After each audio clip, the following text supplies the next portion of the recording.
Alright, good morning everybody, and welcome back to Football Manager 2023. I just had a look at the squad and thought about, well, the current strengths and weaknesses. So let's do this, and also I'm gonna clear this just for funsies. So, in goal, who do we have? Zetterberg, Westberg, and Berg. Apparently, in goal there's a lot of Bergs. Considering the attribute sample, Edward Zetterberg is probably the first one to go for the following season. Then there's Westberg as a backup. I realize that this is kind of weird because we go with the 30-year-old as a primary goalkeeper. But in case he doesn't do, Westberg definitely warrants some inclusion.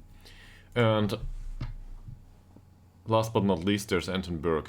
Now, Anton Berg's considered temperamental. I want to show you something there that I noticed just prior to stream. So prior to stream, I sometimes Football Manager is open and I click through some of the overviews. So this is hierarchy, not too interesting, right? This is social groups, this is more interesting. Because Gustav Ostrom, who is a model citizen, Jonas Anderson, who is a perfectionist, Sandro Moreira da Silva, who is balanced apparently, and Anton Berg form a secondary social group. And apparently it's due to the similar levels of professionalism. Now, I'm not sure if Football Manager is entirely confused, or if Moreira da Silva has decent professionalism, which would be in line with what we saw by him. Basically overall. He doesn't have a great talent, but professionalism-wise, I don't know. He does develop a little bit, see? So, I don't think there's much upside to be had here, but he will try to make the most of it. That certainly fits the bill. And here's Anton Berg. Anton Berg is a 16-year-old out of our own youth, and he includes with these others.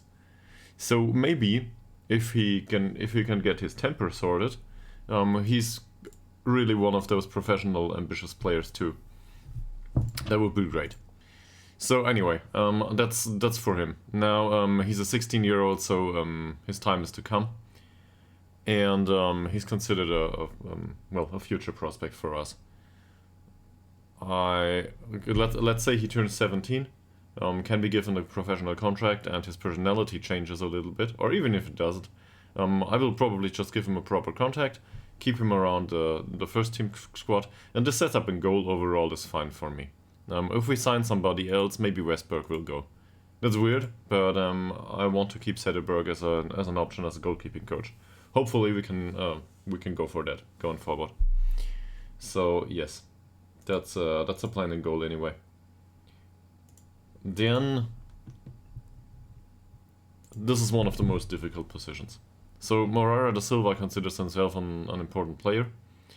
He isn't. Well, he is. He was until recently. But now we've got a lot of options here.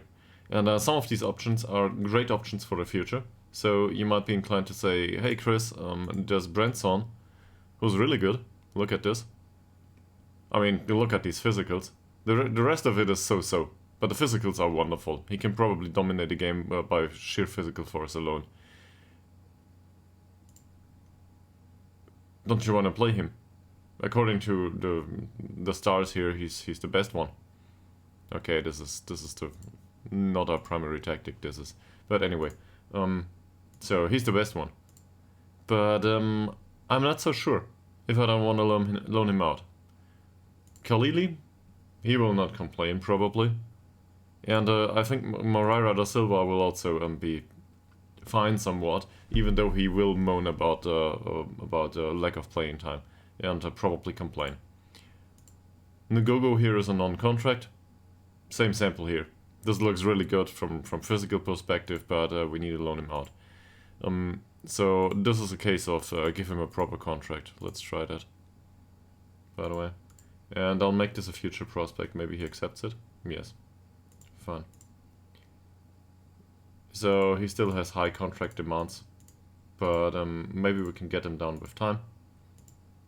and try to give him a real contract this time.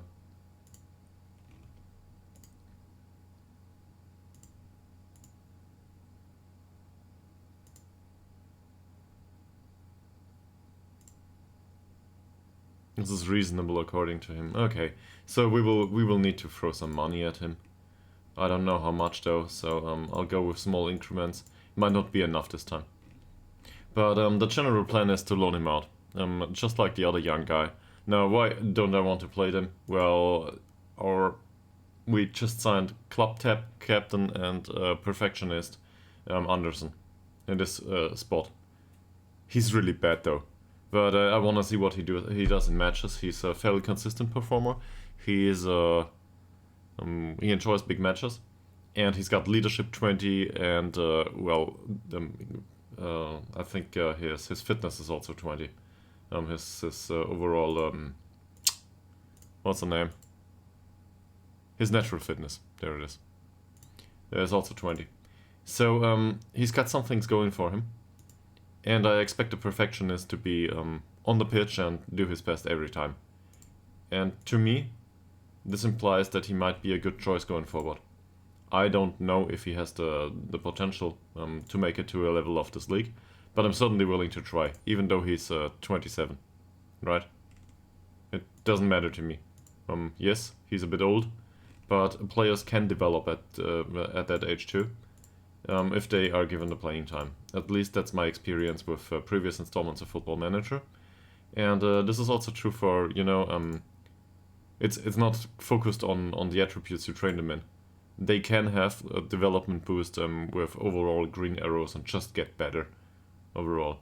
So if we can make that happen for a perfectionist, we're suddenly very lucky to have him in the team. And I'm willing to, let's say I'm willing to risk some results at the start to have somebody to build a team around. And the perfectionist is hard to get. Also, he's old enough to be perfectionist and mentor for other players. So there's a lot of upside if we can make it work for the entire squad. I feel. Let's go for €9 immediately. We've almost reached the deal. Well, in that case, let's pay him 10. I don't know if this makes any difference, by the way, but I'll try. So this might not be enough, right? But it's not like we're forced to do this anyway. We're trying to renegotiate a non-contract and to get his wages down so that we have a chance to loan him out. So in that sense, it's not a big failure if this fails. It fails, that's okay. Going forward, maybe he will adapt his requirements. Branson, though, came into the club like 3 days ago. Okay, it's half a month ago. Really, the thing is, I can play him, sure, and I'd like to. You can also argue that we should get rid of Moreira da Silva and the other guy and play one of the young guys. Maybe that's a good idea too. But the other two got routine. They have what it takes, basically. I want him to be more educated in football overall. So I'm trying to get him out on loan. And maybe make some money along the way. That would be great. Because the other two we will probably not get out on loan and make some money on just yet. Okay, but we want him to be an important player or maybe even a star player, and we want him to play right defender, I think. Well, in all honesty, I'm not entirely certain. If it's necessary, he also plays wingback, that's fine by me too. He's got a lot going for him. So, I'd be willing to part with Branson out on loan. Transfer window's open now, no? Right, yeah, it's open. And, well, same for Ngogo, but we don't need to, necessarily. We can make a similar argument for Khalili, but for now, as the 27 and 26-year-old can't remain with the club. They're just cheap, right? But that argument doesn't hold much value because Branson's also cheap. And we pay a lot for this emergency backup, so this is a big bet to some degree for us, Anderson. Yes, I realize that it looks silly, but it's a big bet for us. So, in hierarchy, this, in my mind, this means something like this. This is absolutely weird for a 27-year-old with that rating, and also the attributes are not perfect, but I'm willing to give it a try. If it doesn't work throughout the season and he makes a lot of errors, well, that's just professional football, right? And he will go down here. I'm not sure about these yet, but this is so basically it's inverted to what we will expect. In central defense, it's not that great, so this guy will not sign for us. Let's get rid of him.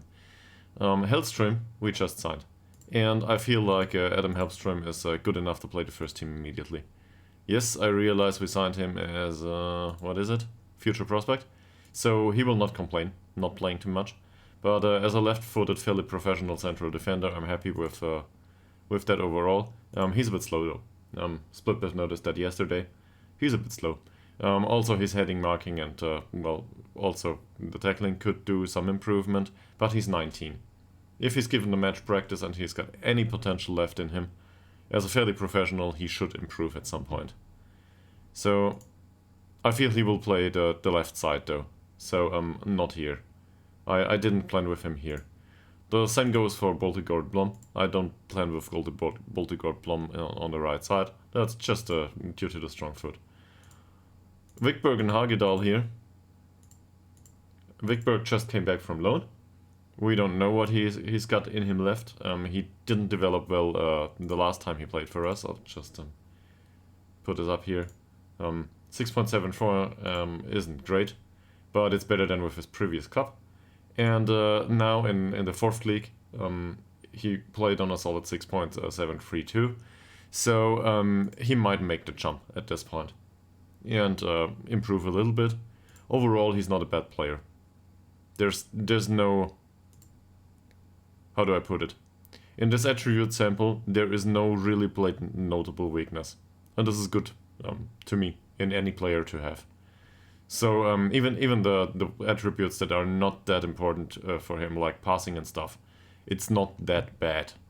We could retrain him as a ball-playing defender, for example. We could try that. But given that he didn't develop, I don't think it's a viable choice. So in a way, I'm happy to have him. And I want to play him. Hagedal is just a monster in the air. Or, I don't know, really impressive. That's just how he is. He's a bit slow, but overall, similar picture. But if I look at this, yes, he had great performances overall, whenever he played for us. But his development as a central defender for playing that much is okay, but it has been somewhat limited. I'm not gonna complain here, but I don't expect him to develop into, I don't know, the next world-beating central defender going forward. He is what he is, and he will not improve much. That's also due to the fact that a lot of his current ability is in these 19 jumping reach. So if he ever loses some of that, which he will not due to the size, he might redistribute that experience into other stuff, but for now, probably not. And then there's Viden for the right side.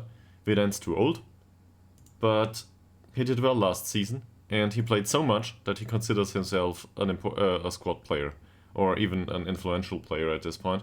And for some reason, he gained some influence. I'm not sure if I want to keep it that way. He's not one to be influential. That said, he's fairly consistent. Personality is not strictly bad, it's just average. So, yeah, I'm happy to have him. Not sure if I will play him at first in this position, though. There's enough options now. And on the left side, so if we get rid of all of these, because they're right-footed, let's assume that we do not have to play a player like this. Well, there's Boltigard Blom and Hellstrom. I just talked about Hellstrom previously, so for the left side, he's definitely my go-to choice going forward. But Boltigard Blom's around too. What? By the way, where is he? He's still considered one of... He's still considered a U19 player, so I moved him up. Yeah, he's. I think he's going forward. He will be the better player. And Boltigard Blom will make some games, sure. He also had a decent average rating overall. Scored 4 goals as a central defender. That's not too bad. He's a really good jumper, too. Personality is great, but he will not develop into much. He's 30, and I mean, he's not been at the club for a long time, so this doesn't really hold any value. He improved a little bit in some aspects, but, well, most notably his pace, which is good for me, but the rest of it will not do much. That said, I don't expect him to decline anytime soon just yet. So, yeah, we'll see. If somebody comes and offers, because this is put down here, as I don't think I will agree to loan offers for him. With central defenders on the right side, well, the central defender, the right one of the two, I might be willing to part with one. And in this setup, I'm more inclined to give Vidane a rest. And that's also due to the wage, really. He's not that much better for that wage. So, left defender, what do we have here? Well, Branson is a right-footed player, so I don't want him here. This is basically a box standard setup.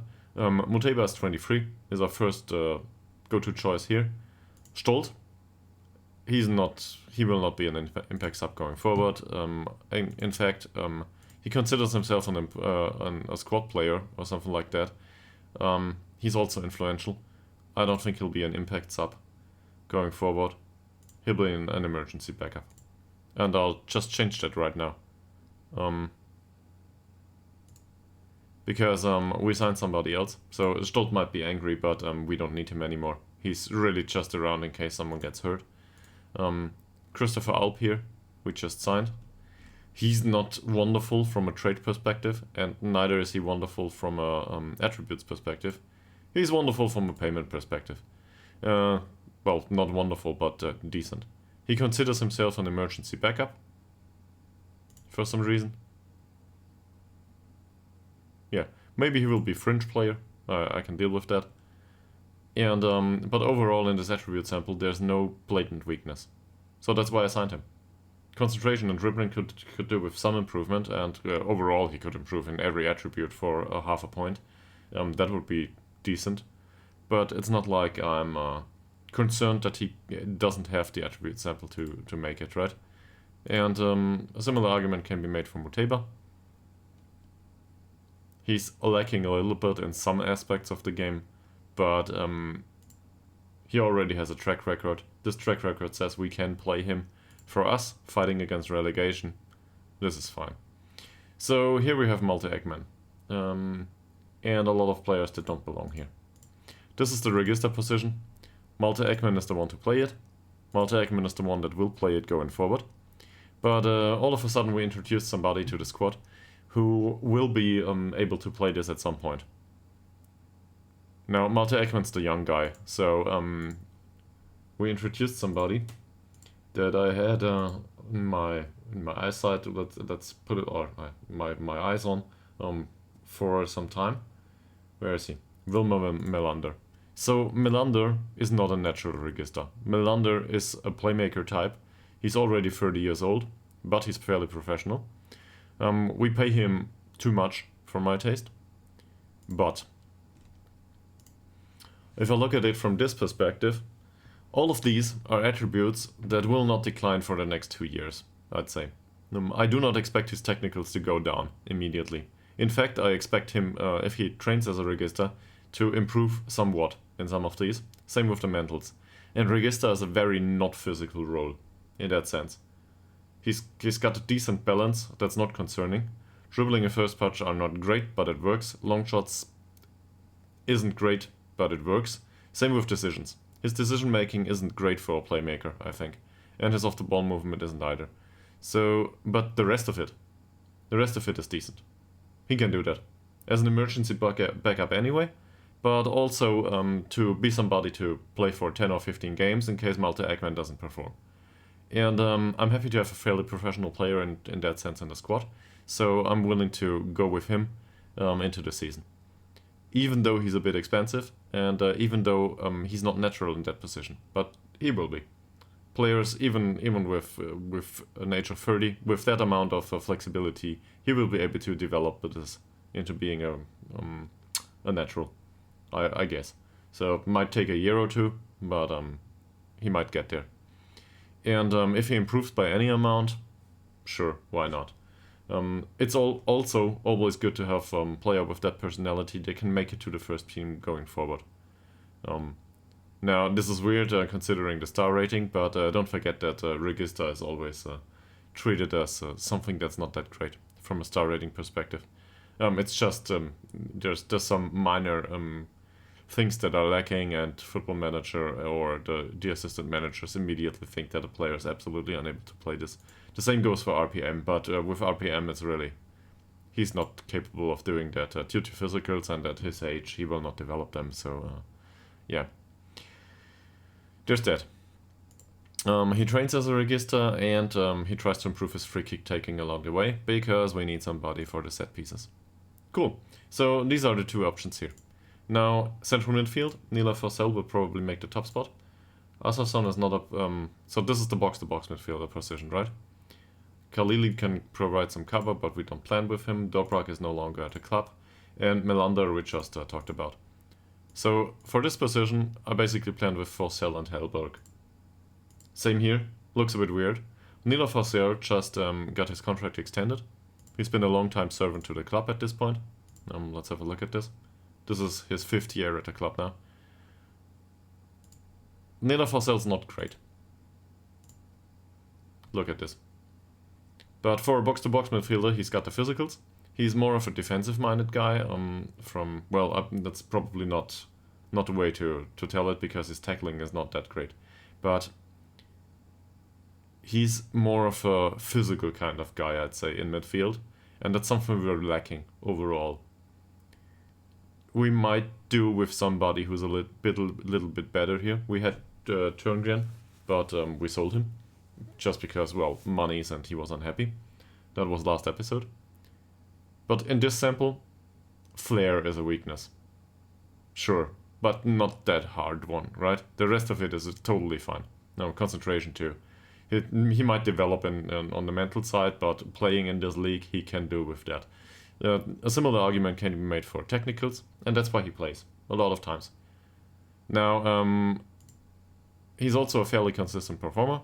Personality-wise, he could improve, sure. I'm not too happy with that, and he dreads playing big matches. So he's not a good performer under pressure. That's just how it is. But let's see. He did overperform the league, apparently. And is this for the current season? I don't know. This might be last season right now. So yeah, he lacks a few goals, but we can see that in the attributes anyway. He might score with the odd goal at some point. He did not last season, but the season before. But anyway, what I also really like about him, he didn't improve much as a player, right? If we look at this, it's not like we changed tactic all around too much. Maybe a bit. Maybe we found something that works. But his overall improvements in attribute is so-so. It's not like he developed that much. That said, that tiny development and maybe some tactical changes led us to an overall improvement in his performances. 6.99 overall is great. Now, I'm aware that this is questionable due to the law of small numbers, because 24 games or 25 games, there might be the odd game where he scored, and that's responsible for the variation. Or there might be the odd game where we performed well overall, or where he had really good passing, and that might be responsible for 50% of the difference here. So yeah, this is not like this is really hard, very meaningful, but still there's some progression that we can imagine here. And if it continues to play on a 6.99, I'm happy. But at this point, Hellberg comes back from loan. He's 2 years older. He's not as good as Forsell. as this is a weird thing to say. He's strictly worse. But he fits the same profile. Both of them are, well, let's look at this from this perspective.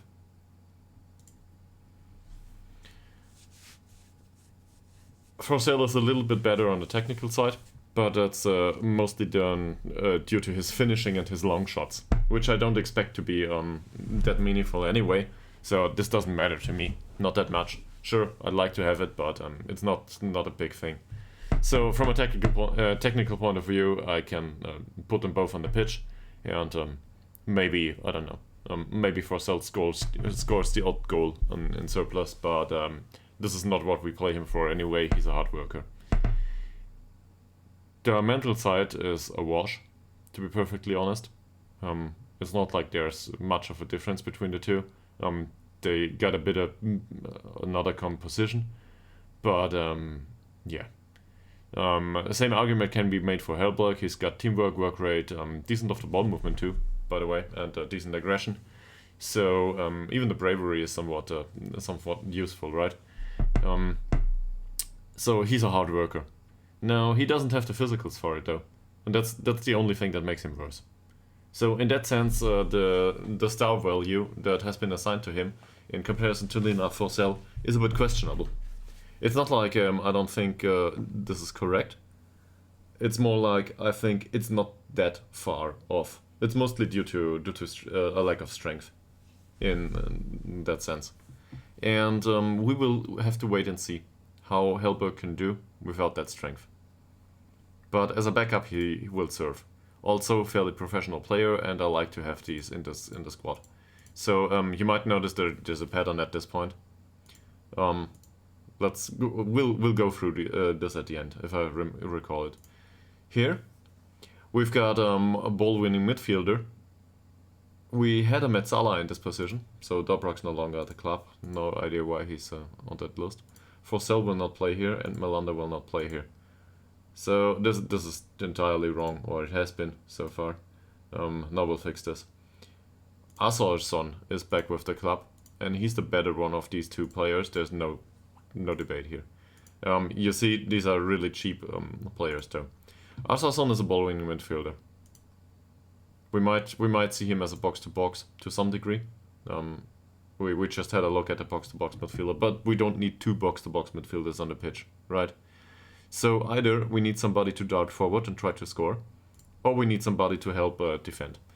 Given our performances last season, and the talks throughout the last sessions, Popple had one of the viewers, a regular Popple, had a good argument that it's a good idea to strengthen the defense. And, well, we might do that with a role change in central midfield. Yes, the box-to-box midfielder will not contribute that much going forward. I don't think so. I don't expect him to, though.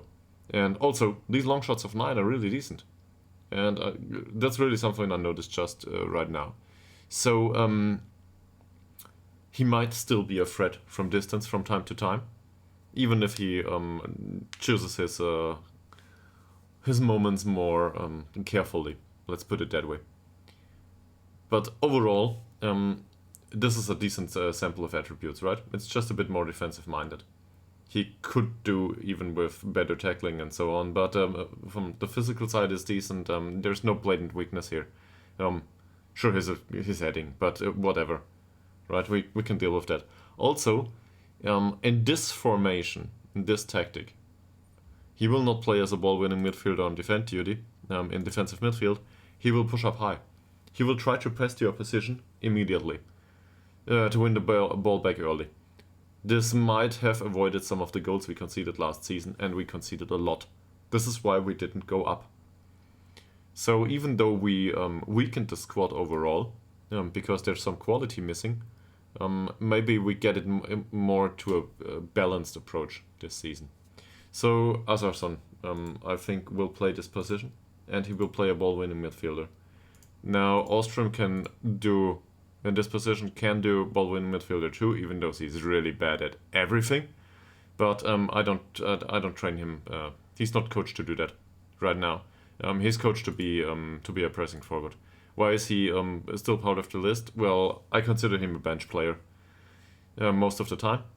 I hope he will make 10 appearances or maybe more, but to be perfectly honest, I sincerely hope he develops into anything useful due to the personality, and that's all. So I'll keep him here as a reminder. Is there somebody else in midfield? That's a backup here. Because this was the position we needed to buy. And if we look into this, Ekman is already taken. Forsell is to the left. Melander is already taken in defensive midfield. Orberg is still around. He's part of it. So, Orberg is an odd story. Orberg was out on loan. We basically tried to make money on him. Nobody wants to buy him. Well, there's again somebody that wants him on loan. He's not good enough. And he didn't develop into anything. But up until now, he had Oliver Swan in front of him. Oliver Swan's gone. Orberg is more of an attacking option. There's no doubt about this. Also, physicals-wise, he's really bad. So this is completely different than a ball-winning midfielder. Apparently, he has some traits for a ball-winning midfielder. So he might do from time to time. But he's the one to go forward, and he's the one to try the long shot, if he can. I'm happy with that. That's okay. He's got a really decent long shot. That's why we taught him this trait anyway. And getting forward whenever possible, that fits a Metzala. So this is this fits the previous role. We might play him like this from time to time. So the role might change depending on what we need. But I will not play him there every time. So these two, they can have a fight for that spot. Really, I don't care much. Also, he's that cheap. He's so cheap. I no longer consider him surplus at this point. But to be an emergency backup, let's say. I don't want to get his hopes up too much, but he can be a cover for us also. So that's the back row, right? Personality-wise, these are both, they're fairly determined and balanced, but I'm not too fond of fairly determined as a personality, even though it's better than balanced, for sure. Right wing, this is easy. These three are correct, and the order is correct too. Now, August Tillander, you already know probably. He's fairly determined at this point. Going forward into the season, he's got a really great finish, so I'd rather have him on attack duty, but his anticipation is really bad. And the work rate makes up for that to some degree. Same with the stamina. He can be more of a, I don't know. I think workhorse is not the right way to put it on the wing, but somebody to work hard. Akin to, let's say, a box-to-box midfielder in central midfield. And he certainly did that over the last seasons. He had good ratings overall. He declined a little bit, but this is within a margin of error, right? The same argument that was made with being cautious about the improvement in form for the other guy prior to looking at Tillander can be made here. It's not like this matters much. This is solid for this league. He made 27 appearances in both seasons. He's capable to play here, and he scored the odd 8 goals. So that's something to rely on upon. I'm not going to tell you that he will score another 9 this season, but I wouldn't be surprised if he did. It also depends a lot on who's up front and how spaces are created. And this brings us to problems going forward. But so far, this is a solid option. Behind him, Dobrak is no longer there. Dobrak was great skill-wise, performance-wise. He didn't bring, I think, the entire power to the pitch. That's just a part of the reality of lone players too. So this guy we signed previously. This is Harry Warwick. He never played a single game for the club. But there's one thing about him that's good. He's English. That's the first thing that's really good. He spent the last season out on loan, so we got rid of the fact that he was totally incapable of speaking Swedish, just because we loaned him out to another club, and the other club dealt with the inclusion and in that sense. So now the Englishman suddenly is fluent in Swedish. Great. This is wonderful. So he speaks the language going forward. He's still listed for loan. That's bullshit. Now, if I look at this attribute sample, in comparison to Tillander, the first thing that comes to mind to me is the fact that he also is a in his core position he's considered a striker, and he's got the 10 points of finishing, so he's good for some goals if he gets into the position. His anticipation is better, but the rest of the attributes is so-so. Especially the pace, he's a bit lacking. Overall, though, he's a well-rounded player, and in his core position, he would be considered a poacher. For simply the reason that he's got the acceleration, the decent, somewhat decent mentals, and everything he needs to finish. But for us, we can play him as an inverted winger, yes. As a backup for Tillander, sure. He can make the odd game if Tillander is tired, and he never played on that level. There it is. So he played in the Vanarama South, yes. That might be a better level, I'd say. But there he didn't make it. Now, last season he scored 6 goals. He was on a 6.7 rating. I do not know what he played as, because I'm not sure if they played him as an inverted winger. Yeah, that history is gone. The last season's over, so I cannot look it up. But overall, he scored 6 goals, even if he played as a striker. Doesn't matter. He adapted to the environment. This is great. As an emergency backup, he will do. Dobrev's is the same old story always. If I look at this sample, it tells me that he's got physicals are fine, technicals are really fine. The passing is lacking, long shots is lacking. This is due to mentals though. His decision making is great, but he's not physical enough to dominate in that regard. He's not technical. He's technical enough to be a really dangerous dribbler, but he lacks the overview, and we saw that in matches time and time again. As a result, we loaned him out at some point, and the 7.5 rating here is not to be too happy about, because he only made 4 appearances. He scored a goal at some point. The season prior to that, he had 7 appearances and it was really bad. So he's one to develop. That's just how it is. And if he gets some time on the pitch, it will be as an emergency backup. And if he doesn't, to be perfectly honest, it's not my job to develop him into something useful. Yes, I'd be happy if we could, but so far he provides cover. If somebody comes and takes him for loan, I'm willing to part with him, but I'd also be willing to sell him immediately. Just no interest. Sorry. Okay. So that leaves us with the left side and the striker position. Left side, well, there's Ytterhogdals, Bergman, Puget, and Skillermo. Ytterhogdals is the more technical of the players. He's not that fast. We play with an attacking inverted winger in this spot. So while Ytterhogdals, basically he's fairly prone. He's got to trade for it, and I think that's all there is to it. I prefer him personality-wise, and I'd prefer to keep him around. Bergman is a viewer favorite and not a club favorite apparently, for some reason. But overall, I'm not unhappy with Bergman's performances. I can deal with this. This is okay.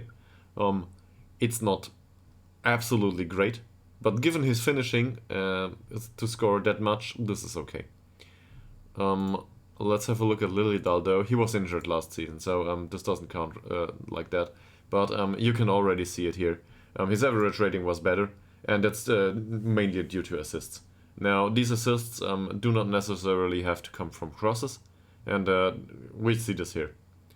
So cutting inside for him gives him the opportunity to play a decent pass. And he's got everything that's needed for this. So this is a creator, and I'm happy to have him. And he's definitely the better creator compared to Bergman, because Bergman lacks the passing, and he also lacks a bit of the vision compared to Ytterhogdals. So I'm happy to go with the creator in this setup. Puga is a dribbler, and he's somewhat pacey, and he's 18. I would be very willing to part with him in any way. This is not because I want to get rid of him. No, quite the opposite. I want him to play somewhere, and I want him to play full time, because he needs it to develop. If he wants to develop into anything, well, he's already useful, right? If the other two wouldn't exist, I would play him the entire season. But I'm not willing to go with an 18-year-old if we've got a better creator in the squad, and we do, from my perspective. So this is not about developing him.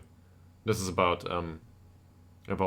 giving him time somewhere else, and the players that are at the club will play here, because they are not that old, so they can develop themselves. Yeah, there's that. So I'm trying to loan him out, and we got a transfer offer for him for a laughable fee of, I don't know, 130 euros or something. So I tried to offer him to clubs, didn't work. He is available for loan though. And if somebody comes and offers some serious money for him, I'm willing to part with him, because we need the money. That's the reality of it. But he will not have much playing time here, so we need to loan him out. Skillermo, I don't care about anymore. Now, he's a natural in this position, and he's a decent backup. But to me, he's an emergency backup. And he's agreed to be a fringe player at this time. I will just change his playing time to emergency backup, and he will not like it. No messages. Due to a filter? What filter? What's this? Oh, okay.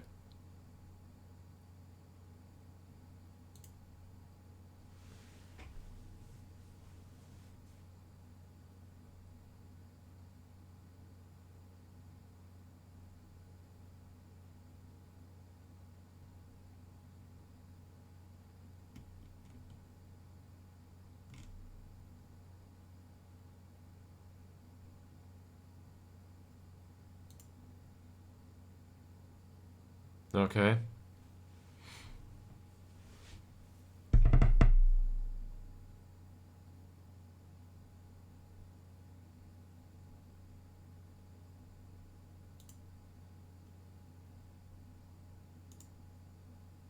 Well, sure. So he will be considered a squad player going forward, but he isn't.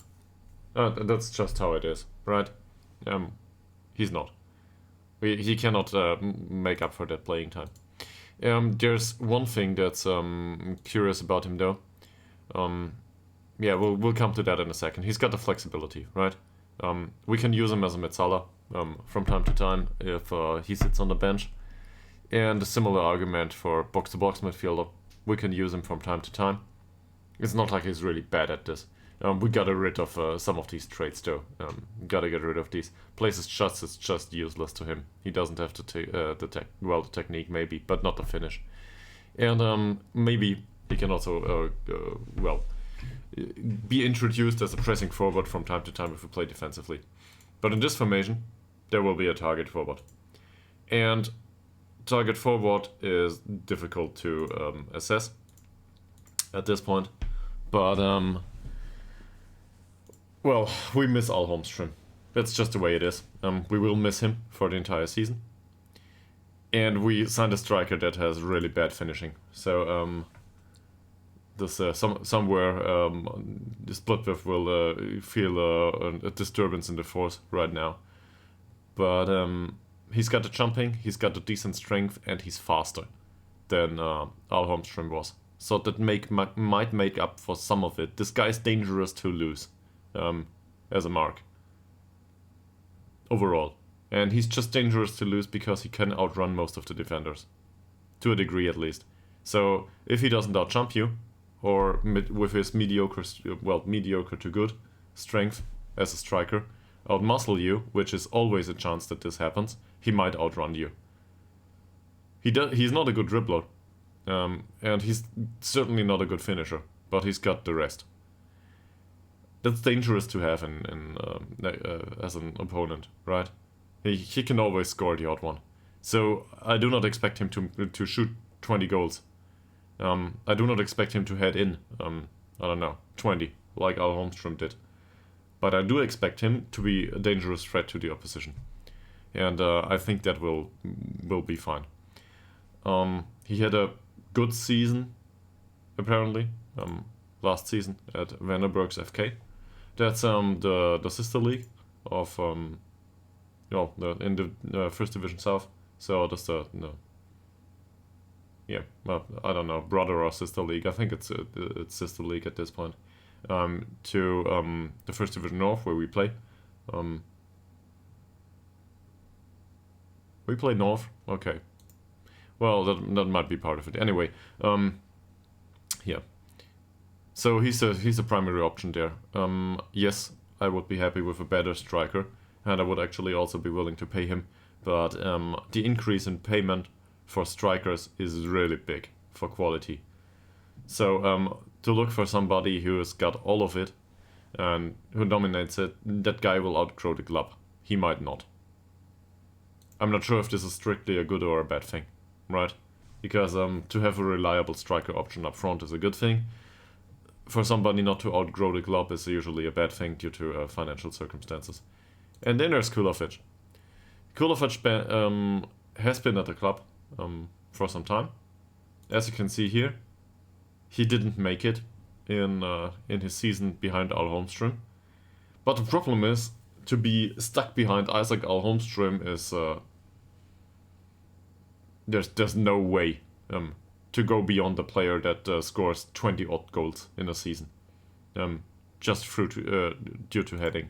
So personality or no personality, he had like 15 minutes here, 20 minutes there, and maybe sometimes 45 minutes as a starter when Al Holmstrom was really, really tired. And he didn't make it in that sense in the league. Now he's grown a little bit. He was at another club. He didn't do well there. I accept that. So he didn't develop well either. But I imagine he can have another chance. Just because we need somebody to be there. And if I look at this overall, this doesn't scream I do not develop. So this is a weird thing here, right? With the attributes up and down. This is something like I do not develop as much as I should. Either he's at a limit of his potential already at the age of 23, which might well be the case, or it's due to playing time. He needs playing time in an appropriate league at an appropriate level, and he needs to perform there. Now this doesn't come from nowhere, so we will need to just have a look. But similar to Ishak, Kulovic, physicals are okay.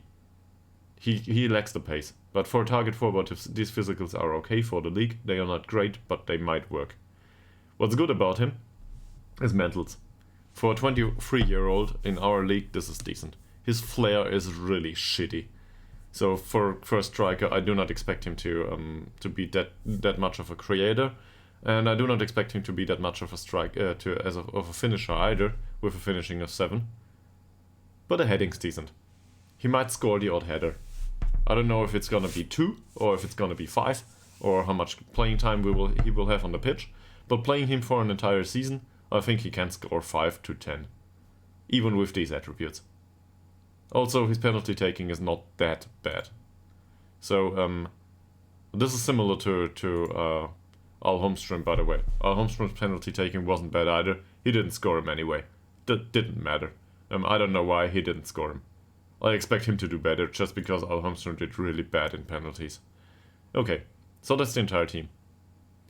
And here we also have not shortlist.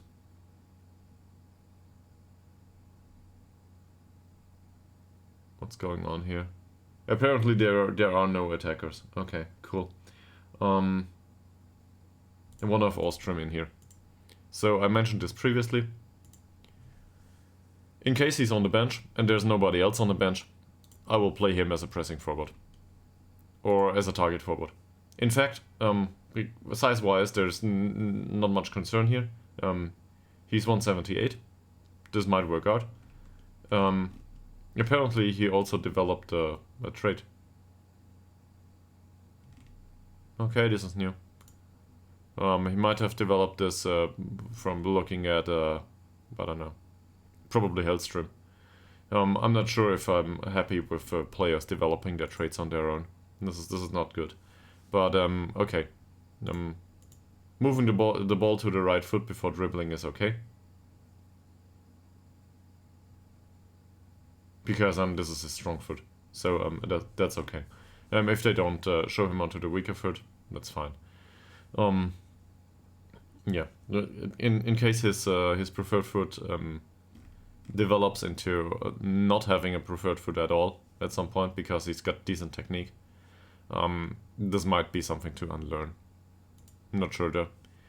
Anyway, he can play there as an emergency backup. His core role as a, I don't know, shadow striker or advanced playmaker or something doesn't exist in this formation, and neither does it exist in the other one. So there's that. So there was one thing. Now I've been going on about this for 45 minutes now. This is a review basically of the squad and what's available. So what do we have to do? We have to get rid of some players here. There are just too.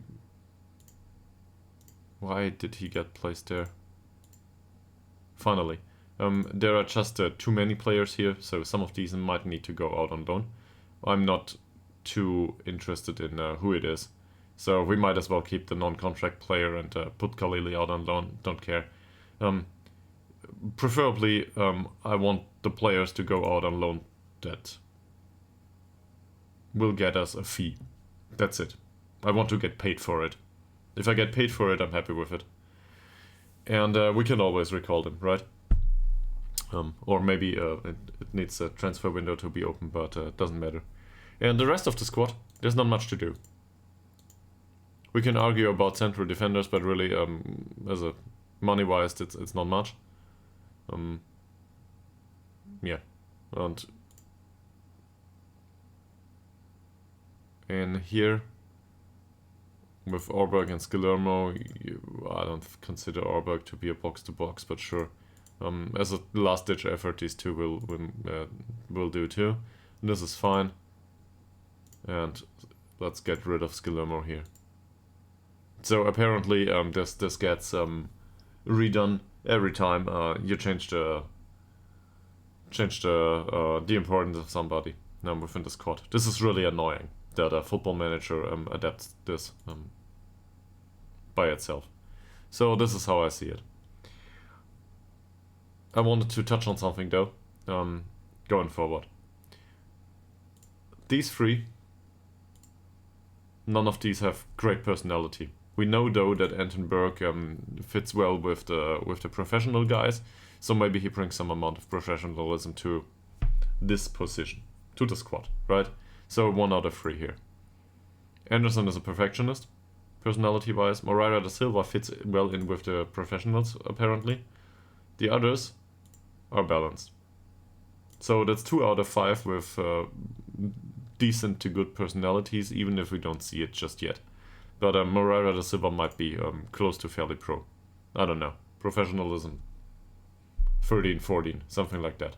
He might be. I'm not sure about it. Anderson, though, as a perfectionist, he's got it.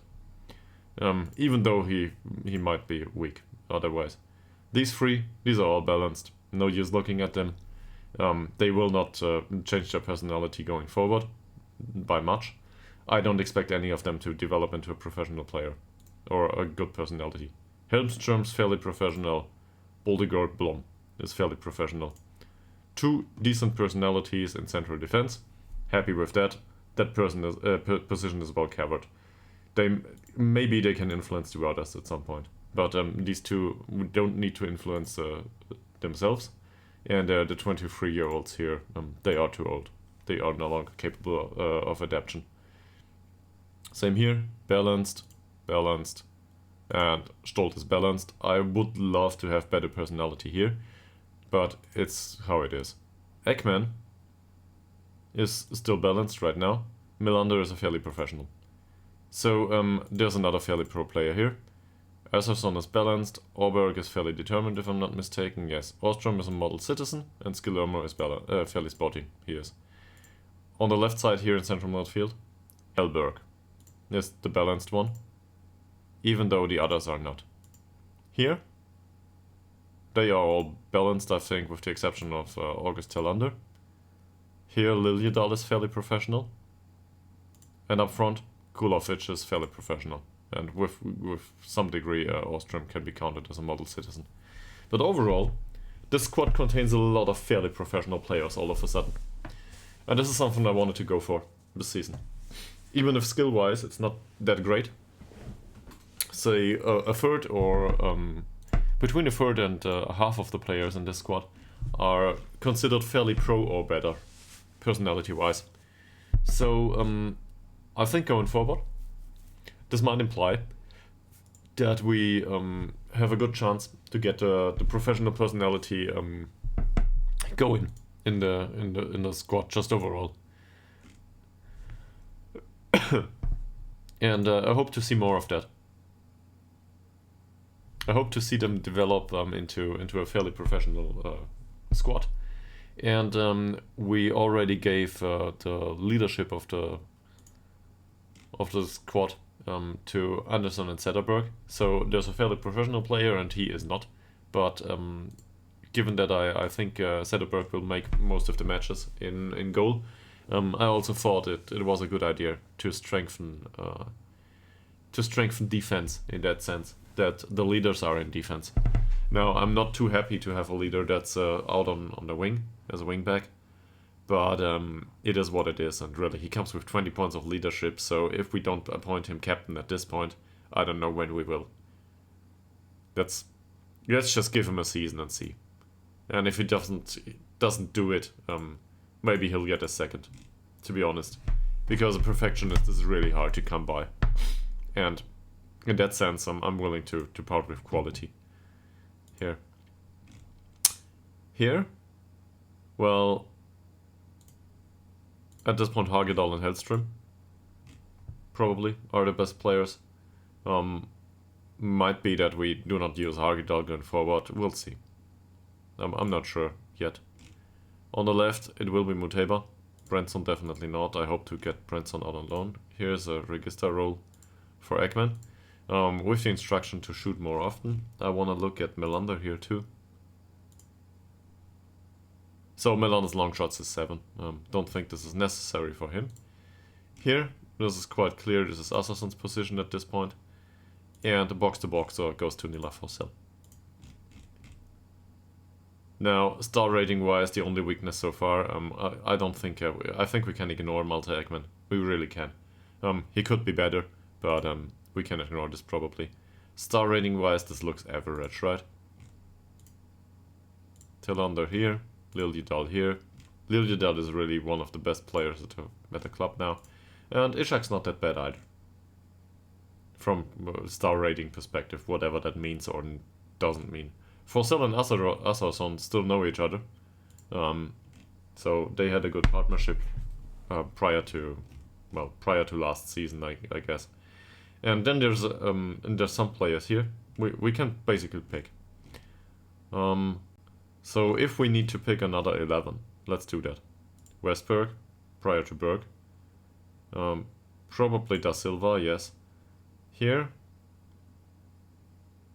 I don't think I will play Vidén that much. So Vikberg and Boltegard Blom. On the left side, we signed Alp for it. Stolt is just an emergency backup. These can go out on loan or they can be emergency backup, depending on their contracts. Same with Brentson here. I do not want to lose Da Silva, but if there is an offer for him, I will gladly go with a young guy. So yeah, doesn't matter much. Da Silva will not develop into anything really useful going forward. he's lacking of the ball movement and position. So if one of the more physical young guys is capable to take his place as a backup, sure, happy with that. So we can part with Da Silva in case somebody comes in. Hellberg to me is he's a box-to-box midfielder, so we'll put him here. And Melander will be the register, so we'll put him here. I know this doesn't fit the description so far, but that's how I think about it. Also, Hellberg can cover a lot of positions in case of an emergency. He doesn't do it well, but he can come onto the pitch. And on the right side, we got in central midfield, there's Auberg. Replacement for this is now, we started with right, okay. So, yeah, it should be the other way around, whatever. On the right side, we will go with Warwick. And on the left side, we will go with Bergman. And up front, that's probably Kulovic. The rest of them, they are either not good enough to be replacement, so we might as well loan them out. Or they are, let's say, additional options to keep around the club, but I cannot see them getting playing time that much. Now, for example, Khalili here, people are already interested in loaning him. He would prefer to stay, but I'm willing to part with him on loan if he's a star player for them, if he plays a lot, and I want money. That's how it is. I want money. They will not offer any, but I want money. So maybe somebody's willing. No. See?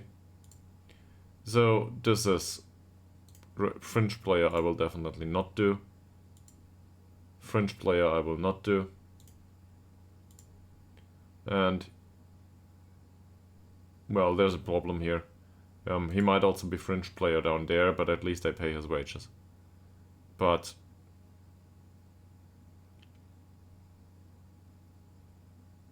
so I don't see him play that much this season for us, due to just sheer amount of people in that position. In that sense, it would be good to get rid of his wage. He can be recalled though, at any point. So in case somebody gets hurt, Khalili is around, and that's good enough for me. So I'll accept this, even though it doesn't earn us any money. I would have preferred the fee, but okay. Let's get rid of that wage, because he doesn't do much in that sense. But I'd rather get rid of one of the young players to develop. Khalili as a fringe player somewhere, I don't know. Probably not. Okay. So there's that. What about the others? Do we want to offer Viden out on loan? Not sure. He will probably not like it. No, he's open to speaking to other clubs. Okay, so he's not that cheap actually, but maybe. Well, he's really cheap overall. But as a central defender, some of our central defenders have really bad contracts. And Viden is a bit slow. Good morning to you too, and hope you're well too. And welcome to the stream.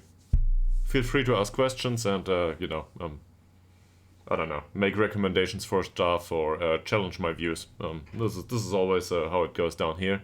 So you're welcome to accompany us on our journey through Sweden. Through the lower leagues in Sweden. Yeah, okay. So glad to hear that. So how's it going? Moderately well, I'd say. We didn't. So the overall picture you can have a look at on YouTube, in case you're interested. It's basically just the uploads of the streams since I started. And for the last 2 seasons, we finished third every time. This is quite an overachievement for us, considering that we're a club that went into this league as a definitely some club to go down. we went up into the third league entirely undeserved and finished third 2 times in the third league. Not entirely undeserved, but it is well beyond the capabilities of the save. So in case you don't come back, or in case you, I don't know, want to get a comprehensive picture, this is, yeah, it is. But this is, I'd like to put it as Football Manager hard mode. Because shitty training facilities, a stadium that doesn't belong to us. Thanks for the follow. 2.5K, and thank you for the follow. And there's also like, this club has no scouting because we cannot afford it. This club has no decent staff because we cannot afford it. This club has really weird requirements. They want us to sign English players because that's in line with reality. And I've grown quite fond of it, of the overall save. But that's just me. So we will not win the Champions League and we will not push for promotion anytime soon. We will try to do the best, and we might end up in third spot again, and well, be that close to promotion, but it's not a viable option. If we do go up, we make a ton of money, and the first thing we will buy is a new training center. And, I don't know, coaching staff that actually knows what side of the ball is the correct one. Whatever, you know. So, yeah, that's the overall save. This is quite different from... it's different from a traditional non-league save, I feel, too. Obviously, a semi-professional. So, yeah. But I chose this by accident, by the way. So it's not like... So you might feel right at home with this. I don't know. Depends. Feel free to look into it, stick around, and yeah, to ask questions anytime. So with Vidane, I want him to be out on loan, and I want him to be star player there. He's willing to go, so that might get rid of some of the wages.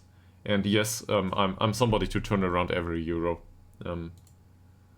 Has been my decision making has been challenged quite a bit lately.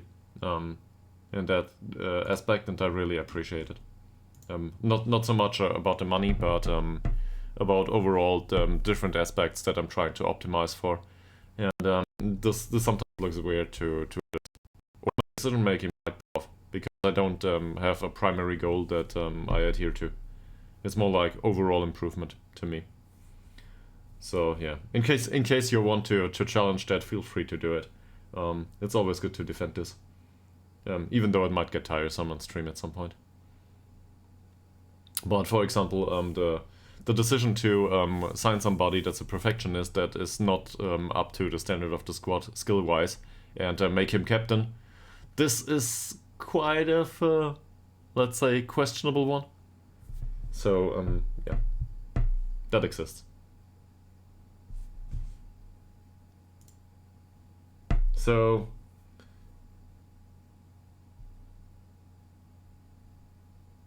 in case of your save, how's it going? How did you do? What are the struggles? Same? No sufficient interest, apparently. Okay. I don't care, I don't want to sign him anymore. We've got enough central defenders, thank you.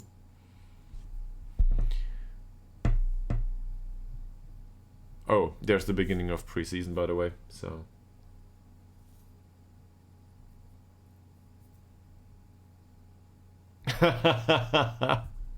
yeah, okay. So did you also did you improve overall as a club, or did you just try to go up and then I don't know, get I don't want to make this all about the money, but it's also about player progression, right? Do you feel like you have a squad that is well rounded at this point, that you can rely upon in the league above?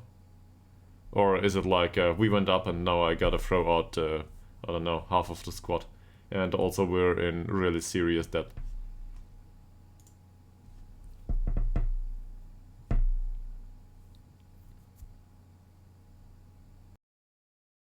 This is not me being unfriendly, this is me being really interested, right? Just how I take.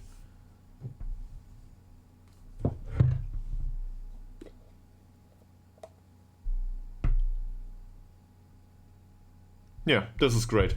So you might feel at home here. I'm not gonna assume, but you might feel at home. Guess this is how I go about things. I don't know what we're predicted to do this season, but well, this club is I don't know about Latvia. Well, actually, I get a tiny impression about Latvia. It was Latvia, right? Yeah, Latvia.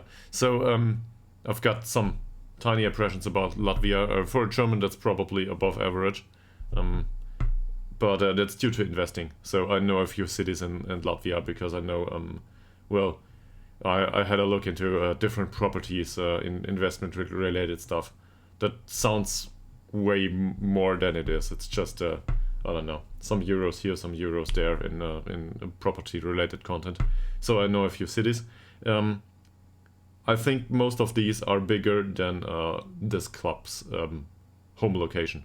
This club is Ytterhogdals IK, and apparently it's a village with 250 inhabitants. So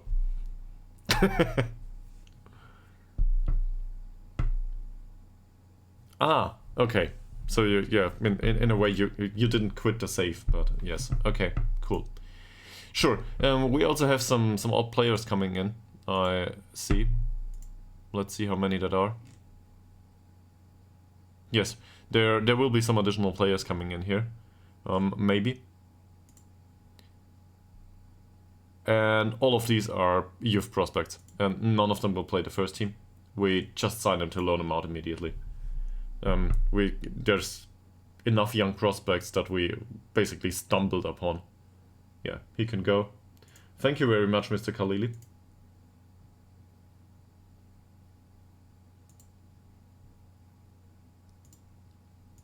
Great. Good luck, sir. Yeah, we will try to loan them out immediately. That might not work well, but we'll do. We'll try. And also, I want to reduce the wage budget. So this is always something that's important to me. This can go into real preseason. By the way, how's the schedule in Latvia? Yeah, Hungary will probably have a rather decent one. Is Latvia... So climate-wise, I'm not too sure. Is Latvia affected by snow a lot, like Scandinavia, or is it more acceptable with a preseason of 4 to 5 weeks and regular playing times?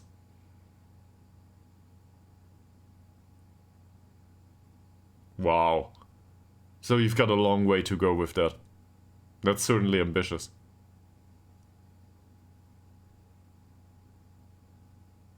But in that way, but you were so you took in Latvia one of the weakest clubs in the first league, did that, and now you move on. So it's a journeyman safe in that way, right? Journeyman safe Eastern Europe, if I can put it that way. By the way, I managed Eastern Europe, some clubs. I find this really interesting too. Yeah, I did that some time ago. In case we get fired, we might end up in Bulgaria or somewhere anyway. So yeah.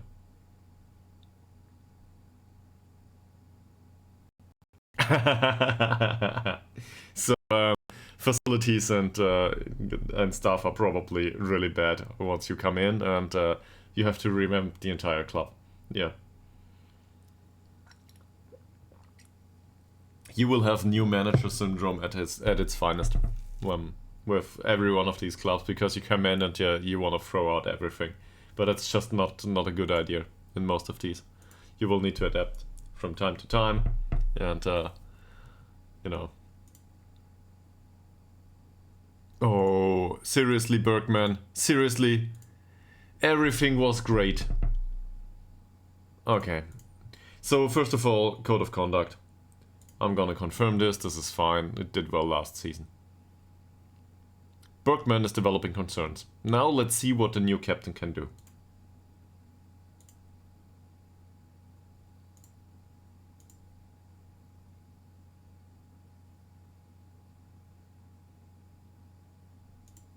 He has been unable to resolve this. This is a good player, but I cannot afford him. and now he's going to sign for one of the 15 clubs. So sure, I'll keep him on the short list, but he will go. Preseason meeting we can do in an instant. So Bergman is developing concerns. I'm gonna go into this just because you're new to the stream, to show you, and yeah.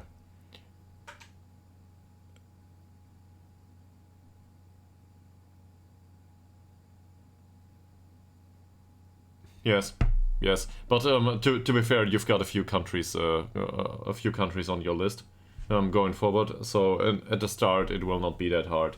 It will be hard to find the last one. In case you make it through, I don't know, 50 years, and there's only Poland missing, but there's no club in Poland that did never win anything, then you're sitting ducks and are waiting for a Polish club, well, for a second league club to go up to the first league in Poland. You might go with an inferior club and try to go for promotion though. That will make it even harder. So have fun with that. Anyway, Bergman. So Bergman developed concerns because we sold our best player. Yes, I'm unhappy with that too. So what can we do? I also want to look into dynamics. It's only Bergman. Alright. So, you know Hugo. Dear Hugo Bergman, you've been a long-time servant to the club at this point. I'm happy to have you, but on the other way, Ytterhogdals is already in your spot, and you will not be first team all the time. If you don't behave, you can go too.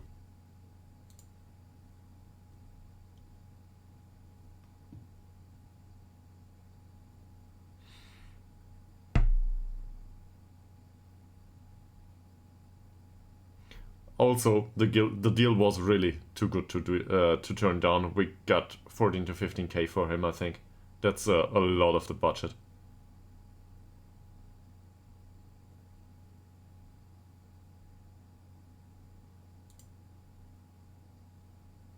I don't think anyone can really put a price on what he brought to the club.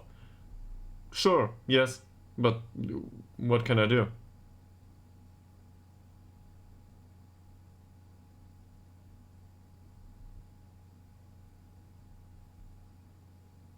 I will not promise him anything. I will not bring in a replacement. I've had enough of these promises.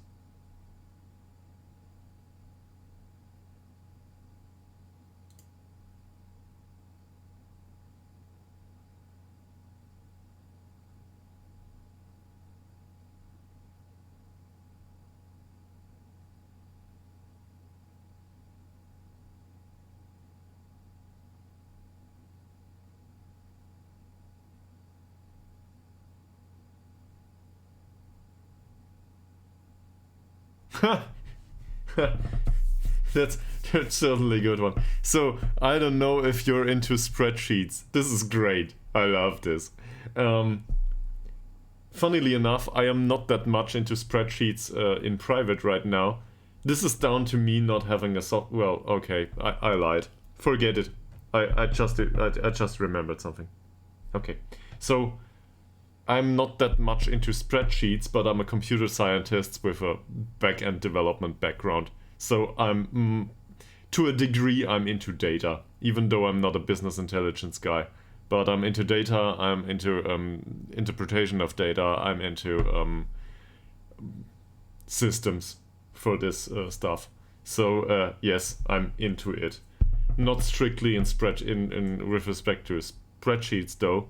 On the other hand, I abuse Google Sheets a lot. Let's put it that way.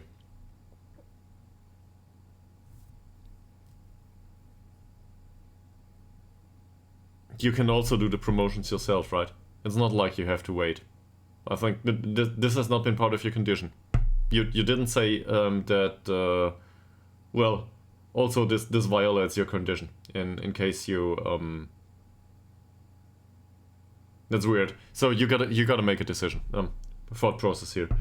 For this, either you take a club that is in first league and that has never won anything, but that requires the club to be part of first league forever. Because if the club went down from second league to first, they have already won promotion. Right? Ah, that's the problem. I get it. Okay, yeah. So in that sense, you need another database for this. Yeah, that's difficult. Yes. Sorry to hear that. So yeah, sure. That's technical circumstances. Anyway, you'll see.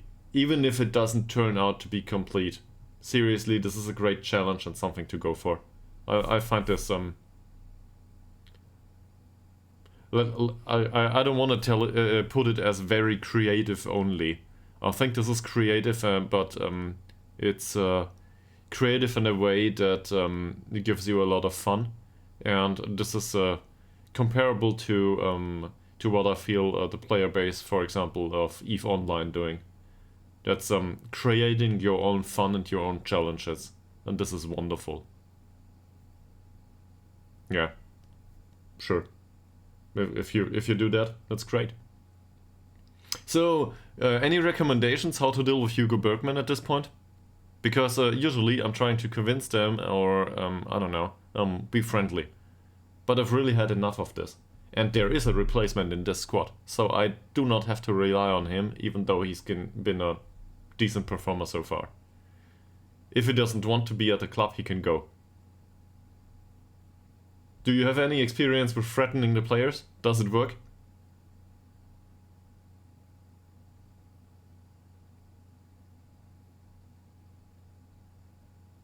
Hi, Popple. Are we willing to let Hugo Bergman leave?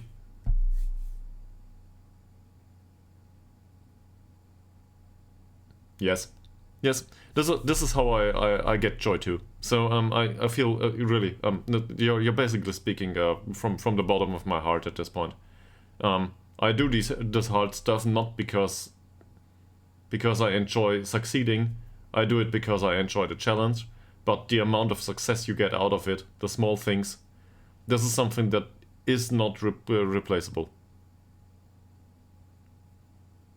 He has not. The avatar, I like to call it, has not high stats in anything, so we might as well roll the dice at this point. Okay, it will not work. So given that this goes to YouTube and is not monetized anyway, I'm inclined to say, fuck you. Doesn't matter. It worked. It worked. Seriously. So I'm gonna do that going forward. Apparently, I've got decent discipline.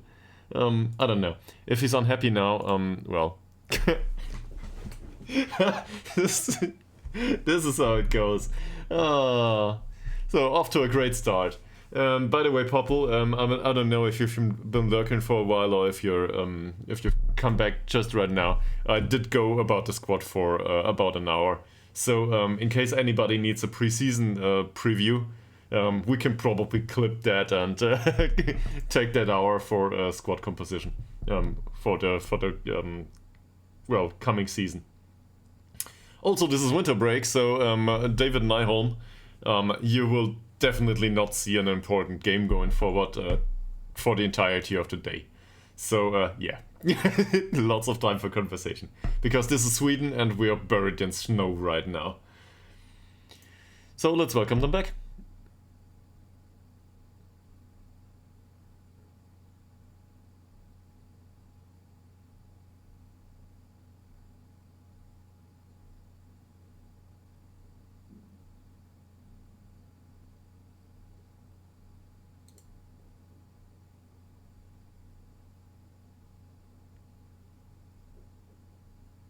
Yeah, Popple, I just thought I'd tell you that you didn't miss that much, because you know the squad by heart by now, so, yeah. Yes, exactly. 3 months of nothingness it is. You got that perfectly right.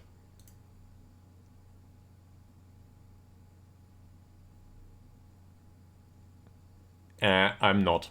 We're in third league.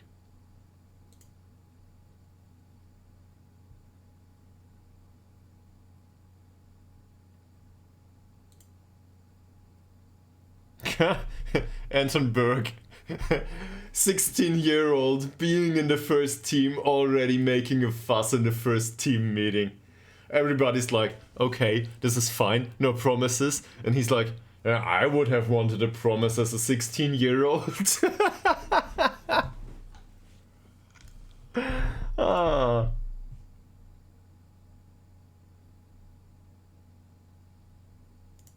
Yeah. I'm not affiliated with anyone and don't earn any money of this, but he needs a Snickers, definitely. Actually, chocolate. So might go with that. Okay.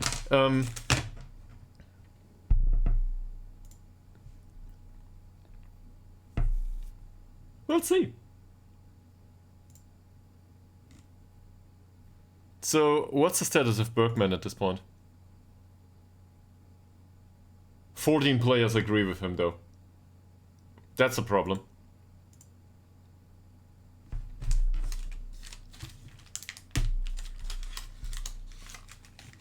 I agree with that too. I didn't want to sell him. He wanted to go. Well, he wanted to be unhappy.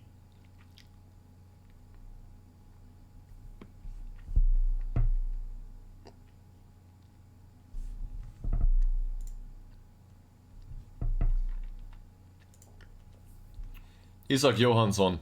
I cannot afford another player. We need to save money. Go away. Especially not a keeper. What time is it, by the way? I'm going for chocolate at 11 AM. Okay. You guys are really bad for my health. This is not the way to go about this. Oh, no. I cannot know this. This is the kind of specific stuff. So this was an inside joke. A great one, by the way. So, yeah. But he probably doesn't look like this. Well, first of all, this is a new gen. So this is also a new gen face. Yeah. But sure, that's actually a great joke. Now that I got it.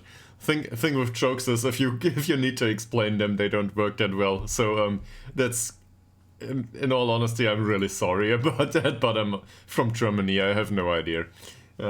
Also, no idea about Scandinavia as a whole.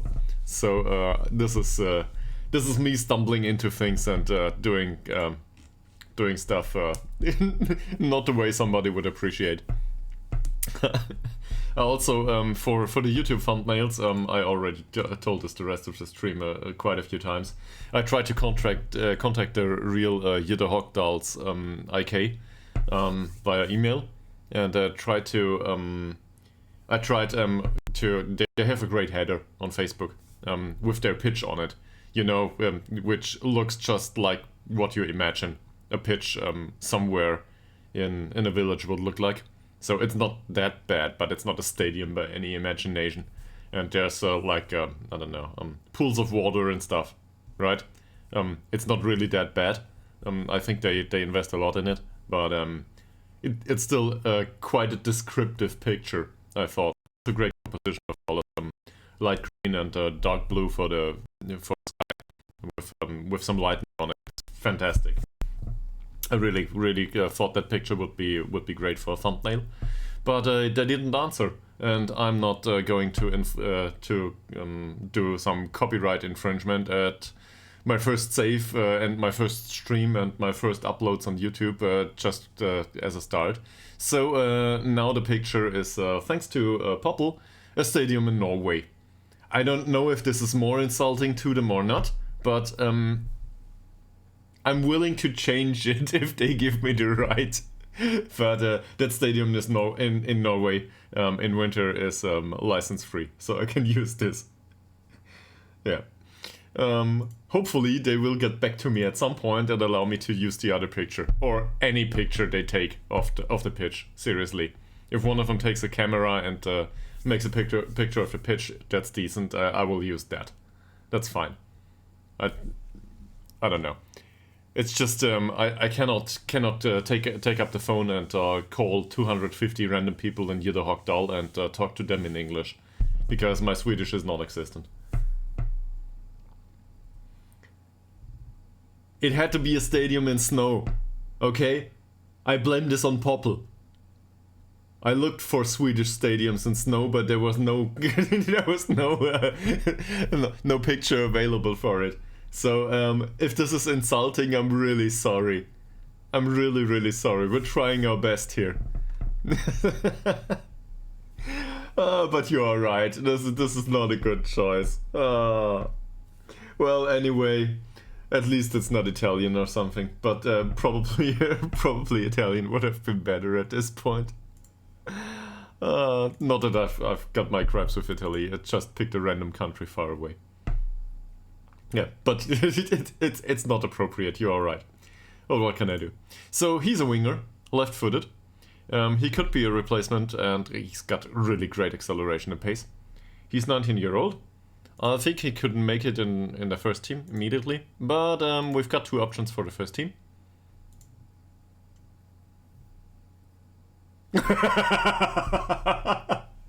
You are a horrible person. I like you. No, seriously, I get it. This is great. I like that. Hopefully we can make do with them going forward. Maybe at some point they will answer.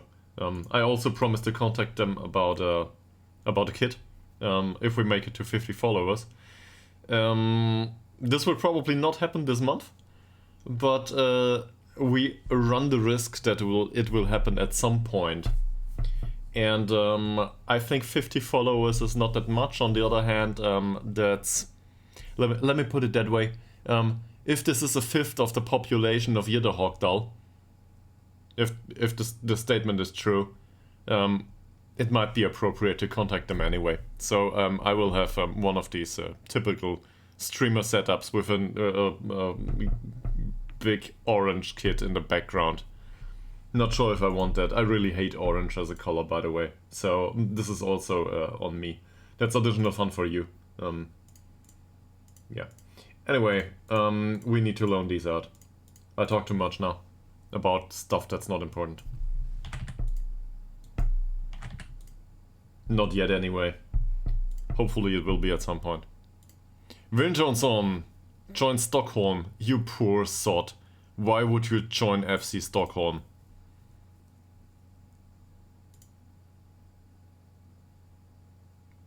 And why is he on a short list?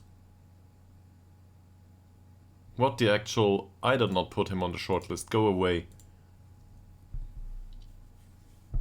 Who is he? He rejected a contract with us. Well, that's probably good. Okay. Goodbye. He's still on the short list? Well, we can remove him now. Toll scored. Join somebody else too. 1-year-old central defender. We don't need central defenders anyway. He wants to join us. Hugo Bergman. We already have a Hugo that makes problems. You sure you want to come? Okay. Well, in that case, sure. For €6 a week, I'm happy to have you. The squad is unhappy with the... Fuck you, Hugo Bergman. Now he riled up the squad against me. Seriously? What can I do? He's gone. It's not like it wasn't even my decision. The board took it.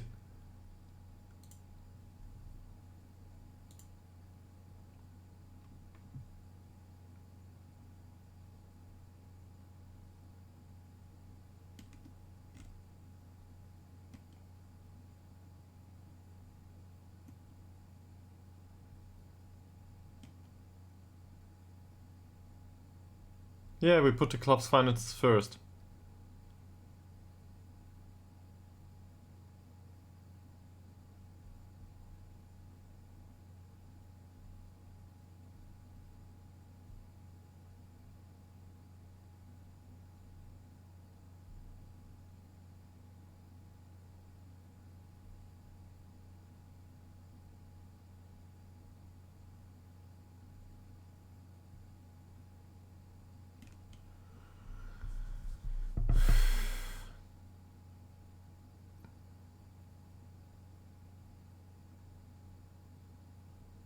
So Lilydal understands it. The rest of them, not so much.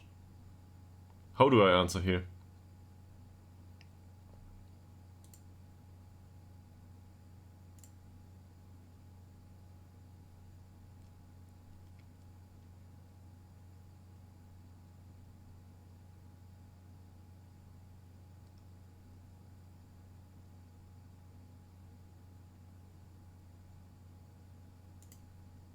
I'll go with this.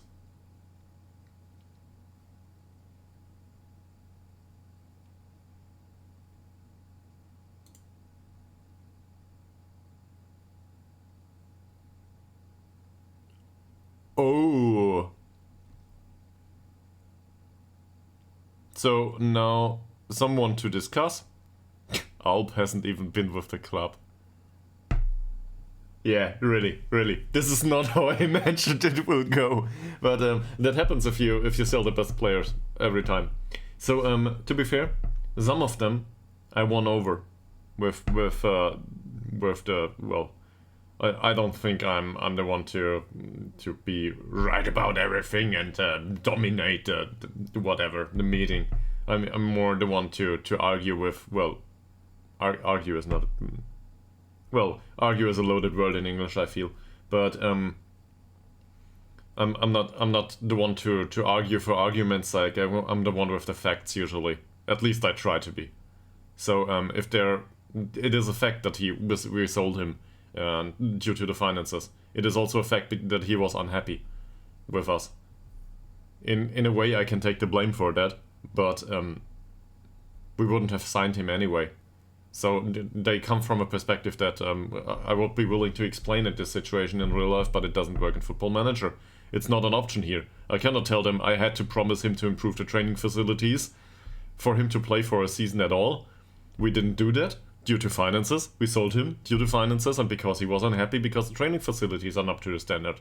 Then the squad will tell me, well, the training facilities are not up to standard, you're a bad manager. That's not on me. Club finances are not good enough. What can I do? I cannot print the money myself. So, in reality, in this kind of situation, you would explain, right? Even if you're confronted with 13 people. Or however, 14. So, now half of the squad will be unhappy.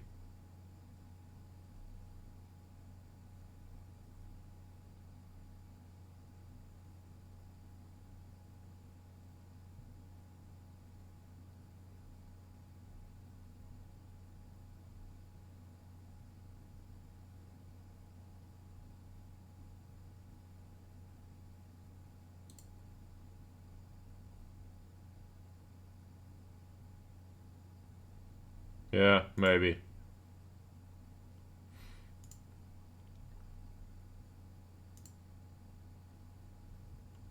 So now there are only well, we reduced the count of players that are unhappy, and do agree with that. So in that sense, so he's unhappy internal, fine. All of a sudden, he's very interested to speak to other clubs. Hugo Bergman, we have enough players in that position. Some of them are unhappy too, right now. We might even go with Skilermo. I don't care anymore. I will not tolerate this. So I will offer him to other clubs for, I don't know, something that's highly unrealistic, but maybe somebody comes in and goes for it. Here you go. You are not that good, but maybe some club is absolutely willing to go with this. Transfer list. Not yet. Not yet. But if there's feedback from clubs, yes, we have. Team bonding and teamwork. Actually, it goes down to you, Popple, that we have physical training in there at all. I'm not sure if this is viable in Sweden. Due to, you know, how it works with match experience and stuff. He's not interested. Okay. So, we signed Vorolin. Vorolin is a midfielder, apparently. Let's go with midfielder for the time being. Train him as a box-to-box and offer him out on loan immediately. Don't tell me he looks better than somebody else, I know. I know. But I wanna go with fairly professional players, if I can. And also make some money on this guy.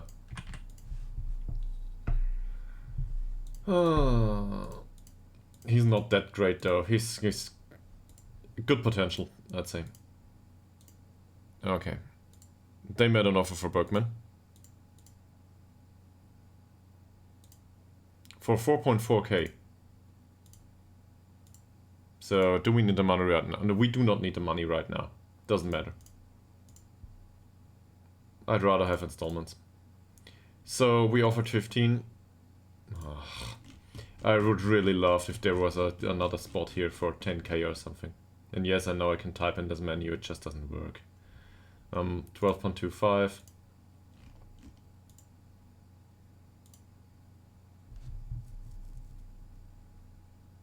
We'll negotiate this, and if it gets closer, I will try to convince him. He's unhappy at the club. I will not be able to convince him to leave, but maybe he wants to. And also, he's expensive. Like 50 euros per week is expensive for us. For his skill level, that's appropriate. But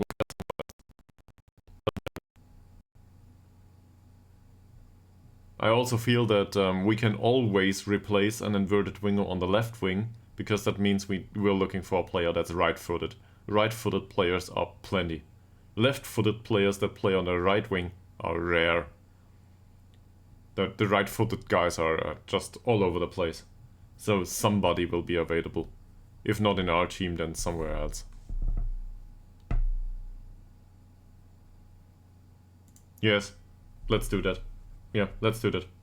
But the one session of physical training will not do. It will not do much. It's not like I'm not trying to be confrontational about it. I feel well, you know my stance on this, right? With match experience and so on. He didn't come for us. Okay, cool. So at this point, I don't want to have him on the shortlist anymore, because now they pay him money, and I don't like to pay money for players.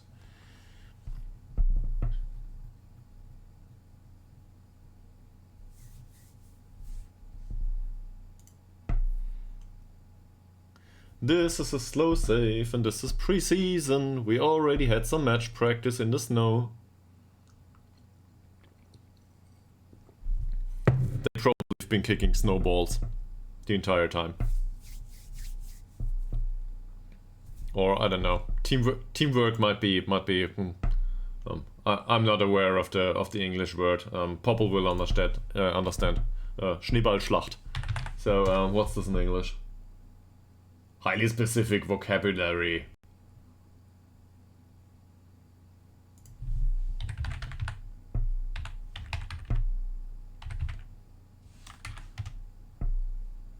Snowball fight. Wow. Wow. This I could have taught myself. Yeah, sure. So it's snowball fight. What I imagined just now. They probably do snowball fights as a team bonding exercise. At some point, somebody out of Ytterhogdal will call me and tell me that I've been really condescending the entire time.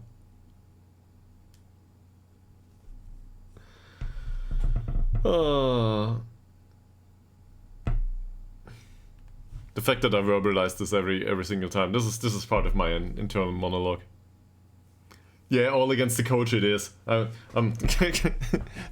avatar is also not used to the climate, you know that? Well, he's been in Sweden for a while, but the guy I created for this save, I picked some random nationalities and chose an appropriate name. He's Serbian Italian. That's why he's called Enzo Franjic. And this doesn't sound like somebody that's used to the cold to me. Let's put it that way. So, he's not interested. Am I going to persuade him? Sure. Whatever, I'll talk to him.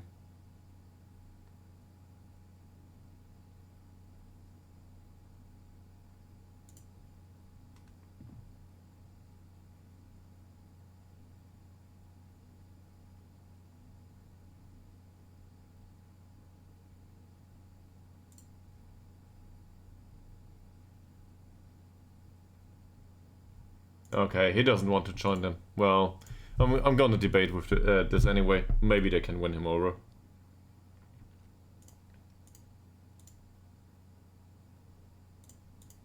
We're gonna deal with it just like it.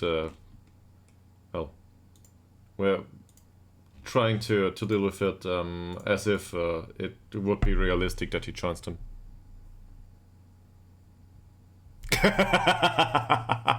Yeah, sure. Everybody's in the short clothes, or I don't know. Maybe they all got gloves on and like really heavy boots, trying to do some training out on the pitch because, well, you know, the indoor facilities caved in, as we know from the press article. So they're all outdoors, freezing their asses off at minus 20 degrees Celsius or even worse. And he's indoors watching outside, and sometimes he opens the windows and gives a shout to the outside. Come on! Do some more! This is not enough! Be passionate about it! You're too slow! Yeah, stuff like this. So, the wrong language. Of course. So in Italian or in Serbian or whatever it was, right? So that would be wonderful. Even though he's fluent in Swedish at this point. Yeah, that's great. I can certainly see why there might be some snowballs flying in his direction from time to time. This also explains why training efficiency isn't that great. Like this, I do not expect anyone to develop anytime soon, other than a strong throwing arm and appropriate aim for snowball fights. So, and that's what I have probably going forward.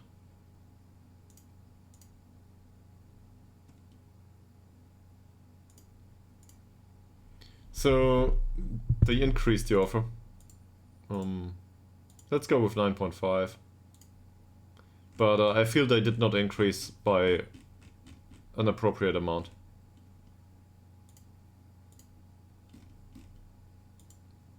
Seriously, I'd be willing to part with Bergman for 5k. Doesn't matter to me. That's part of what's so interesting about market value of anything, not just the players in Football Manager.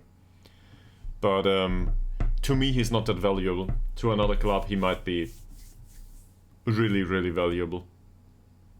So in that sense, I'd take any amount of money at this point. I just want to have the piece in the squad. And also there's enough replacement in this position, so yeah, he can go.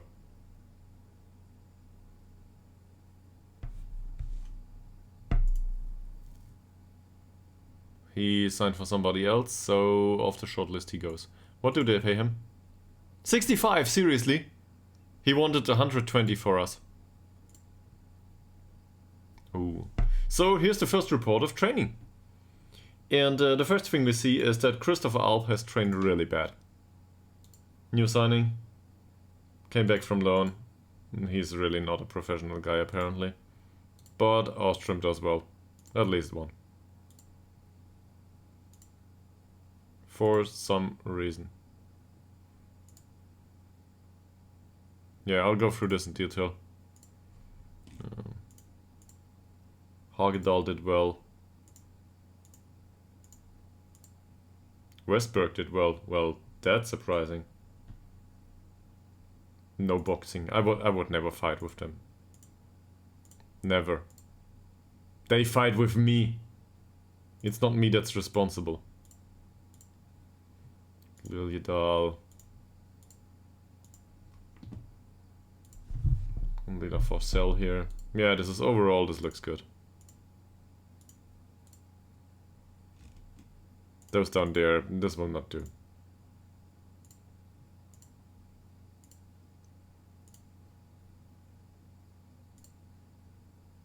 This is also down to morale probably.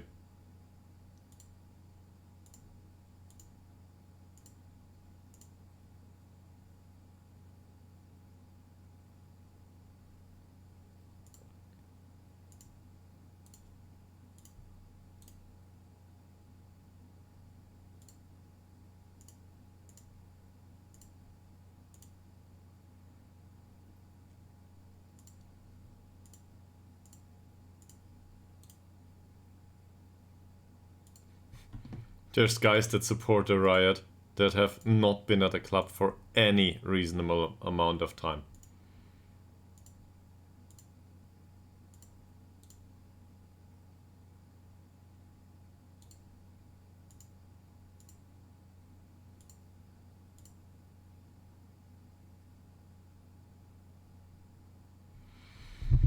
And now it gets a bit better. They want him on loan. No, no, no.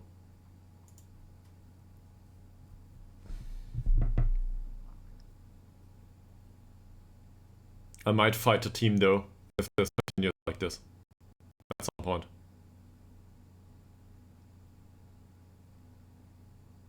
Also, they are pissed about the selling of Turngren. It's not about Al Holmström or Oliver Swan. Okay, Oliver Swan was a bit weaker. Anyway. Which is a weird thing to say, given that he was club captain. But they are unhappy about Turngren. He was a 20-year-old. He was always going to outgrow the club anyway.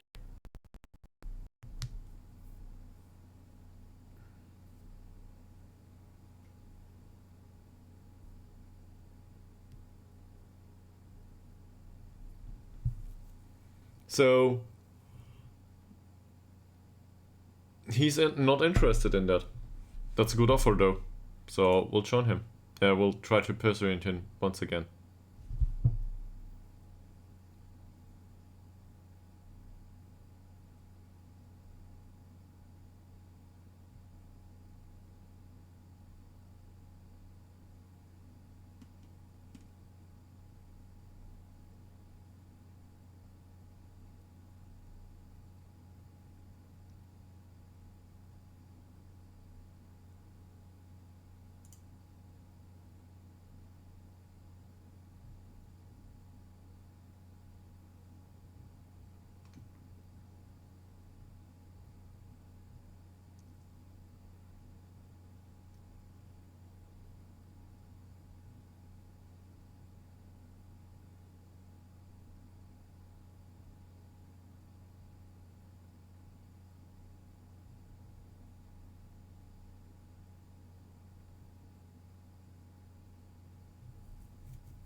I'm done talking to you. Fine. Well, retried. But he doesn't want to play for them, so he will stay. And we've got a player that is alienated now, at least to a degree.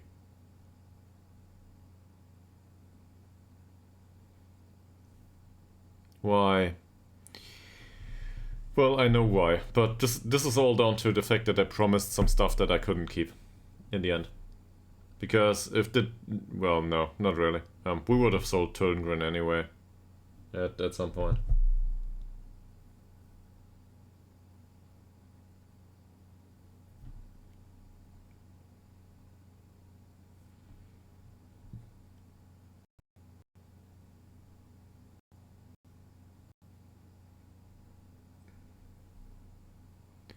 First week of training's over.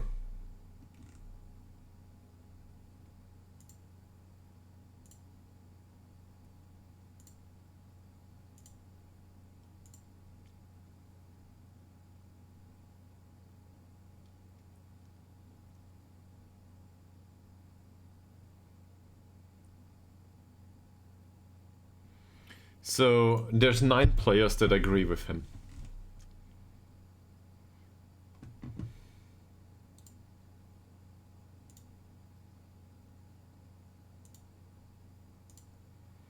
Who are these 9?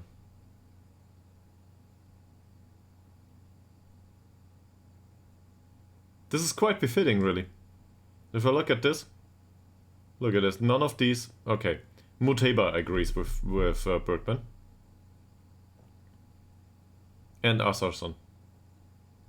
So that's 2 out of 9 players of the first team, of the planned first team, that agree with this. Now, I don't want to make it about first team and second team or something like this, but it's mostly the members that are less relevant to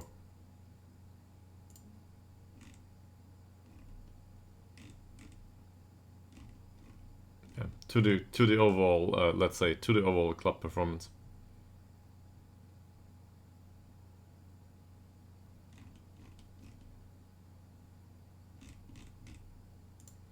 So we might want to get rid of one or two of these. Improve the situation overall. If they're not around the club, they cannot complain. That's an easy one.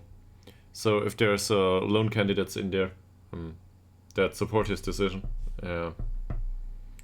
he might lose that support just because they go out on loan. It might just happen.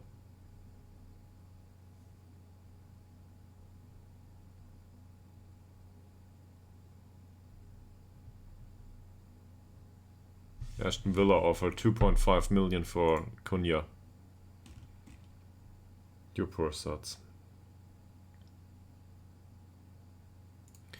Tolga Dobrev, for example. This is the nail in the coffin. So I think Tolga Dobrev might improve in the future. He also has got a really bad contract with us. But in this situation, you wanna go for 5k? Maybe somebody's interested. Or I don't know. Let's make it 10. Who cares? Maybe there's somebody. Nah, let's make it 5. 7.5. Alright. I don't know. Valuation of different clubs is sometimes really weird. Ostrom doesn't complain. Brentson is to be offered out on loan anyway. Stolt. Khalili is already out on loan. Gogo is on a non-contract. And Viden is wanted by Karlskrona. Didn't they pay a fee for him, or what's the problem? Oh, they feel. I feel. The problem was they didn't want to. He didn't want to join them, right?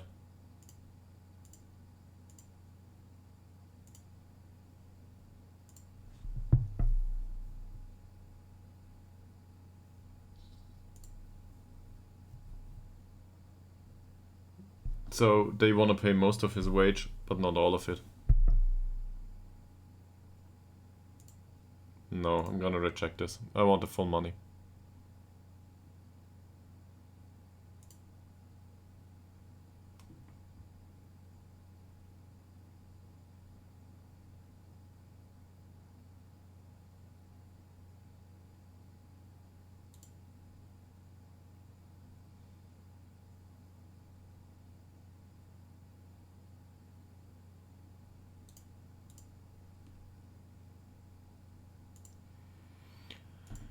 Oh, Tolga.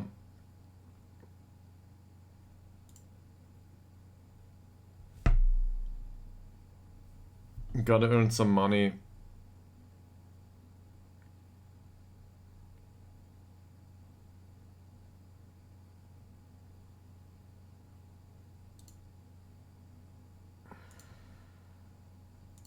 Alright.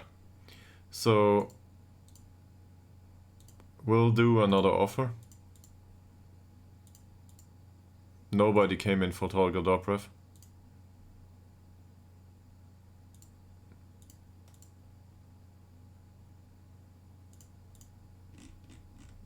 Let's go with 5 instead and also set him to transfer list.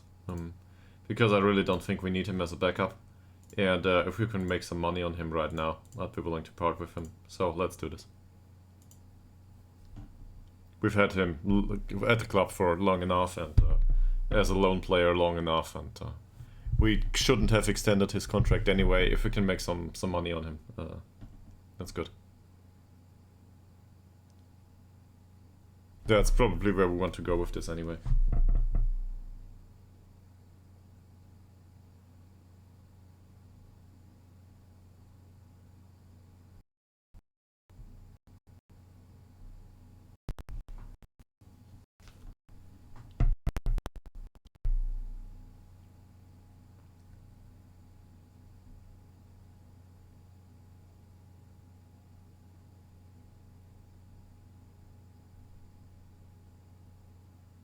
Alright. I just read your last message one more time, by the way. First of all, welcome back.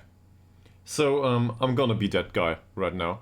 And this will be on the internet going forward. So, I'm gonna apologize now to you, Popple. Because I think you're too apologetic. There's nothing to be sorry about being AFK or not being around the stream, right? I really appreciate to have your company, but... Both. I started a fight, yes. With Tolga Dobrev, that is. So, yes, there might be some blue eyes. But anyway, you don't have to apologize for any of this, really. And it looks that way. So, yeah, I don't know what you can make of it, but it's just something I noticed out of the blue now. Out of the blue. Yeah.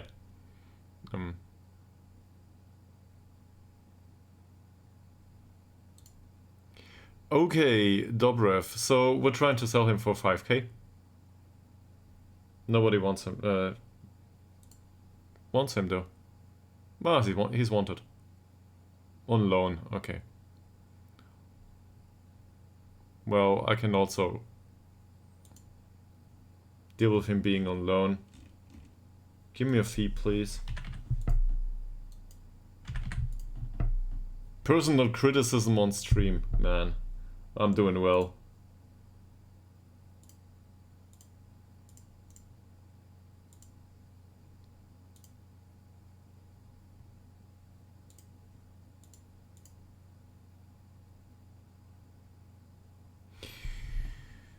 Oh.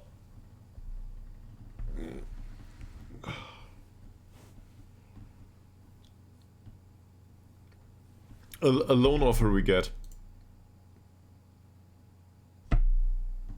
for 90% of his wages again.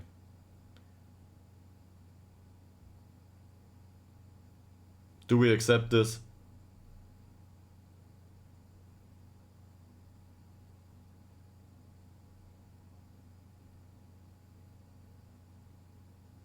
No, seriously, this is not about the money anymore. Either you give me what I want, or you go. It's not enough. I don't want this keeper. And this is down to the fact that we can also retain Tolga Dobrev at the club. I don't care. This doesn't look bad. He's 23 though. And much too expensive.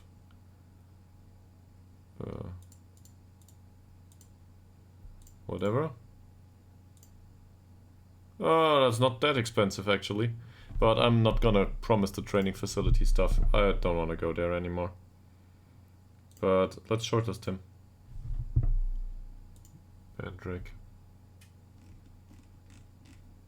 I hope you got the chest bubble, by the way. Now this is going on in my head, right? I don't know.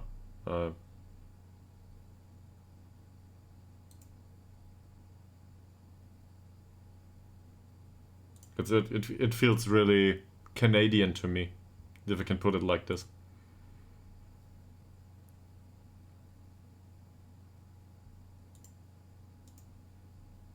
Yeah, not interested here. Okay.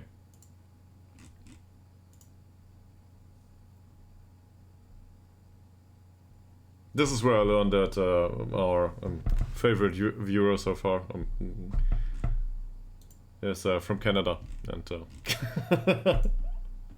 I don't know.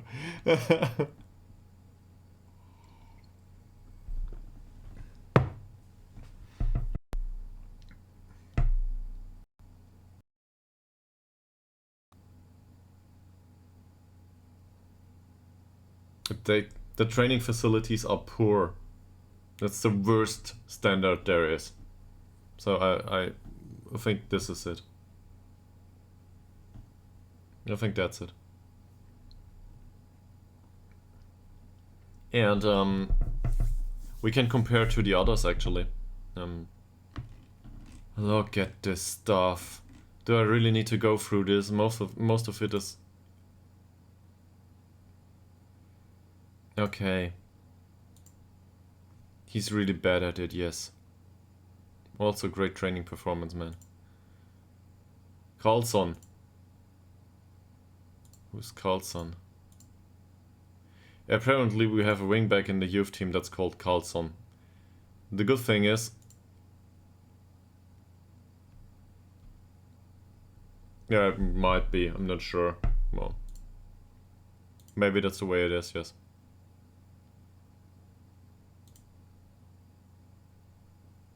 But this might also have to do with the fact that we're in a league that has better training facilities. So the standard of player expects some sort of accommodation, I guess. Training-wise.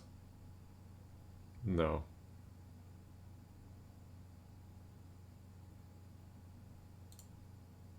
This is just flat out wrong. This is still a weakness, so...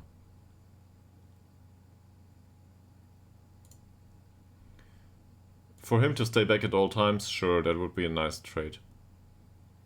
But I don't think it's worth adding it to the workload. Malte Ekman with the killer balls, yes, but he already tried to learn these. But sure, this is Malte Ekman in a nutshell, so I want killer balls, yes. And for Nila Fossell, I don't want him to go forward whenever possible, that's just not... he's got some tactical flexibility in him right now, so I don't want to do that.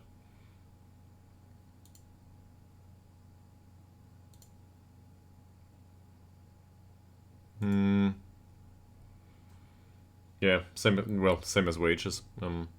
But I think you gotta spend the money somewhere, right? For the club to be attractive to new players.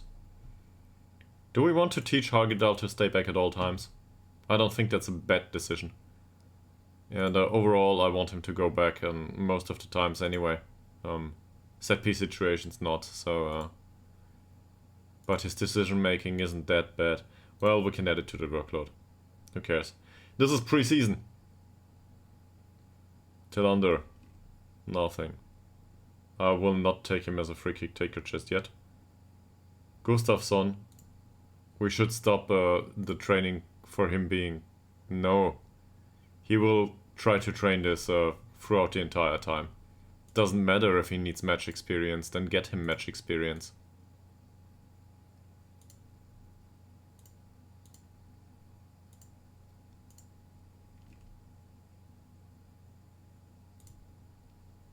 He has a weaker foot. That's not a Gustafsson. Seriously. So he's left-footed, but we should train him to be an inverted winger anyway. Doesn't look bad though. He's one of ours, okay. So we found him in the village apparently. I don't know.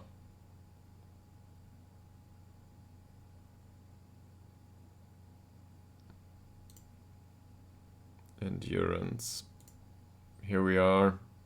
This is fine. David Person. He's got a weaker foot, so they all want us to start developing the weaker feet. But I really don't see a benefit in that. To me... Well, okay, I see the benefit, but I don't think it's worth spending the experience on that.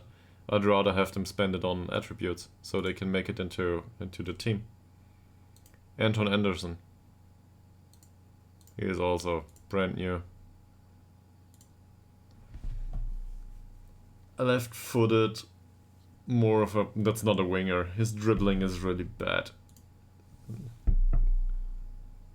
At his core, he might be a passer at some point, but strength is lacking. He will not be a striker for that reason. His finish is also really bad. I don't know what to do with him. Probably sell him, right?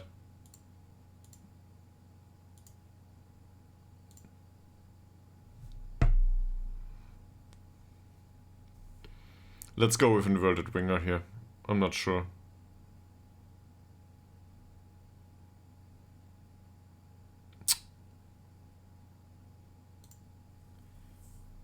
Because he's got the pace. Stamina and work rate are somewhat okay. Mentals don't look too bad. It's mostly down to technicals. The technical skills are really lacking. But it's mostly dribbling though. So let's give him some ball control training and hope that he improves somewhat, but I don't see this as a realistic option. Bergman snubs the other club. Yeah, sure. Now, we offered him for 9.5k and they accepted. Let's see if somebody else is interested. Let's say for 9, maybe a bit less.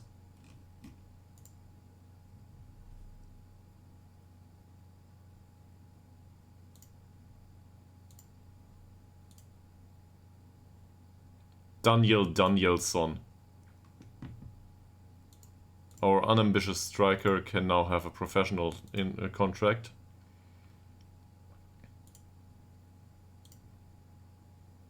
I didn't set up training for all of these, did I?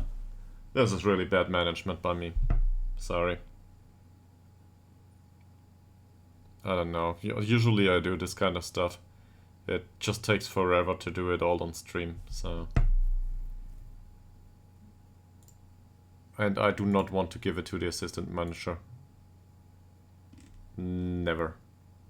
So let's look into training here. He's got it covered. He's got no training whatsoever.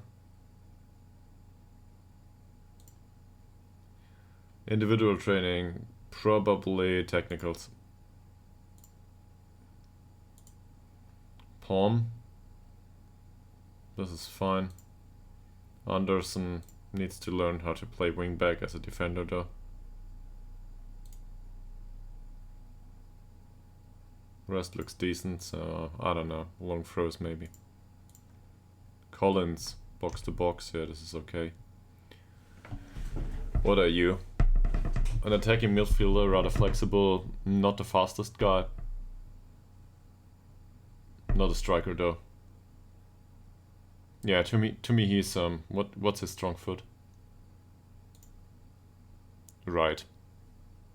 So to me he's an inverted winger. There is absolutely no abundance of these in our squad. So this doesn't look good at first glance, but he's not really weak in anything, considering he's 16-year-old for this level. He might get the pace rather quickly. Nelson. Okay, I'll go through these going forward, and I'll go for a bathroom break and also grab some food. So this might take, I don't know, 2 to 3 minutes, and I'll be back and go through these afterwards. See you in a bit.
Apparently there's a player with 19 determination in our squad. Who? Where? Didn't see that. Oh, Ericsson. Yeah, well, great. Sure. Now if determination were meaningful by anyway, but yeah, right. Maybe if we also has teamwork and work rate at some point, sure. Svensson, inverted wing, I don't care. We got this, we got this. They prepared themselves for me. Okay, so Isaac Haddad. What are we gonna do with him? Oh, come on, Football Manager, don't do that to me.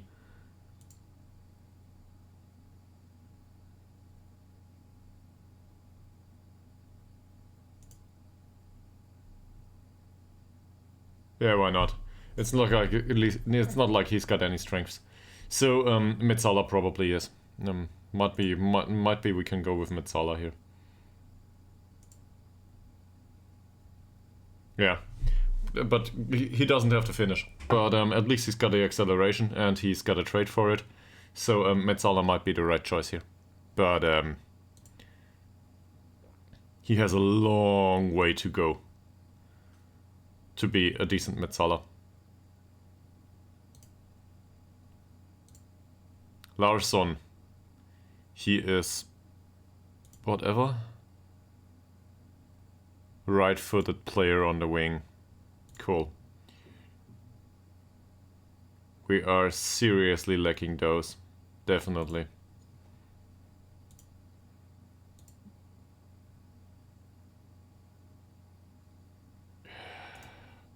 Go. Train corners, for some reason. Joachim Eriksson. He's a target forward that shoots from distance. Which he's no good at. Okay. So, as a... I don't know, target forward. Yeah, he can also train complete forward. It's not that it matters much. And I definitely don't think he should shoot from distance, so let's get rid of this. He's got long shot 6. He will not develop into long shots 13 all of a sudden.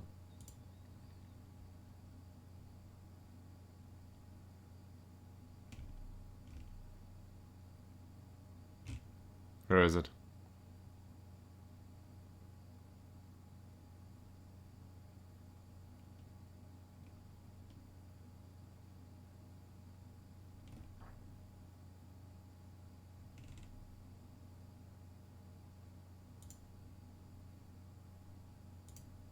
Yeah, okay, there it is. It's a bit weird, because we start coaching him restricting the long shots. But I'm not sure if this is the same dialogue option as refrains from taking long shots. So I thought maybe he can have both traits at the same time, which doesn't make any sense. But apparently this is the way it is phrased. Food.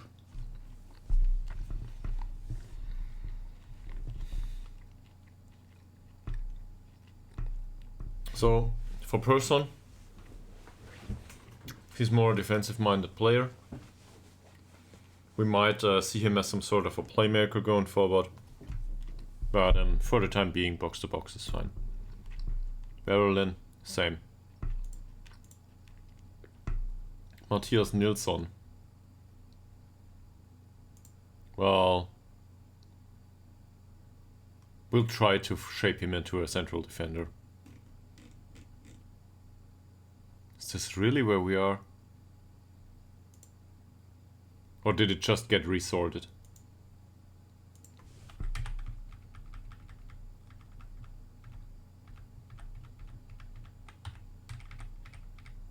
Yeah, it got sorted. Okay, cool. Frederick Arman. There's not much of a discussion here. He'll be a wingback on attack duty. Hopefully he can make well, I don't know, long throws he needs. Modik. Apparently a striker. Jumping reach 12 is decent. He also's got some technique. Heading is a bit missing. I think he can develop into a striker, yes. At some point. but he needs much better strength to be a striker for us. So that's part of it. Bigger son.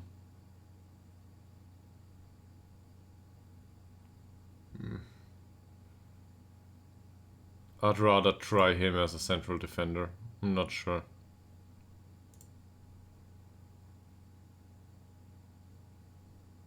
This is not only here though. It's all over Football Manager. This iteration. I don't know. I don't get why they don't fix it. But well, as a software developer, I get it because it's hard to reproduce. I have no idea how to trigger this. Sometimes it just happens. But that's something that I don't know how they test UI. So I'm not capable to tell how unit testing or if UI related stuff should work. But this is something that did slip a few iterations of tests. So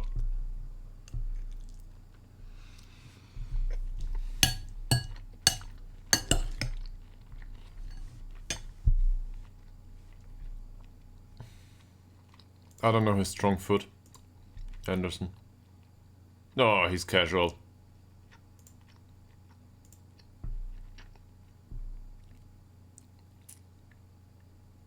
Why did we sign him? Probably due to the great potential, right? Another striker. Yeah, well, no. So he will not be a striker. At least not for us. Is he right or left-footed? Right-footed. So, dear Jonas Ekström, you will be an attacking midfielder on the left wing. Good luck with that.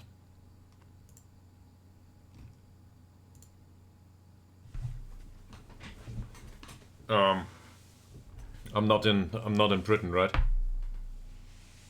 Also, I'm a web development guy so far. So sure, I can. I mean, what's Football Manager written in anyway? C++ probably, or something along the lines. But within that code base, I would probably feel right at home, yes, because I'm used to. Well, this is old software, so I don't want to be insulting to SI, but old software usually contains a lot of trash. So in that sense, I will feel right at home.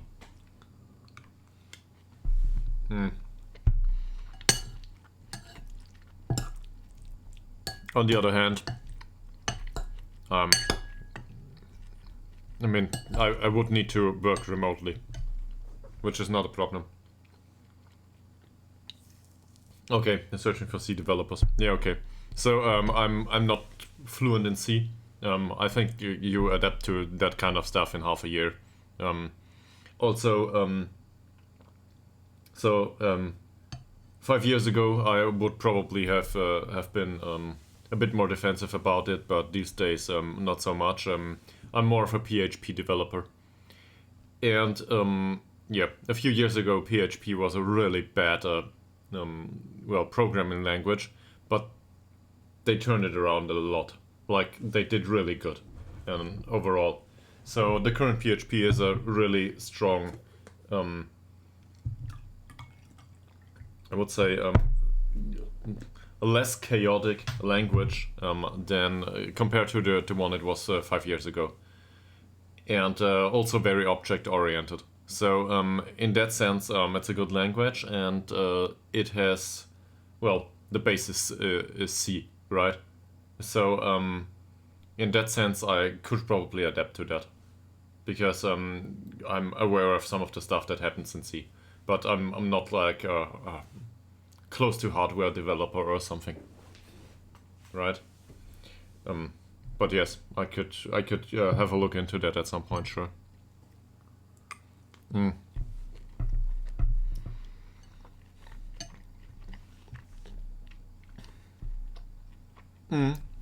Sure, but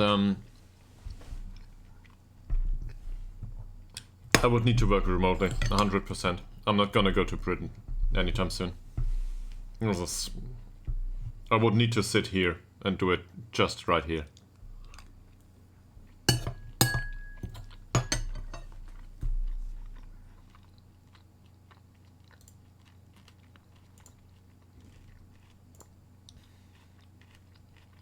Also, there's the thing.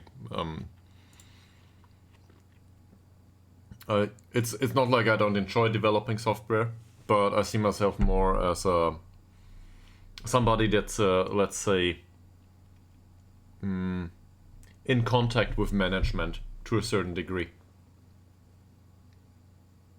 Yes, it is. Sure, it is. On the other hand, that might mean that there is no more free time. The border between your job and what you do in your free time is no longer that strict. That's already the case once you start streaming. But to me, I see this as well, just an addition to what I do anyway.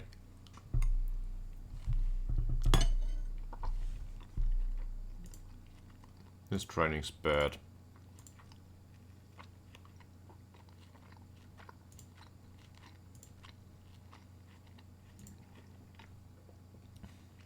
Sure.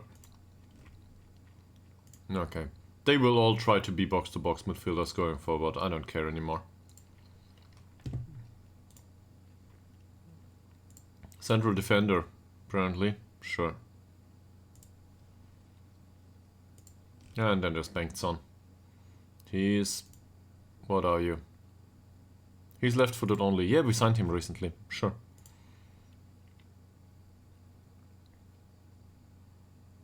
He can play inverted winger, yes. And also I think he can do it in the first team going forward at some point, but for now this is fine. But yes, I would be willing to work with SI, sure.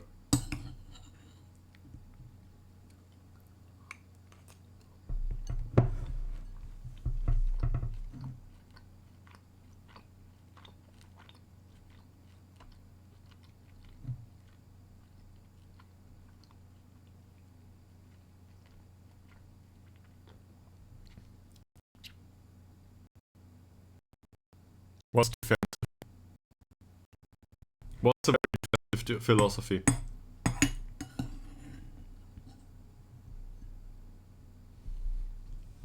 What's that to you in this situation? Are we talking defensive football?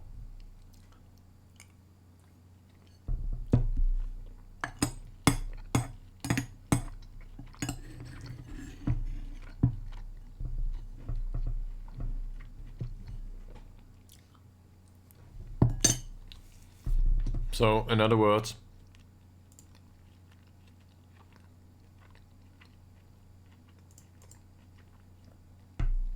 are we talking this?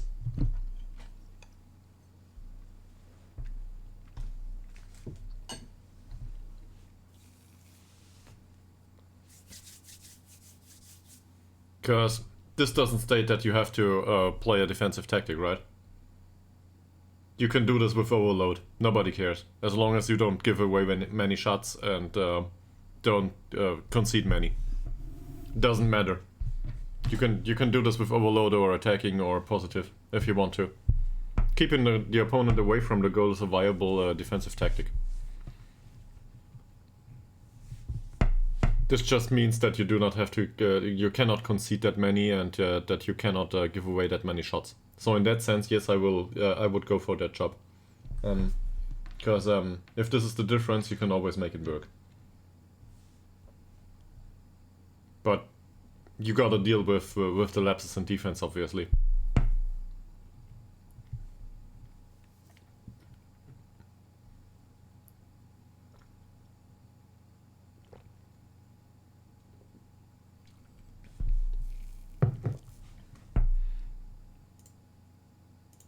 I'm not sure if that answers the question. Hopefully.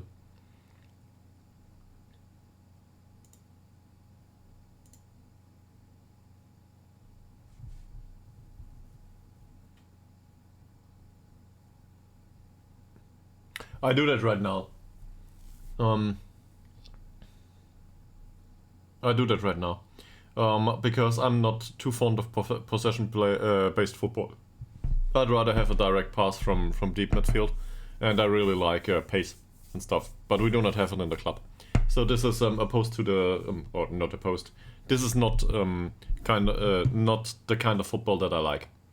I like to have fast-paced wingers who can really outrun the opposition and score on the counter. We do not score on the counter. We don't. So in that sense, I'm doing a save in that is different from the philosophy I like.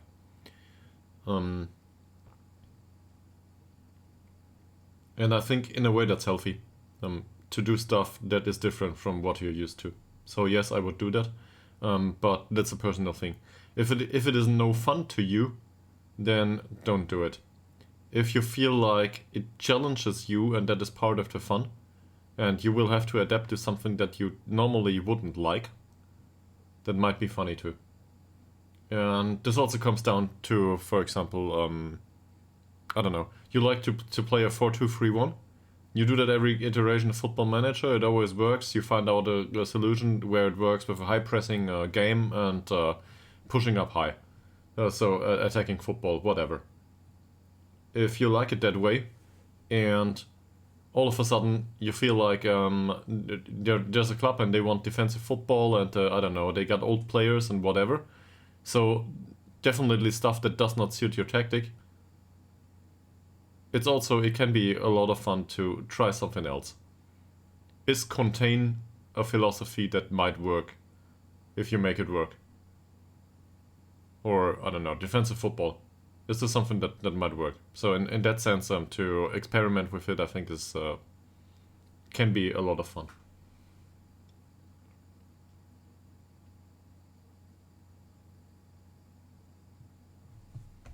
Also, you can all, I mean, in roguelite lights they say dying is part of the fun, right? So why not?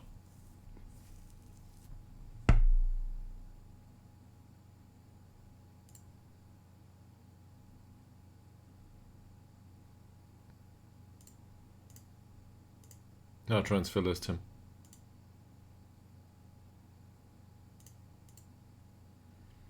Tobias Svensson would benefit from playing time. Yes, I agree.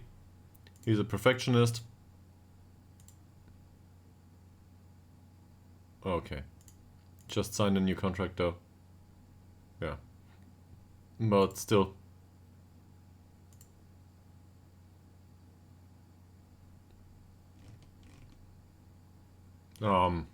Yeah, but it's not mine. I just remembered it right now. It's a common saying, I think, in roguelites or roguelikes, whatever. Also, I never played the original Rogue, so I don't know. I noticed from stuff like Slay the Spire or I don't know, Risk of Rain, Faster Than Light. They all got roguelike elements in them, so and it's true there. The run's over at some point, you will start over. So that's part of it. Yeah, but I want to loan him out.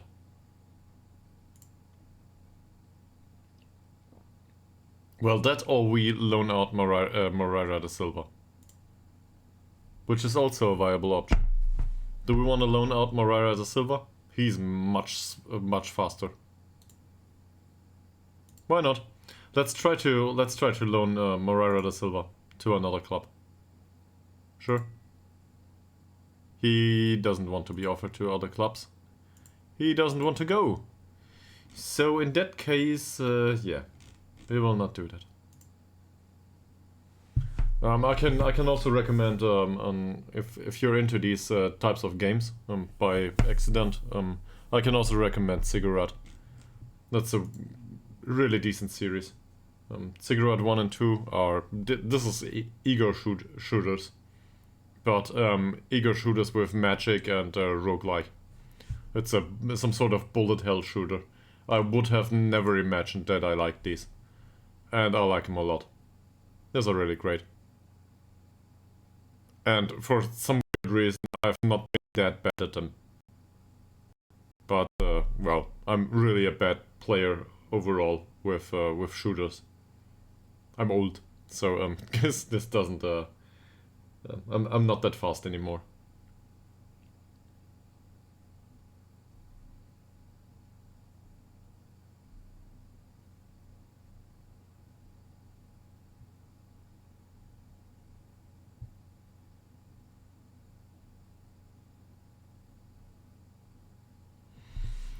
So now we've got 2 unhappy players within our squad, still. For Dobrev we can reduce the asking price. Same for Bergman.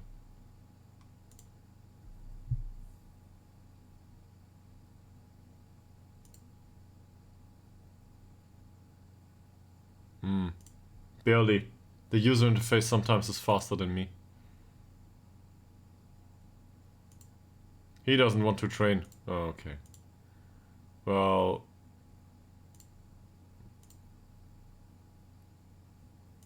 I cannot do anything about the preseason training, you realize that, right? He's too old. He's 20 now. But he's wanted by other clubs for loan. So that doesn't matter much to us. He will not play for us. At least not right now. He's got no interest in going out for loan, so we will try anyway.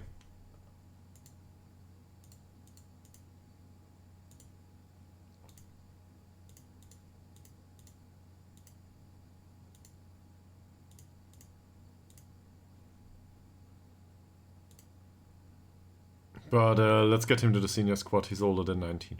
So we have to deal with this in one way or another. Jonathan Bengtsson. Too old for U19? Yeah, well, he's too old? He's too old apparently. He's, well, U19 means under 19, so yes. He'll be in a senior squad too. And we will once again try to offer him for other clubs for loan. This is hard on Harry Warwick. Having another player in the squad immediately that's able to replace him. Hugo Bergman. So he's 21, sure. Needs to be in the senior squad. He might even remain at the club at this point.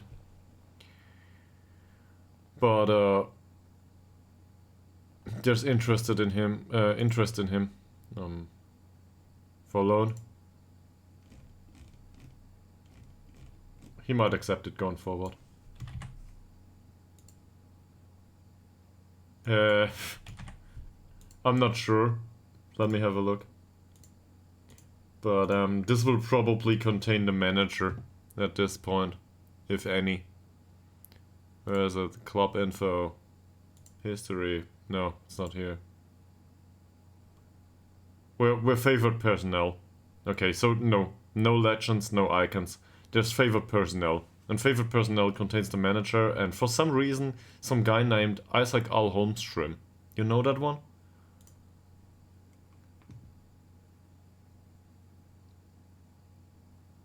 Yeah. He'll be in there for quite some time.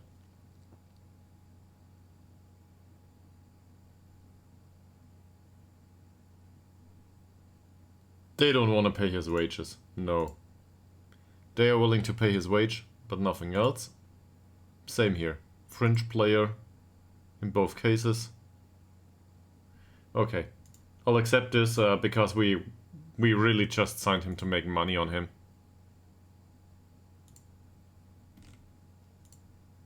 Good to know. Good to know. So they do not want to pay for a fee for him either. But let's develop him, this is fine. The board will not be happy with it, but we saved the wage. And at the end of the day, he's under contract for us. So we can always extend the contract, I think, due to the clauses. And or recall him if he doesn't, well, I don't care if he doesn't develop. If he doesn't develop, we paid €6 for the experiment. So, ow, whatever.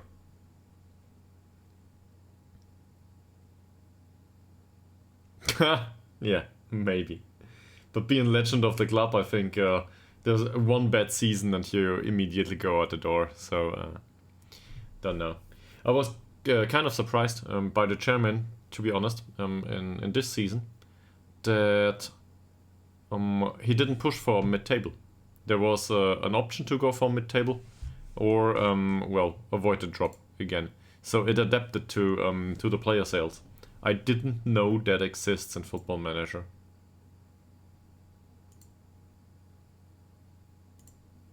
Yeah, we can remove him from the shortlist, that's fine. I always thought that if the money is in the club, they expect you to find a replacement for whoever you sell. But apparently that's not the case. Apparently if the squad gets weakened to a degree, they will take their expectations down a notch. So this is why now the board expects us to avoid relegation, and the squad expects to go for mid-table.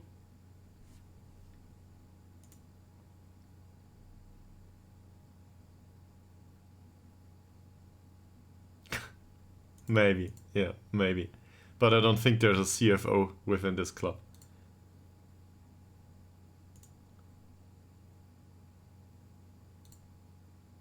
That's a decent coach, probably, yes. But not for this kind of money, so no. We have no director of football. I don't need one either. Doesn't matter. Niels Bakken.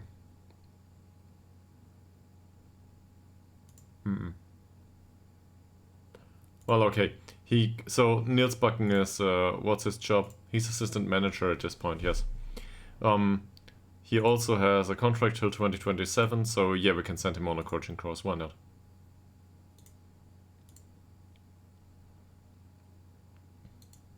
This is another head of youth development, and I really don't want to have an unambitious guy there. He is a really bad physio. This is weird to me. Physiotherapy apparently doesn't... improvements apparently don't include physiotherapy. For some reason. Because our stuff... Where is our physio? Here. Okay, he's goalkeeping coach along the way. But this is our regular physio. 6 points of physiotherapy. The other ones had 6 and 4. And he's our physio slash goalkeeping coach. He's got physiotherapy 11. I have no idea why they recommend the other physios. It's not part of his skill set. Whatever they are better in. So...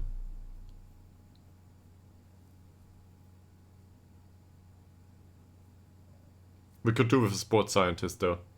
To find recurring injuries and that stuff.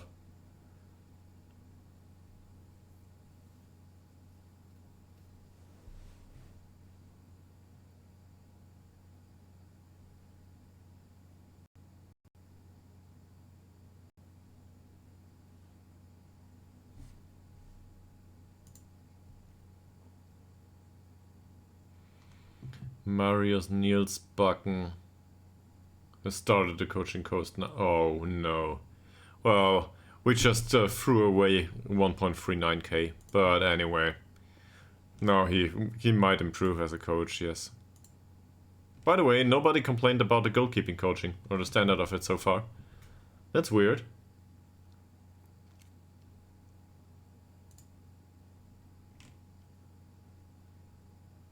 So, I think we can staff search for a goalkeeping coach at this point.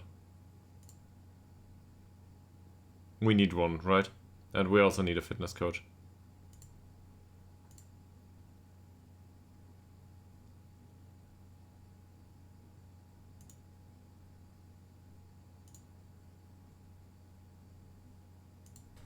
Fitness coaches are really hard to come by though. I'd love to have a decent one.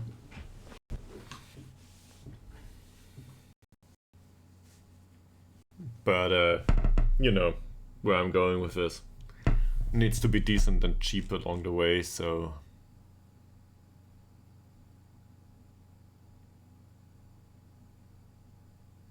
What? Philip Hillier has issued a profound come and get me plea towards me. And he wants to play. So, if this is how it works, sure, you can come in for a trial.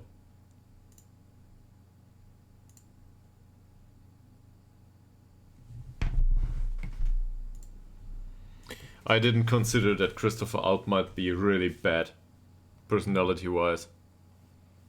He counts as balanced. Well, I'm sorry towards the real Christopher Alp, but this doesn't look good.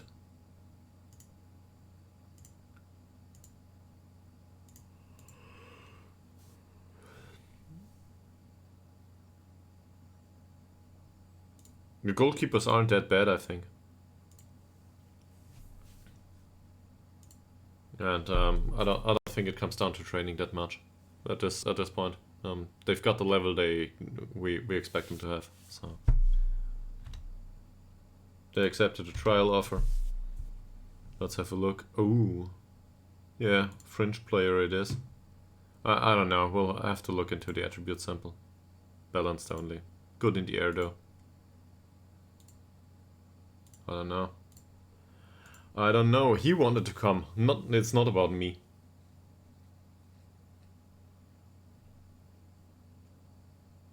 Thomas Müller will finally retire. Oh, okay. Still with Bayern Munich in this save. Well,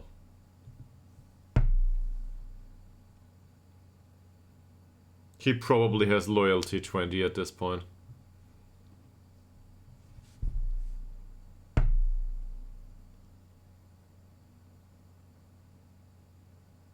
I think there has been talk that Thomas Müller might leave for another club, like Man U or something, throughout the years, but it never happened. Yeah.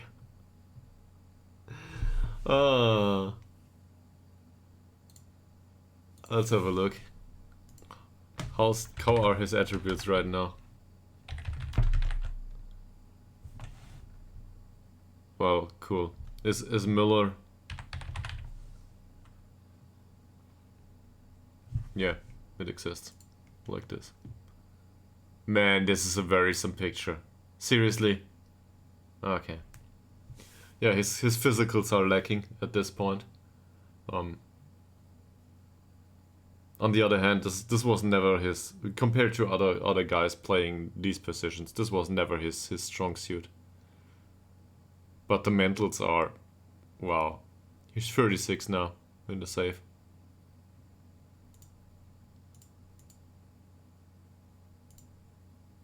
We can approach him and try to sign him. That's funny. Oh, as a coach. Yeah, I see.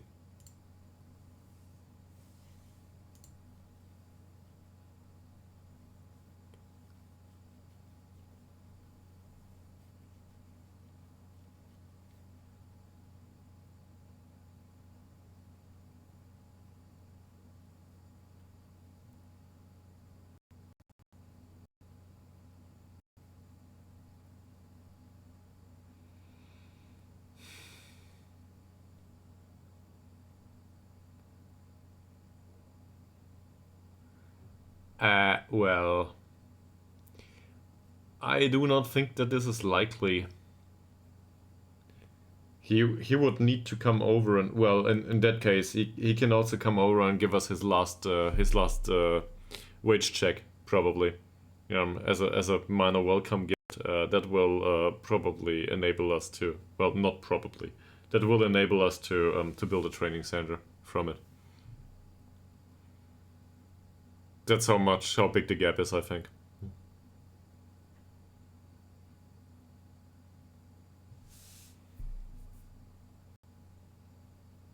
But sure, well, I would take him as a coach. Why not?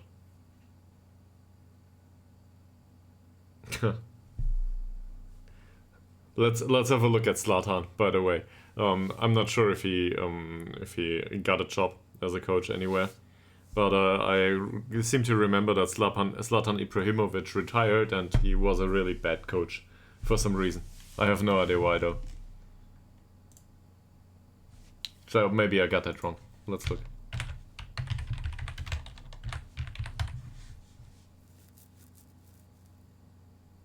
There he is. Oh, he's a manager. That's even worse. So he's a perfectionist, but his coaching attributes are really bad. Really, really bad.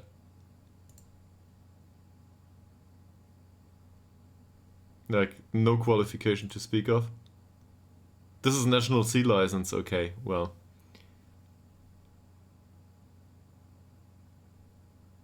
Yeah, but I think he's in Italy, still. Based in Sweden, well, in this. Yeah, it's not the standard of club he wants to work for, well, great. But it would be wonderful to have Zlatan in the club, right? I don't care about anything. I don't care about the role. Or whatever.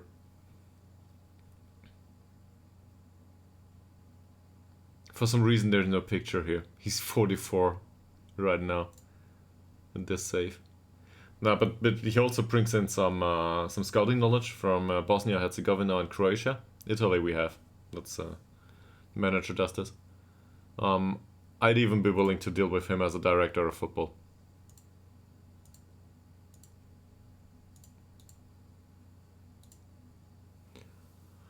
And as a coach, to be fair, he brings determination, level of discipline. Not so much motivating for some reason, but he brings the other two.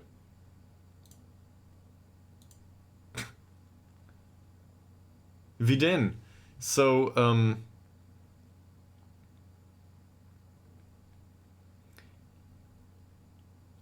yeah, Vidin might play as a central defender for them. We don't need Vidin going forward. Dobrev. This is better. So, we want, say, this for him. And I'm trying to negotiate a tiny fee here. Doesn't matter to me.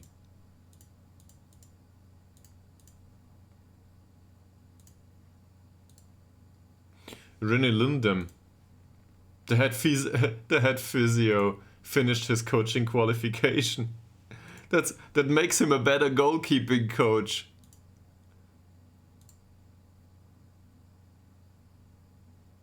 Well, not yet. But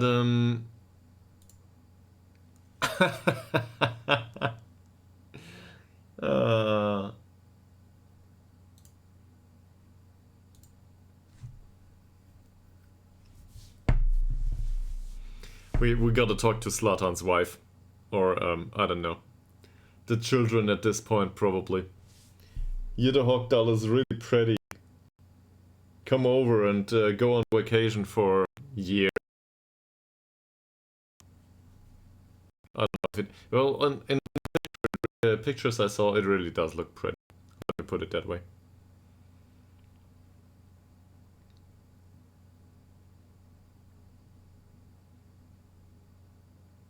I'm not sure. So he might have been a 1-1-1 guy prior to that.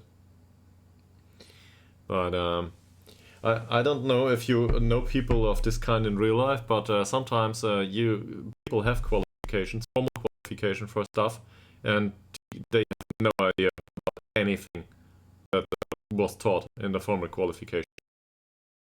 In that sense, I feel this is entirely realistic.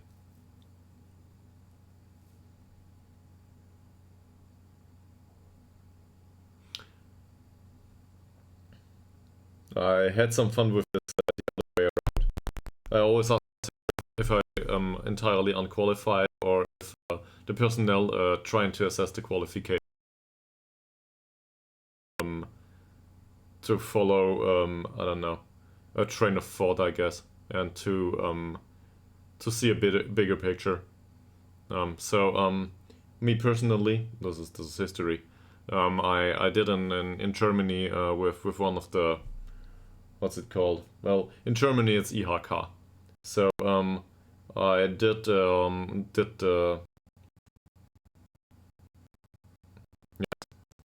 yes. There's this course to be the guy to deal with the apprentices, right? So this is called Ausbildereignungsprüfung in German. And good morning, so loser, or well, it's 12:30. Anyway, I'm a computer scientist. Good morning it is. It's still morning here. Hope you enjoy your lunch. Fine. So welcome back, so loser. But to finish that, managed to get through the formal stuff without a problem, but the practical exercise I didn't manage to go through, and they were absolutely so there was a contrast of a conflict of interest there. First of all, I couldn't do a presentation because there was no beamer, and afterwards they told me, well, there is a beamer, why didn't you do a presentation? So this was weird to me, just because it's just stupid, yeah. The teaching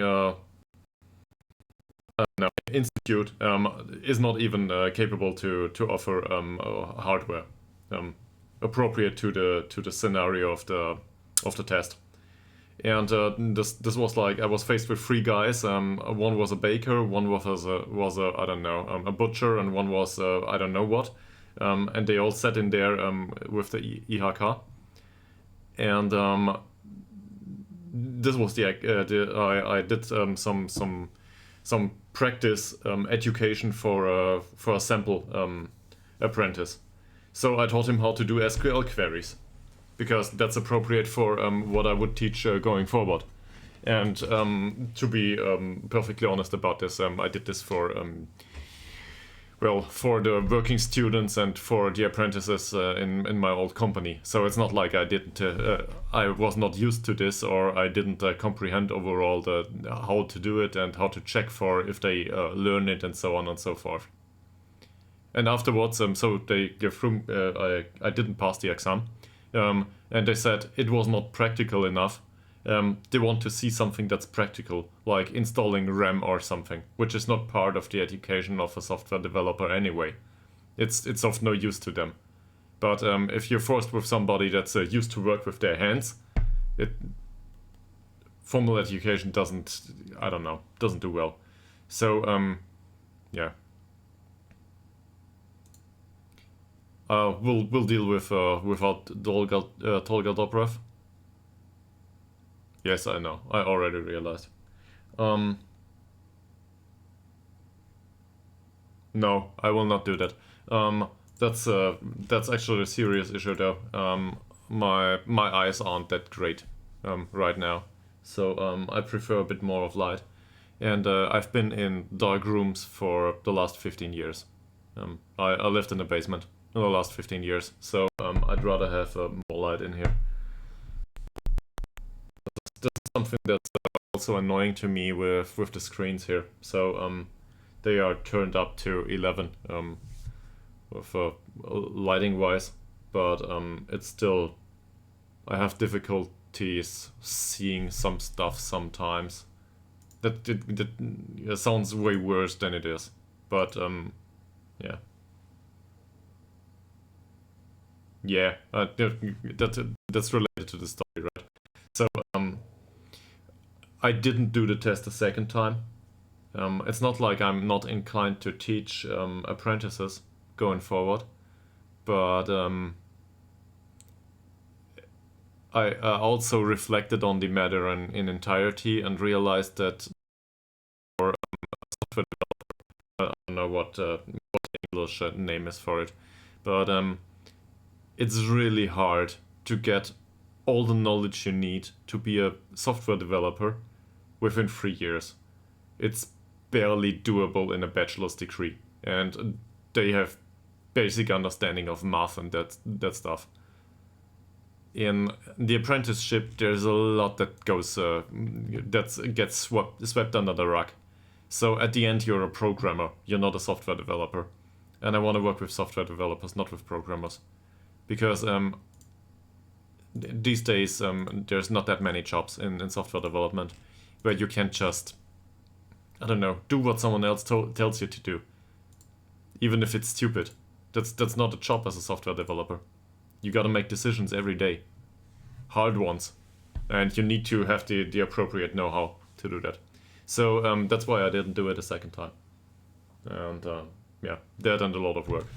So, but it's not like I'm supposed to the idea to teaching somebody else. I'll talk about this stuff.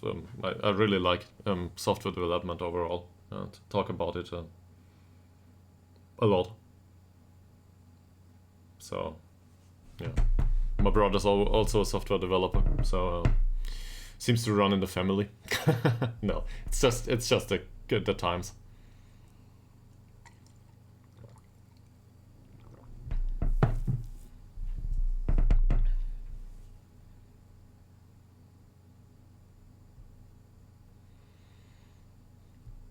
So if I were to do that exercise or that exam once more, I would probably do something really stupid and feel really stupid by doing it. Something like and then you I don't know, then you put the RAM in like this, and then you make sure that there's no current on your fingers by touching a metallic surface prior to doing it, and blah blah. So, yeah, but this is not appropriate for the level of mental skill I expect of somebody starting an apprenticeship in software development, and you cannot do that with a 17-year-old either. I mean, that guy has to be really bright. It's not so much about the age; it's about the lack of time that he had to absorb some things. Because in software development, even if you're a small wheel in the overall machine, you gotta decide stuff, not to just to make the life of everyone else easier and not harder. And in that sense, an apprenticeship is hard to deal with all that stuff.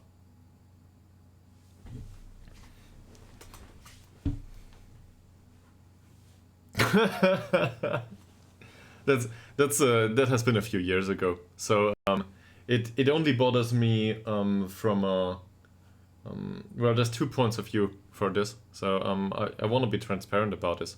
If we go there, the first point of view is that I don't know why this this approach exists at all.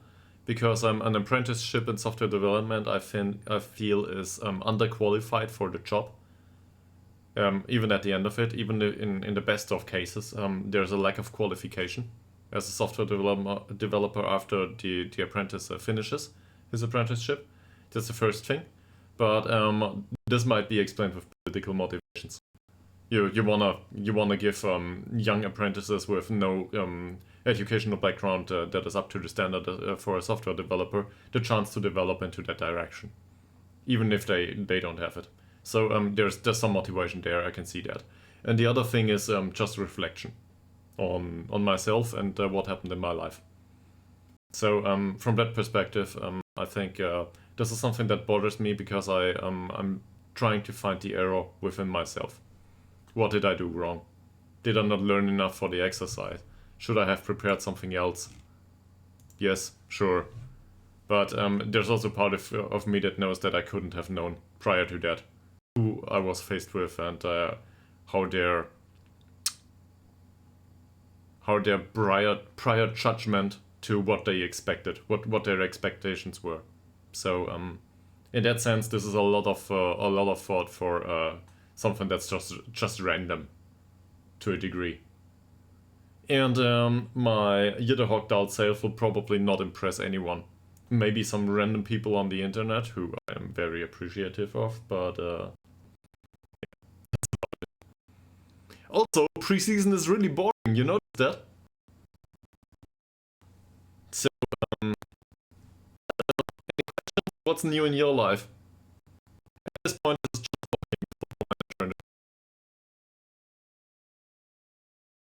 chatting on Twitch, right? Just chatting. Sorry. Just chatting. Also screens free.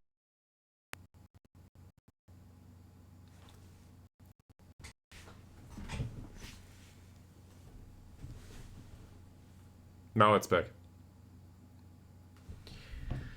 Yeah, good hardware here.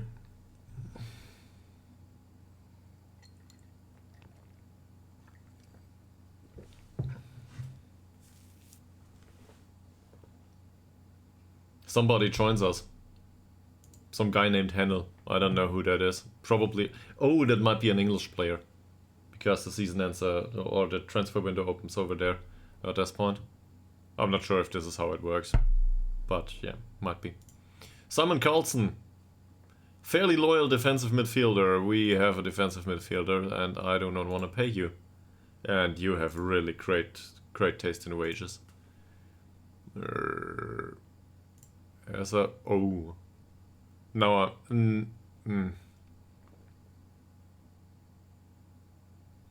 See this? That's a problem for me. So... He's really slow though. Split Biff would roast me for this. He's really slow. And overall, he's not that good.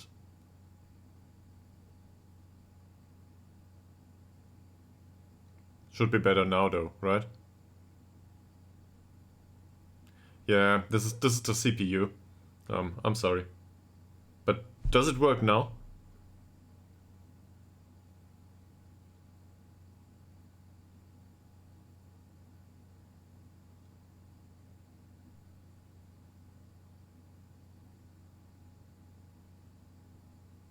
Guru. Thanks. Not sure if this is what I go for. This was done to Football Manager processing. It's CPU load. The CPU is really old. Sorry. If I ever get well, the week of free time I have, but there's I don't want to buy a new computer right now, and do all of that. So we will have to deal with this going forward for some time. At some point I'll buy a new PC. Altogether, I promise. Well, I will not change the screens probably and not the microphone, but also I'm one of these weird guys that still had a specific sound card. So it was an old creative card, but at that time that I bought it, it was good. I used it mainly to upmix 5.1 surround, and it was really great. I cannot abide the sound of my computer right now because it's stereo. And, well, it doesn't have to be stereo, but the onboard chip is really, really bad. And now, well, prior to that, sound processing went through the sound card. So it didn't matter if the main CPU got bogged down by some process, because the sound card was responsible for taking on audio. In that sense, this wouldn't have happened. But, well, after 15 years or something, it finally broke. So I had blue screens whenever I started to try to start a PC. Yeah, I'm not sure, but text-wise it might be a good idea. Yes, this is an old time overall. Yeah, you're right. So anyway, I'm willing to have a look at the price tag of this guy due to the personality, and I realized that he is not. Well, this is better.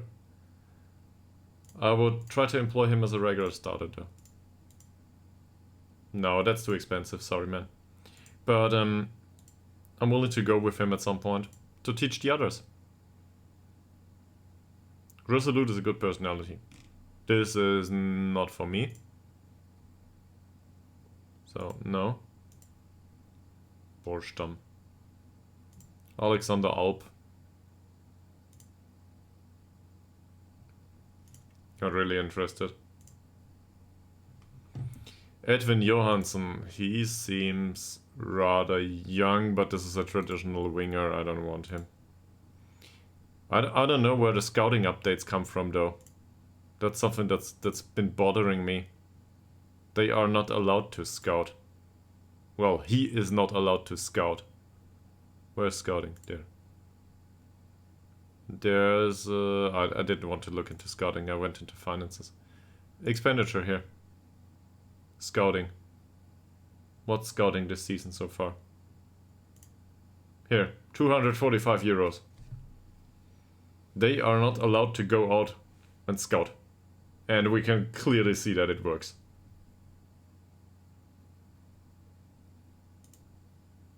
Should be noticeable in club finances too. Yeah. Well, at the time speaking, we have a quarter of what we need for the training facilities, okay? So don't tell me this has not been successful.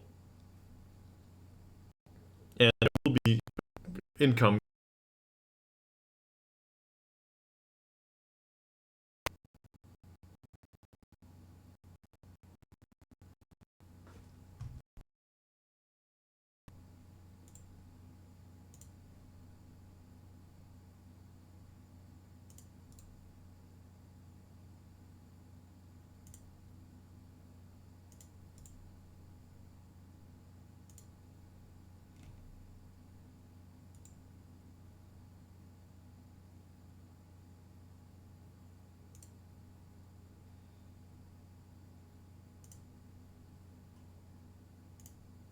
I gave OBS a slightly higher priority. Maybe that will help. Because Football Manager really isn't that important to me in that sense. OBS should have a higher priority. So maybe that that helps a little bit. Not sure. But he's too expensive is not all there is to it. But some of them just are.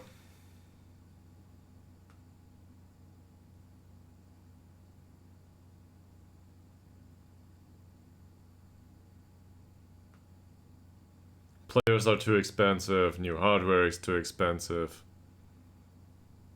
Hanging around at home all day is too expensive. There's an opportunity cost, I should work, decent day job. There's this, there's that. I'll do that going forward. Pinky promise.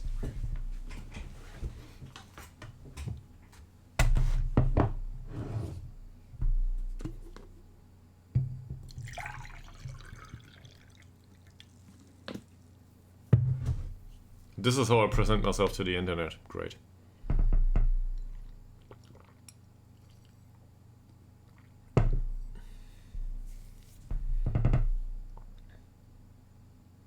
I think, yeah, in the video I recently mentioned with Filthy Robot, where he called it the midlife crisis, I think.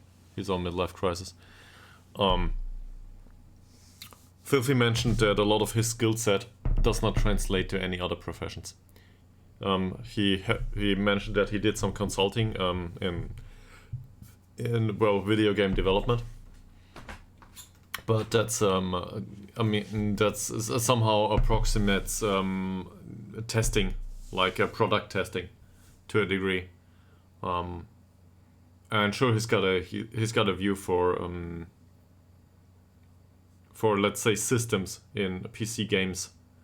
So in that sense, it is interesting to the developers, because if you're bogged down with a project, sometimes you don't see the flaws in your systems that you create that are expected to be fun. But I don't feel like streaming Football Manager and uploading videos to YouTube is a skill set that translates to anything else. So in that sense, this is highly specific.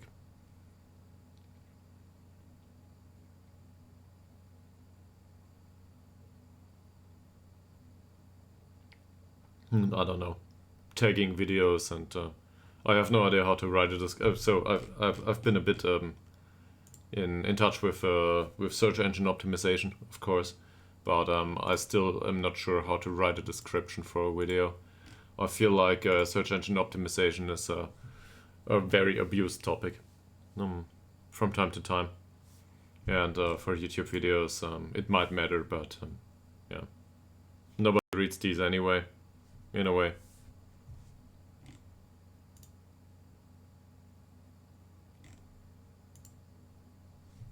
But what do you do as a title for, or as a description for an episode of a Twitch stream?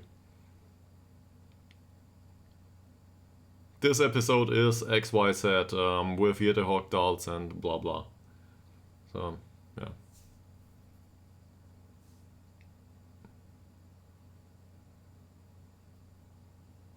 Usually for YouTube videos it's something like this, and then there's a Patreon link down below, or I don't know. Okay, Viden, yes you can go. Goodbye. Have a good one. Thanks for not sticking around. less money. And he will go for... Oh yeah, that was only the offer. But anyway, same here, he can go. Good luck out on loan, man. Good luck, and thanks for being with the club for about a week.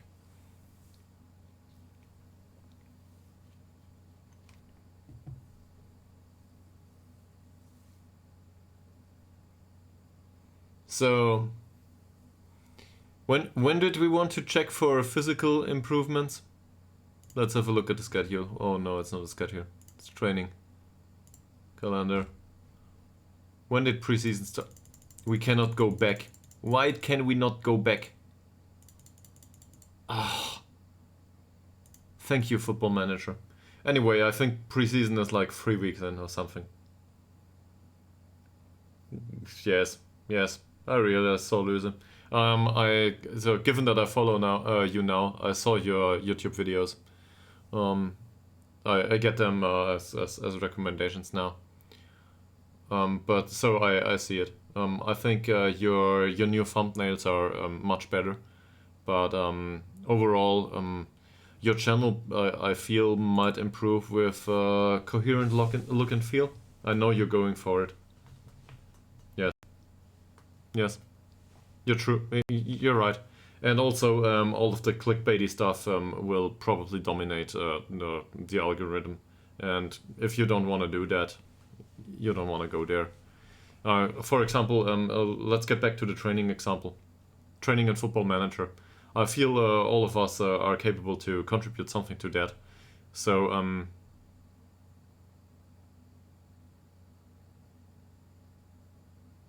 yeah, okay. I'll pick up that topic later, probably. But I feel we could contribute something to a video about training at this point. And yeah, right, exactly, something like this. Or I don't know. Stuff like that. And I really don't want to do that. I really don't. The funny part is YouTube still picks up some content that isn't like that. Due to sheer count of viewership, right? So my go-to example for this is Perun. Yeah, sure, but I did that some time ago. But to be perfectly honest, I'm not watching much of it, and I realized that this is important to you. So I'm not sure if it's of any use, right? I don't have time to watch other games once I stream 8 hours a day. So, yeah, that's not gonna happen. I don't even watch the stuff I really want to watch. Like, and for me, for example, this is Critical Role, right? He's unhappy with the standard of the goalkeeping coaching. There we go. There's the first one.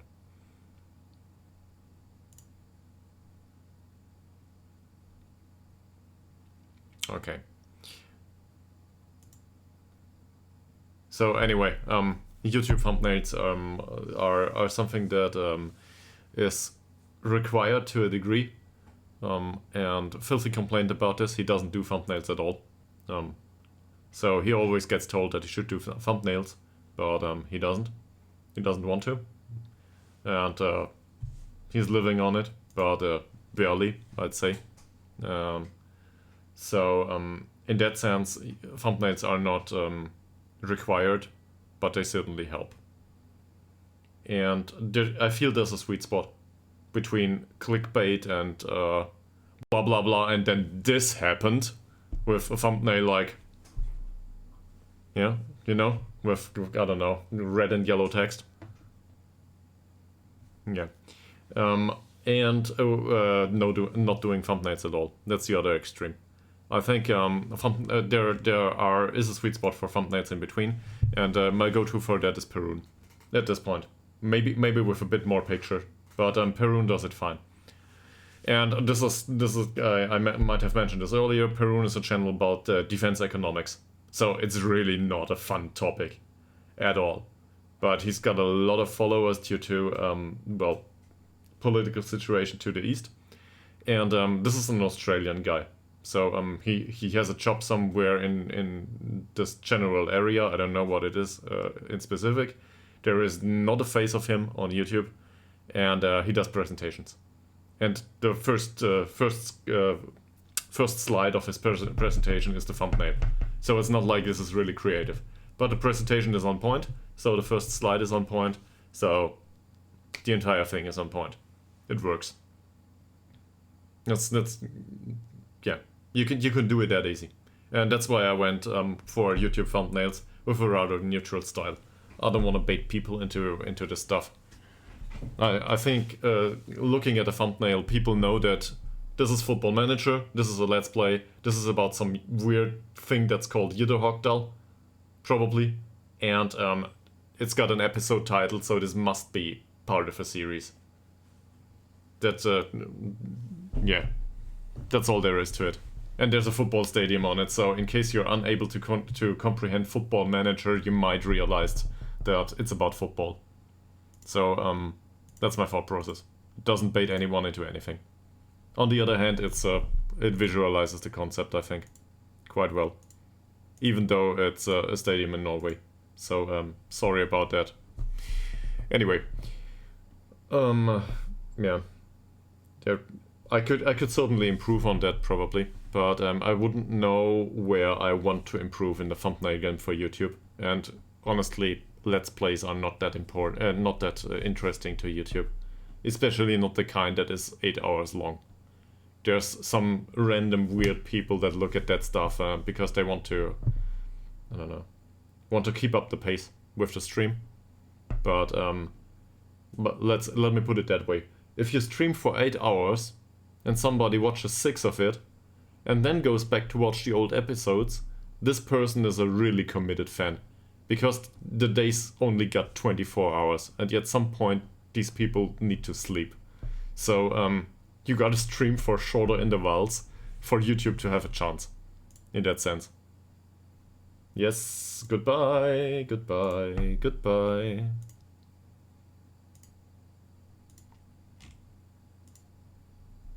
Also, it's just not what runs really well on YouTube. Well, there's always the example of Critical Role, of course, but this is different. To me, at least. Critical Role is just like a TV series on YouTube. So, of course, people come around and watch it for 4 hours a week. But also, it's 4 hours a week, not 4 hours a day. So, of course, they watch it. But they watch it months later, right? So, that's a Let's Play will not convert in the same way. So, Viden is out. Not a problem. We've got 2 right-footed players. Now the 29-year-old isn't with the club anymore. We got Wickberg instead. That's good. I can deal with that. And Popple, I wanted to go back to your statement, so let me read that one more time.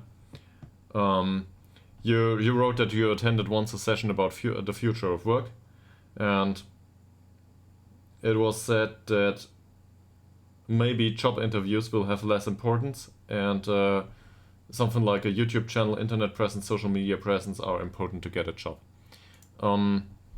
That's not my experience so far. So, of course, this comes with a lot of maybes, and this is another person's opinion. But I realized in the job interviews I had prior to now, that apparently social stuff has a lot of impact, and that being a person that has an own opinion and that has a clear view of how you want to work and how you imagine work is a turn-off for employers overall. This is why my go-to statement afterwards. Of all the talks I had, of all the job interviews, there was basically 2 situations. Either they wanted me to revamp the entire team, more or less, and wanted somebody with know-how, So they were willing to do anything for this, but once it came to money and circumstances, the circumstances were hard on them. There was not a team there and old software and blah blah. So that was one of the typical circumstances. So you can get a job, but you will know it is a mess. Just sit yourself in. And for that reason, they are willing to accept any personality whatsoever, which is bad by itself. And then the other type of team or the other type of job interview I encountered recently is you come there, you've got an opinion, and they want a sheep. They do not want somebody that has an opinion. They want somebody to do what they are told as a software developer. And I feel in software development this is horrible. This is not a good software developer at all. You want these different opinions and you want to have different perspectives on the same stuff. So I don't want to be part of a team like that. Anyway, but yeah, a lot of the talks fell through for that reason. Also, do you really want a software developer or somebody akin to management that has strong opinions on good management? I mean, that might challenge your views daily. And this is not easy and doesn't make the job very fun. Dobrak, no, he still wants an improvement in training facilities. So, no. No Dobrak. He will not come back. At least not for now. By the way, sore loser, we're trying to sell Bergman.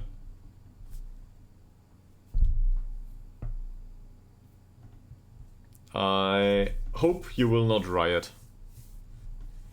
Here's Josh Hennell. There's an English center back who goes for the U19. And he might make the odd game in the U19s. Not up here. Kulafic. Green arrows all around. Where does this come from? Must be the standard of our coaches, probably.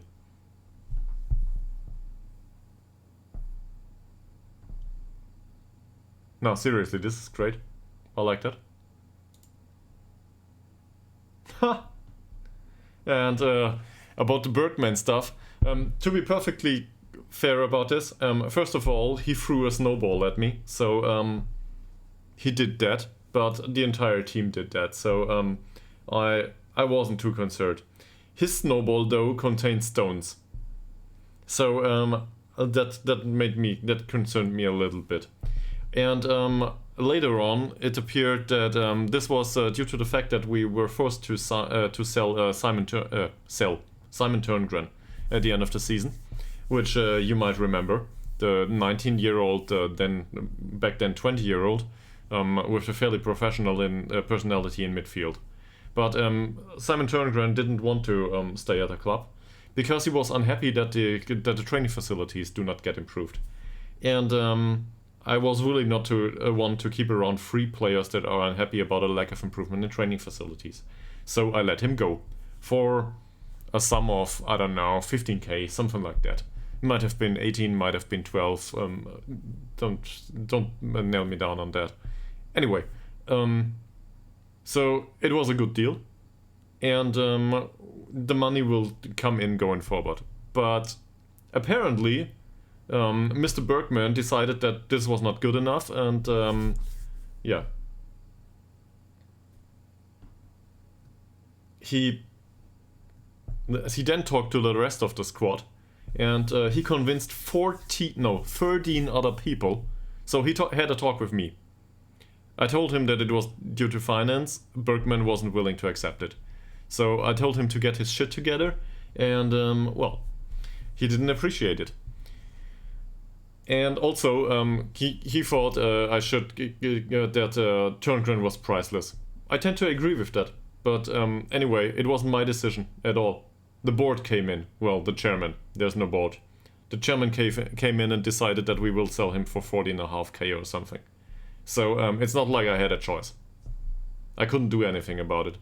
I could have protested, but my relationship with the chairman is strained enough, you know, due to the lack of improvement in training facilities. So at the end of the day, Bergman was really pissed after his talk with me didn't get any result. So he started talking to the rest of the squad. One day later, the entire squad turns out with snowballs in their hands. And yes, exactly. So with snowballs in their hands, and they all got stones in it, and tell me that they are unhappy with the sale of Turngren. I could convince 4 of them that it was needed due to financial circumstances. The rest of them, 9, are still in support of Turngren's stance. Not Turngren, Bergman's stance, that Turngren shouldn't have been sold. So what's going on now? Well,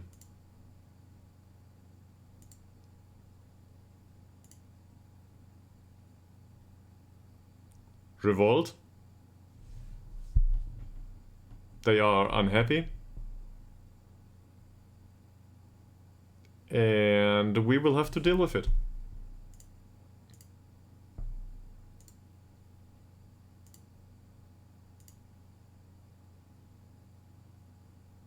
See, out on loan already? He's not out on loan yet. Okay.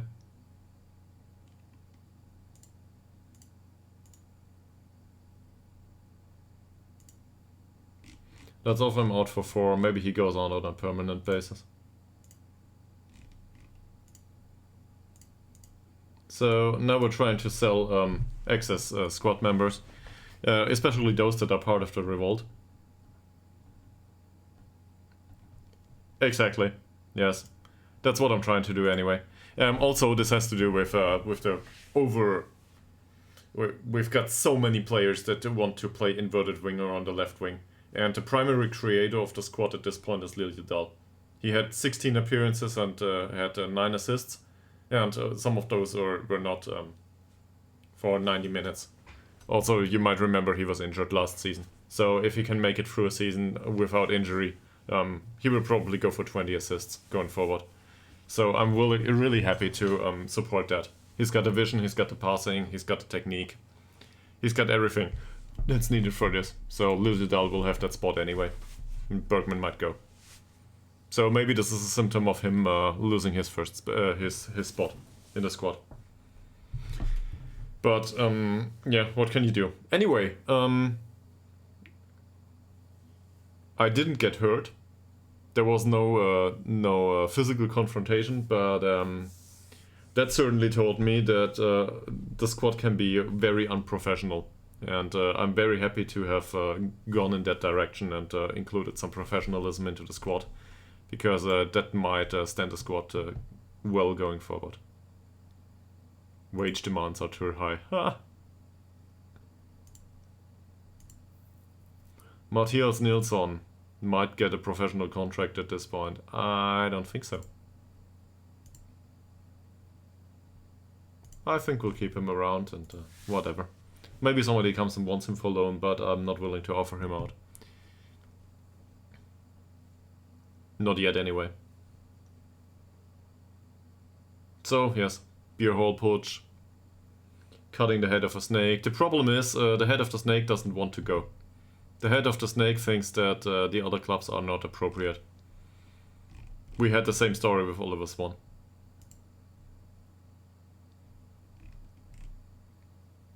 Yeah, well, no. So, he's got better finishing. Overall, his stats are good, but look at these traits. I don't want these traits on a striker. Why? Yeah, he can. I'm not sure if he's transfer listed already. Let's have a look. Where is he? Yeah, he's transfer listed. For 9k though, so I'm willing to go down to 8 now. Doesn't matter to me, he can go. Also, he's on a contract that runs out at the end of the year, and he would have wanted an increase probably. So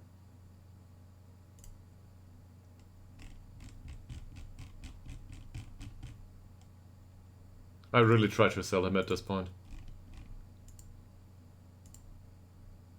Sorry to see this though. He could have been, I don't know, French player, squad player. He could have had some appearances in midfield too. He's got the flexibility. Oh, now they want Bergman. Nice. I don't know if it's about the 8k, but okay, he has no interest in he has no interest in either. So let's negotiate this. Fine. We will go for 7.5. We need the money after all. Training facilities and so on. This certainly would have helped with some of the circumstances.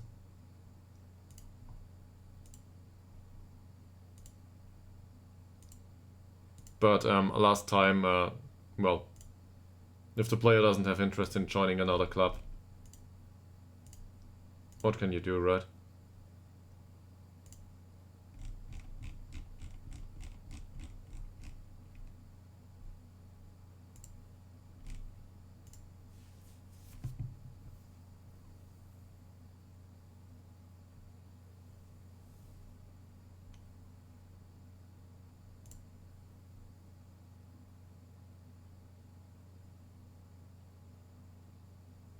We might end up selling him for, I don't know, 3k. Doesn't matter much to me. I mean, it matters with respect to the money I would have wanted, but yeah, now they're up to 2.7. We will not get more than 4k out of this, even if he decides to join any of them at all. So let's go with I don't know, 6.5.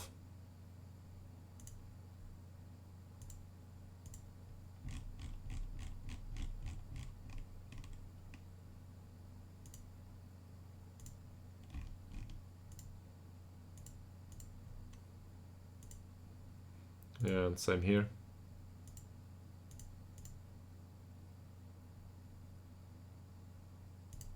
Can we type this in? Well, now it works, great.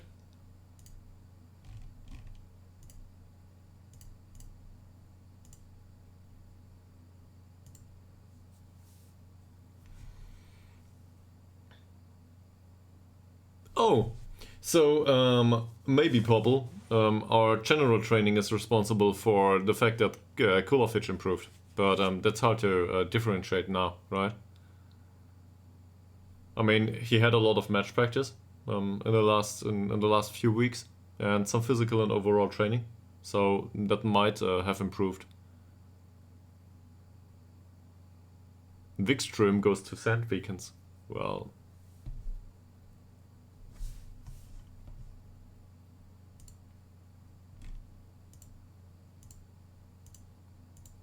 again with the 2.7? Seriously? No, I negotiated these, right? Yeah, these are negotiated. Let's have a look at the rest of the squad though. In terms of training performances. So, it looks like preseason training did something after all. Hagedal got better overall, but that might be natural growth. Westberg got better. Ngogo had good training performances, but didn't improve. Skillermo got better, apparently. Is this all in the last week? It really is. This is preseason training. I'm confused. So he can go, I don't want to sign him. Thanks for being around, but I don't want to have you. Boldegard Blom didn't improve much. Kulafich did improve though. Tillander didn't. Oh, Malte. Great. So he did improve. Ostrom improved pace-wise, even if not by much. Wickberg improved. This is, to me, this is important. Nila Fossell, not so much, but well, his long shots improved a little bit. Stolt, not. Dildal, not. Sederberg, not. Unsurprising. Muteba, I'm a bit, well, he could do better. Da Silva, Hellberg, nothing. Anderson, I would like him to like to see him improve, but he will need match practice. Warwick, same. Bergman, well, a little bit of composure. Well, he could have kept his composure. Well, let's not go there. Whatever. I'm still angry. And the rest of them, not so much. So is this down to the preseason training? Not sure. It's, let me put it that way. It's not like the physicals improved much for the entire squad, right? So this might have nothing to do with preseason training.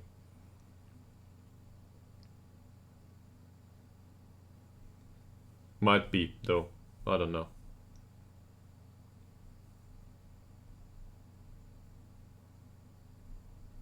And team cohesion certainly didn't improve since there's a revolt going on. Team bonding and teamwork exercises, yeah, they're futile at this point. We need to get Bergman out of the club.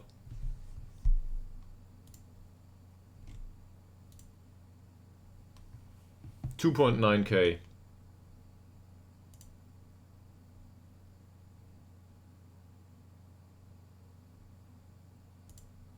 He's not interested to speak to them anyway.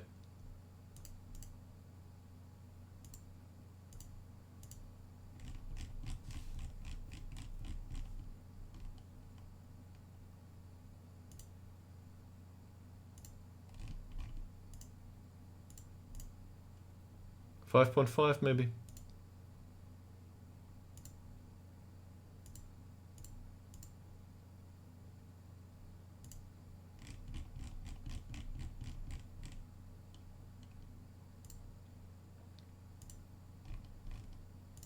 Any ideas on how we get him out of the club?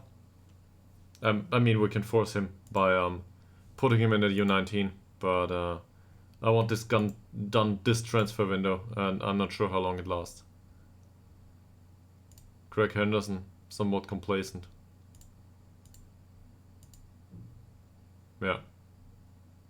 That's not only somewhat.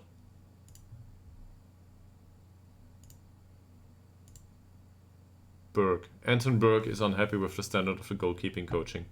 I am unhappy with that standard too. Same for him. There are some people that are unhappy, they don't want to train. There's a friendly proposal against Nybergsund, which is Norwegian third division Group 4. Well, how's the schedule?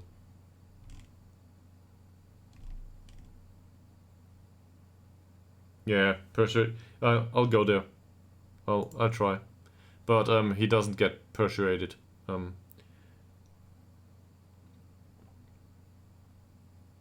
He doesn't want to. He doesn't want to go for these clubs. They are below his level. This is a Wednesday. Yes, but I tried that. He doesn't want to get influenced. So I'll accept this. We'll play a friendly. Not sure when, but we'll play a friendly. This is a friendly proposal for the U19.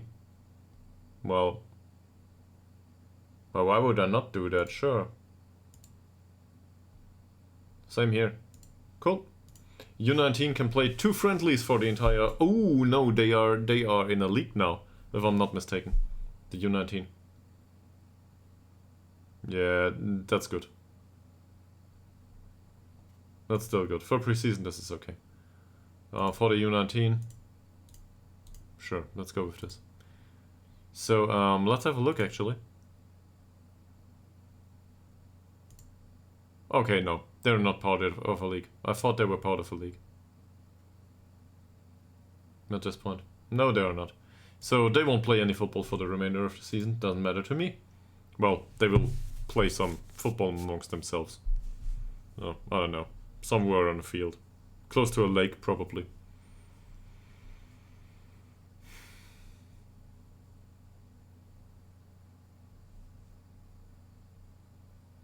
There will be the next offer I show you. He will not be persuaded to leave anyway. I can threaten him and threaten him to go down to the U19. Maybe he'll leave at this point, but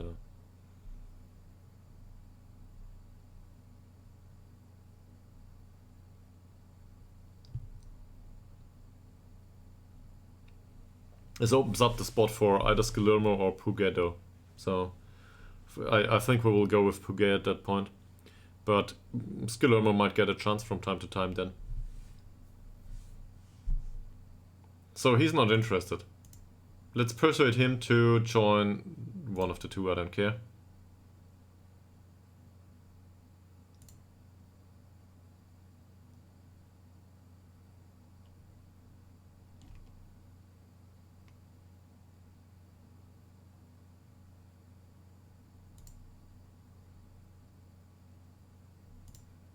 Doesn't want to leave. What about this?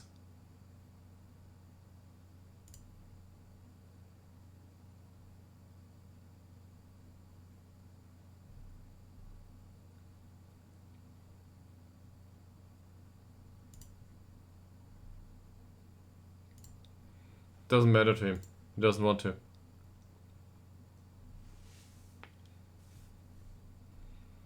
Bergman does not care.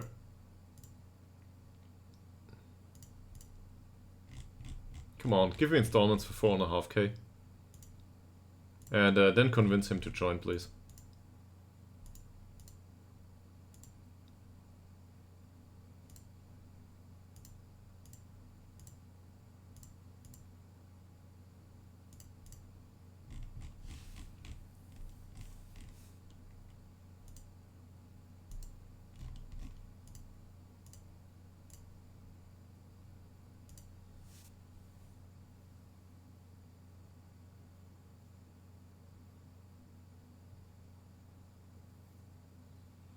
I can, of course, try to persuade him every time the offer comes in. But I don't think he will go.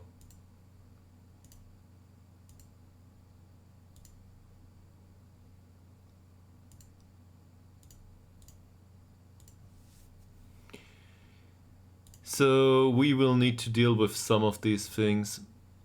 Can we have any goalkeeping coach? Anyone. Doesn't have to be good. Just has to be willing to work for us for free. That's all I expect. I only want him to work for us for free. This is all I want. 80 per week, this is better, but still expensive. Emil Nilsson. Well, he's on a strong contract, so no.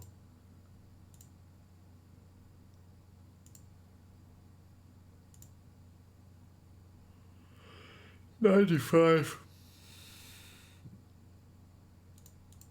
Ahmed Alom. Maybe you want? 200. Definitely not. Glenn Berglund. Let's ask somebody who's really untalented. Okay, he wants to be U19 under assistant manager, so no. Can we go for mental attributes here?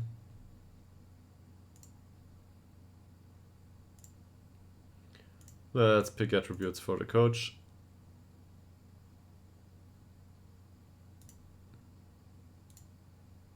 We want it all to be at least 5. There's one entire person. One. And we already talked to him.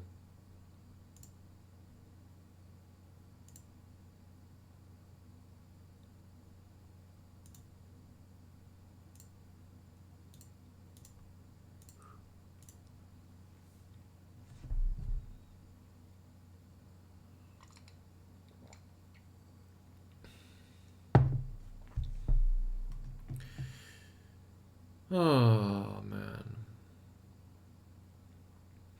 By the way, sore loser, if you're still listening, or, well, anyone else, do you have an idea about how to tag YouTube videos? Not like, okay, let me rephrase that. How to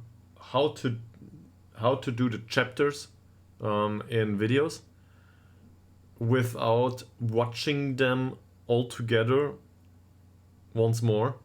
And well, because I would love to have the different topics of the stream to be segmented in YouTube videos. But without watching them a second time, I don't know how to do it. Is there some sort of algorithm that can analyze speech and topics or something and make recommendations that makes this easier? I figured there might be software for this.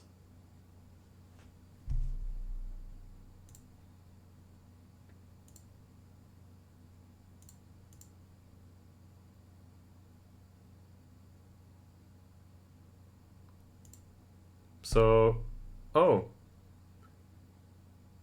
So they want, they are going to pay 4.5K for him with the clauses.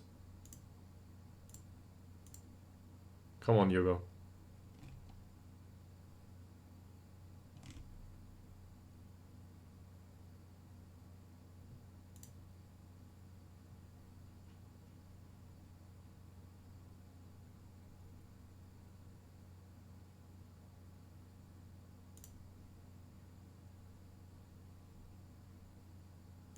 Fine. He doesn't want to get forced out of the club. So at this point, we'll try again.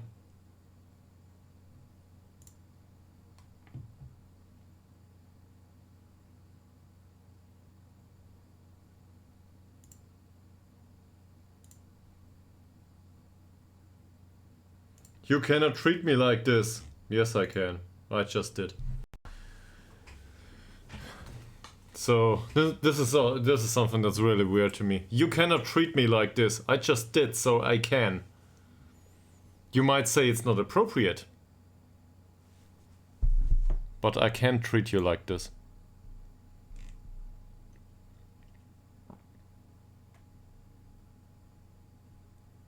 And given that these two got an offer accepted at this point for 4.5K, I'm willing to offer him out for 4.5K to everyone. Everyone. So maybe somebody's interested from another club at this point.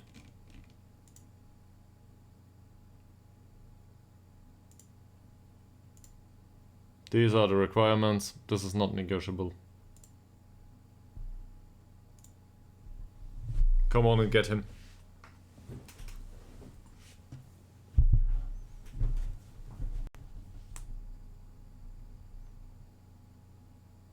I didn't want to deal with this. Snow outside is really great. By the way, it was mentioned to me that we will have snow in the coming weeks going forward, apparently. So yeah, it's February, end of February, and we might have some snow in March. At least in Germany, that is. Certainly fits the theme here, but at this time we'll probably be in midsummer playing Football Manager with Ytterhogdals.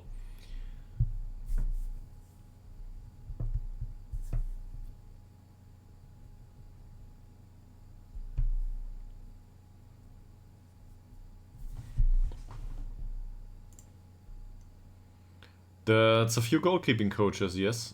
So is any of you willing to work for less than 220? 180, 200.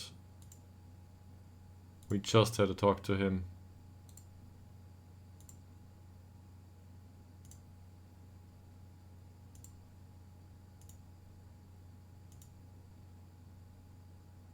So, no.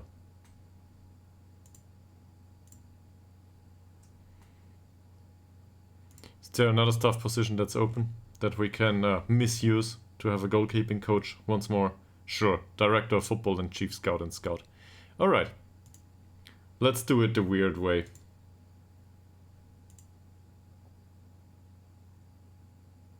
Well, I think it recognize there's subtitles.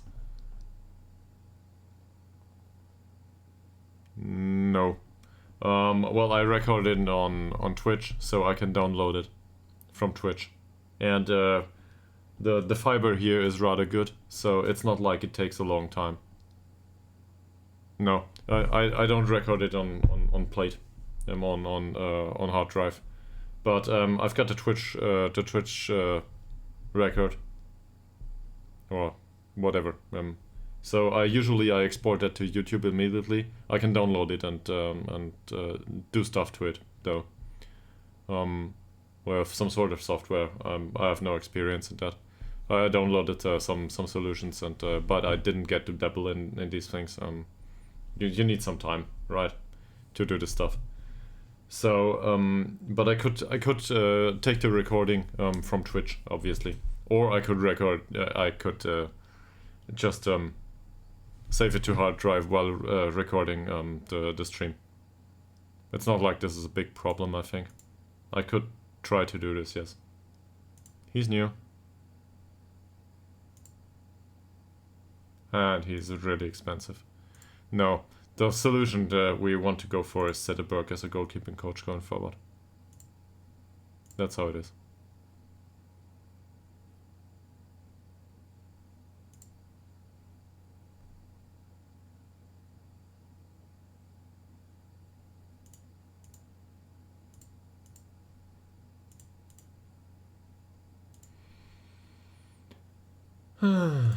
Come on, dear Ytterhogdals, come on.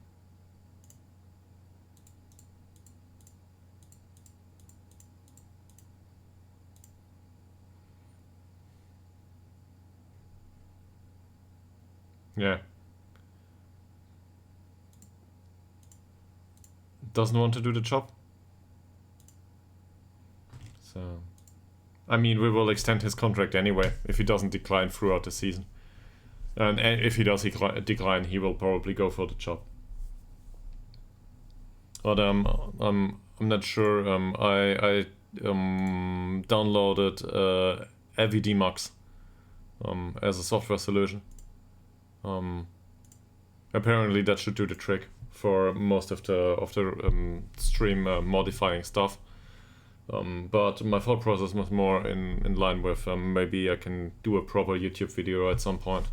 But this is really, like, if you do it for the first time, this will probably take weeks to do it the first time. The second time it will be much easier. And going forward, it might be a routine at some point. But, well, if it gets to this, this is a job.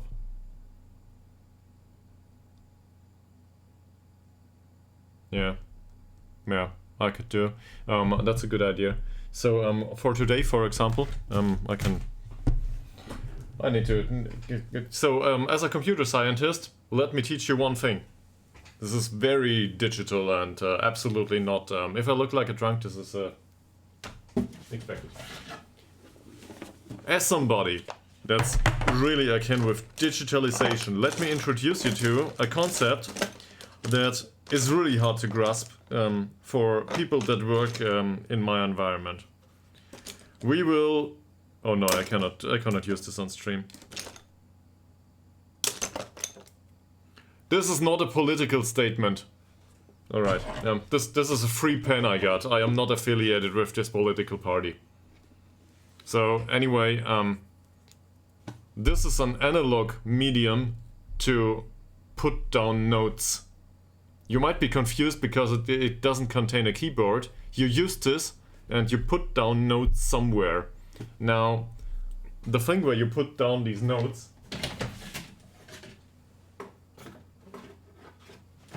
I'm also not affiliated with this company. The thing where you put down these notes, they call this a paper, and this is a pen. You use these two to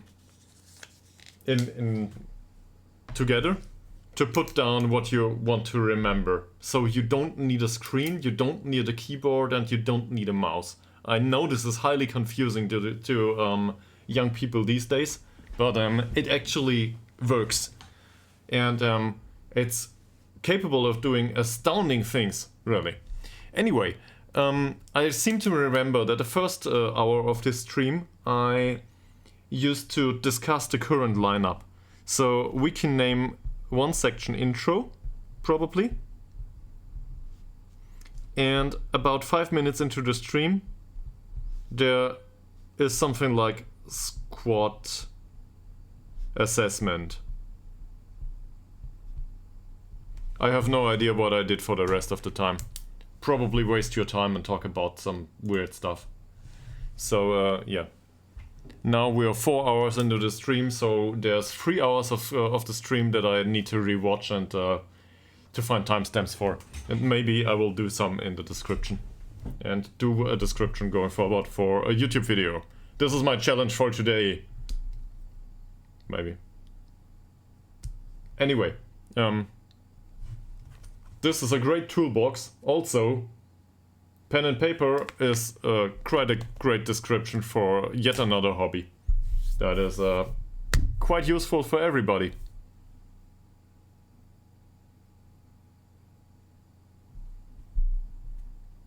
Well, it's fun to most people, anyway.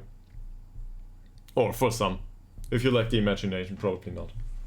But yeah, I enjoy doing that too.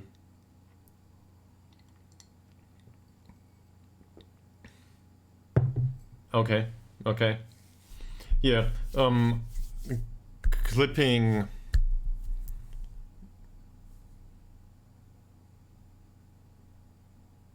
Yeah, but whilst I'm streaming, this is really hard, right? This is not something you can... Oh, how do I put it? I think if you get used to it, or if you know that something comes up and that you want to go about a topic for half an hour, then you can clip that to do this, sure. But sometimes you go about certain stuff for an extended period of time just because it comes up in a discussion. Like this topic right now. I don't wanna. It's not like this is planned, right? I don't have a concept. I want to talk about X, Y, and Z on stream today. So in a way, it's much easier if somebody else does it, or if you do it in a second take. So obviously I cannot employ somebody else to do this. I would feel really bad if somebody else did it along the way, especially because usually you do it in hindsight. Like half an hour about the current state of the squad. Well, now I need a timestamp for half an hour prior to now. So this is kind of weird. There's for Critical Role, there's this guy that does this. So there's one person, I forgot the name, on YouTube that always comments for Critical Role episodes with timestamps in 5 to 10 minute intervals for everything that comes up, in case you want to skip. But it's not like this guy's employed by the Critical Role Foundation or anyone. Well, at least I don't think so. And well, or it might be a guy or a girl or whatever. Yeah, I'm not aware. Sorry. So, but so this is probably the easiest way. But in the end, I think you gotta rewatch it if you wanna get it right. It's also with the episode titles. Seriously, sometimes the episode title is about something that's completely different than what happened. I mean, I couldn't have expected to sell Bergman in this episode. I don't know where they all come from. There's no scouting budget.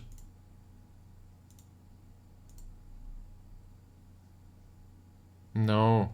I don't want to pay you. Also, your balanced personality. Go away. Casper Sager. Yeah, he's better. Yes. Yes, he's better. Also, I don't want to pay him. Skoglund.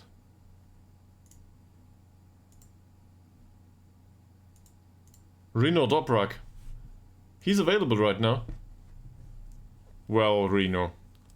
Renor. I mean, we are certainly interested in your services once more, but at this point, I think we will probably part ways because your wage requirements are too high. And you already reduced them. This is all too much. No, I'm not gonna pay any one of you. To me, this is all too much. We've got a squad that can fight against relegation this season. Happy with that. My ambitions are elsewhere, in the financial department for this season.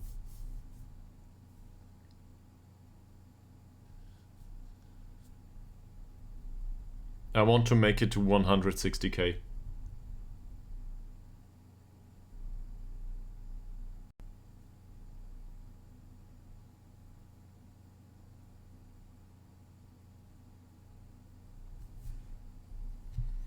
So you clip for TikTok. How does that work? Clipping for TikTok. I've never used and never been to TikTok in my entire life. I have no idea what it is about other than 30-second short-term video strips. For some reason that's interesting. To people, I don't know. Fitness coach advert. He's not good and too expensive. David Lager. Too expensive. Bergman. Too expensive. Stahl. Too expensive. Person. Still too expensive. Stannervik. Okay. He's cheaper. He's also bad. But yeah, I don't want to have him anyway.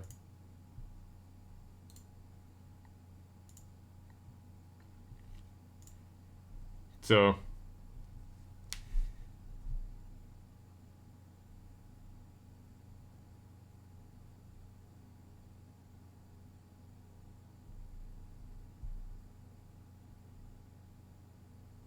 okay.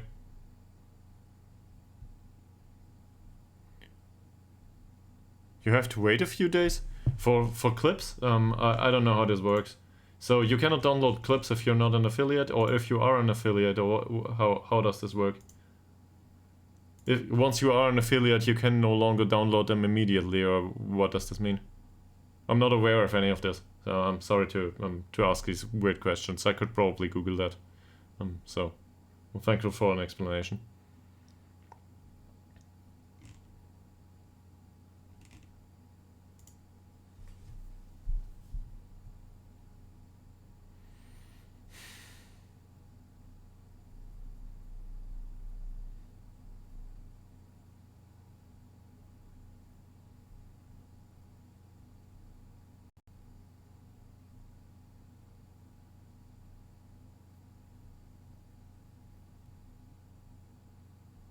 Ah, I get it. I get it. Alright. Yeah, okay. That's... yeah. Yeah, okay. It's not like that matters much though, right? Because the people will not come for Twitch all of a sudden if they don't look at it on Twitch. So, sure, you got some, so let's say, your brand, if I want to put it that way, is a multi-platform brand at this point. So I don't know. One thing I thought about was setting up a Discord, because I think I can do that. But to moderate a Discord server is additional work. So not like two people need moderation, right? So or just a straight person that would be willing to join a Discord server about Ytterhogdals IK would need moderation. But anyway, that's something I thought about. TikTok, not so much. I have no idea what to put on TikTok from this. It's not like there are, I don't know. It's you are the only person that ever clipped anything of the stream, so loser. And this was well, the Bergman goal. So yeah. I wouldn't know what to clip. Yes, great goals maybe, but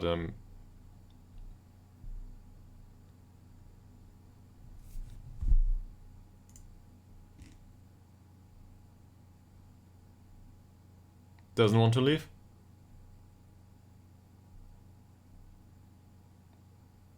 He does not want to leave.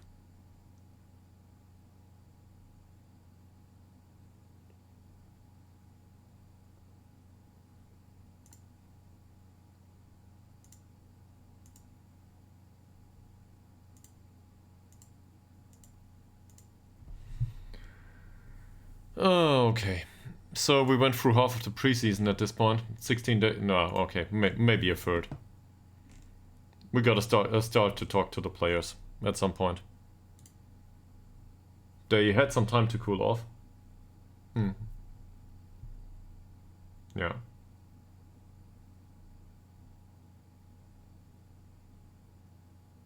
This is hard to determine if you're new to it. So I don't know. We had a segment. Is it segment? A part of the stream prior to you joining us today, I think, about snowballs and the training and so on, and how we imagine that. That could be funny to other people, but it's really hard to determine if you're the person on the video. What's funny to you doesn't mean it's funny to other people.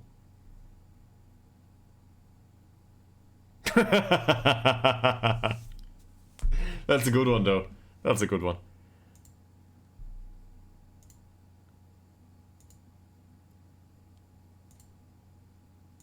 It's always great. Given the goalkeeper opportunity to score. That will improve his rating. Or, I don't know, or you will concede. 2 unhappy players at the club. Yeah. So, Tolga Dobrev, he's unhappy for what? Oh, with his price. Yes, sure. But what's up with all the icons for Dobrev?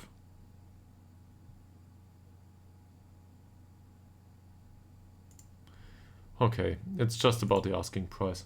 Well, in that case, let's go with 3.5.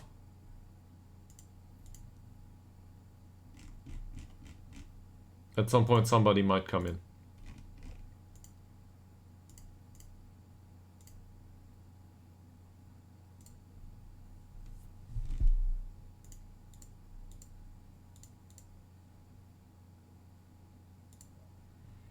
Bengtsson.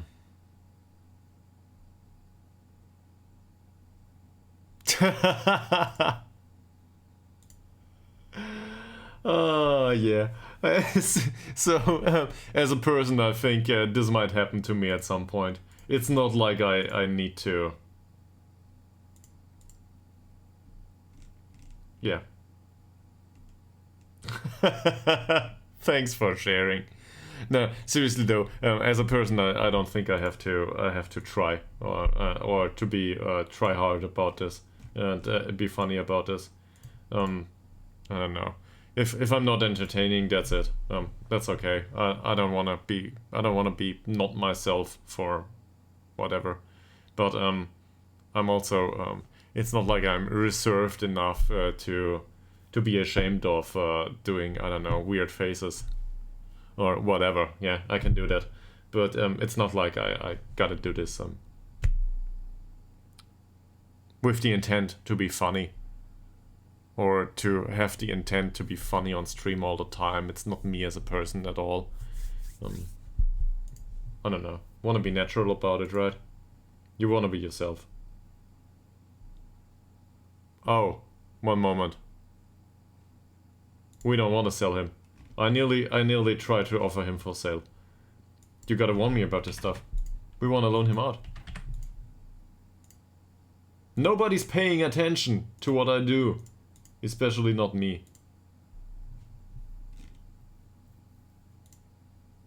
And so there's Bengtsson and then there's Berntsson. Seriously? Yeah, Bengtsson and Berntsson. And both are right wing backs. That's the weirdest part about it.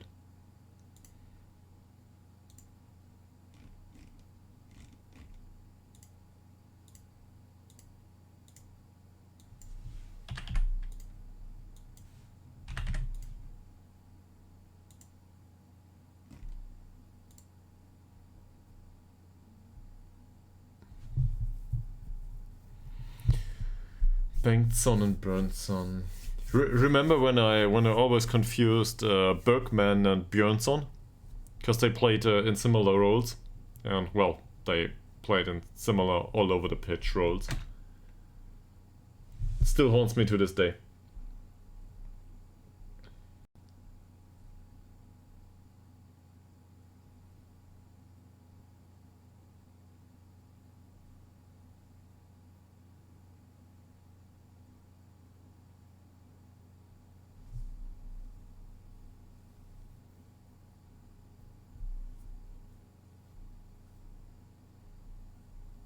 Determination is commitment to succeed, it says. A determined player will give everything in order to win. This ties in with bravery.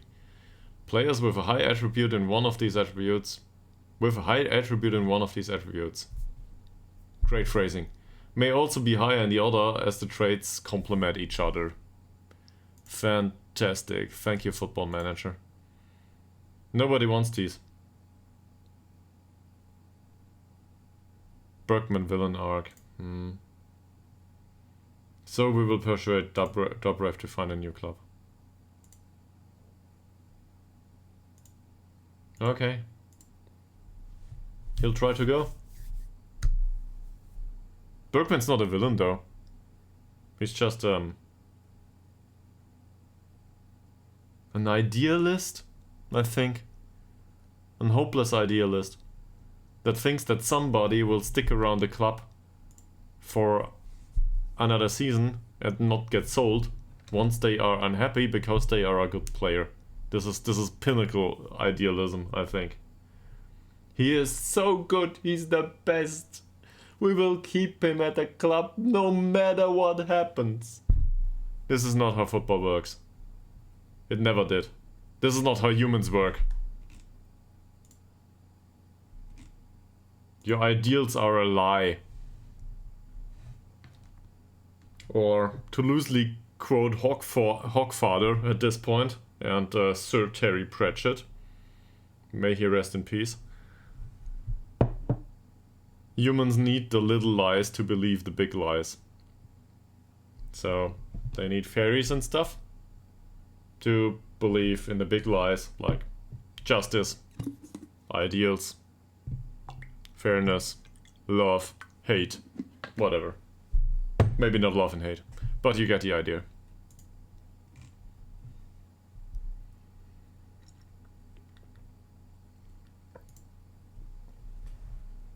Loosely quoted lessons in life by Chris.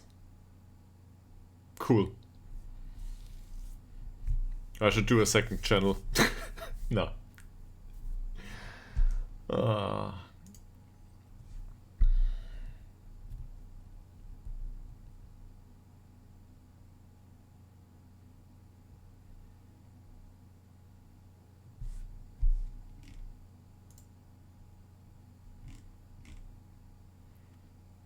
Tactical familiarity has been all over the place at this point.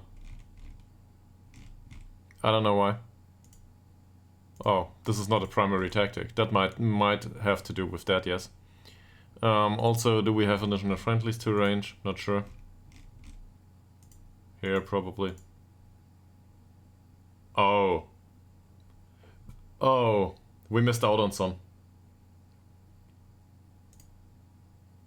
Well, the one with Trollhättan we will do because it earns us money. So, that one's expected. We train Tuesday, Thursday and Saturday, so in between we might play another. Like, here.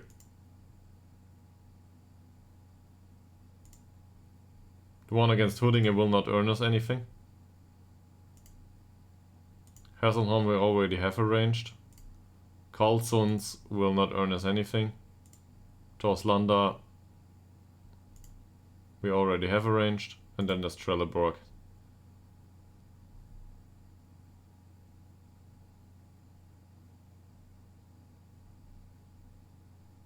Yeah, we can do some of these down here.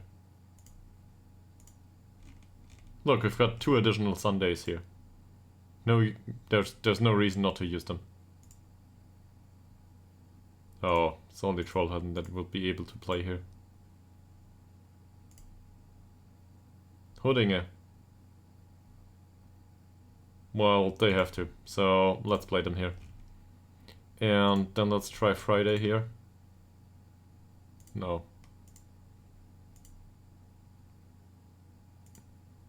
Maybe we can play Karlsund here in the middle of the week. They have to accept it anyway, so let's go with this. So I feel, if I'm not mistaken, friendly income is kept to 500 euros at least, otherwise it shows a 0. So I expect these friendlies to earn us the odd 50 euros maybe, but we will pay more for them than we earn.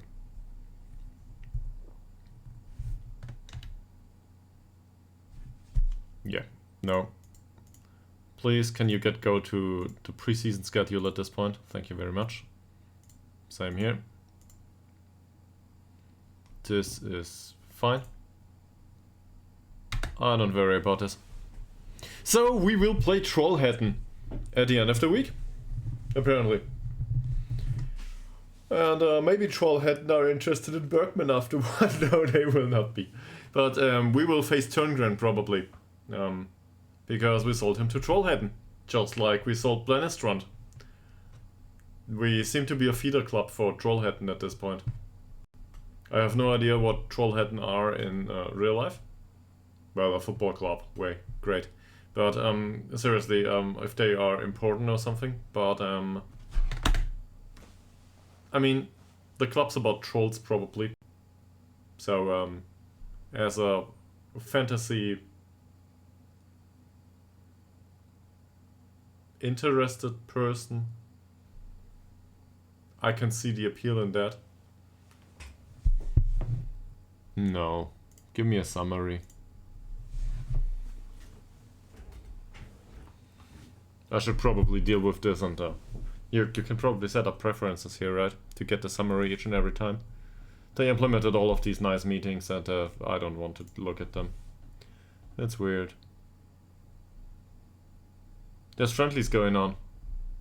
Doesn't matter to us though. Is this friendlies? No, this might be cup. Group. There's groups here. There's groups. What is this? Is this cup competition already?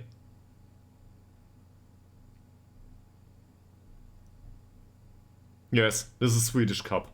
We didn't play.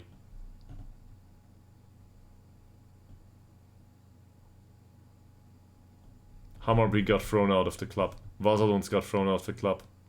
Yeah, club. Out of the cup. Okay.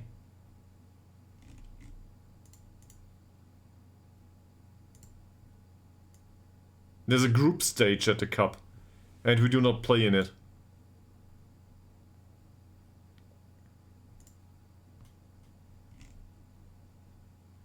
But do we...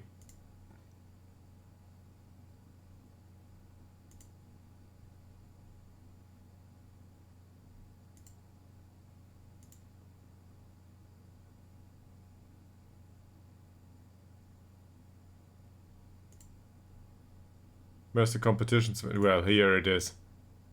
Yeah, we play in the cup this season, probably.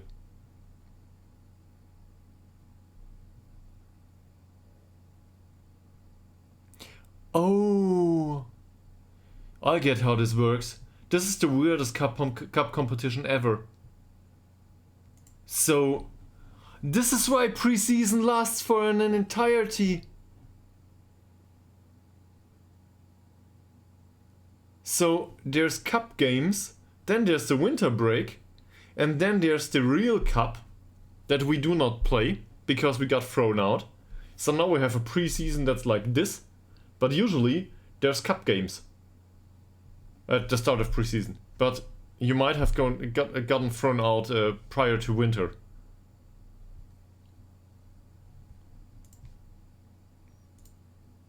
I need an adult here to explain this stuff to me.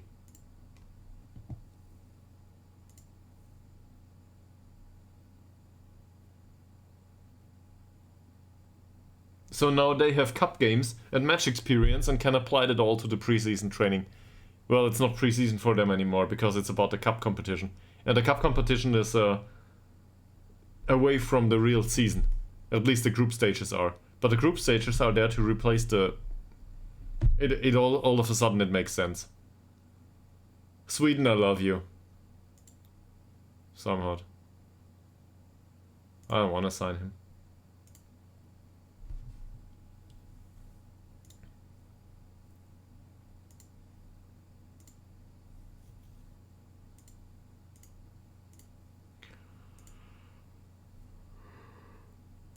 I don't even look at the player anymore, it's just the wage requirements. I don't want to sign them.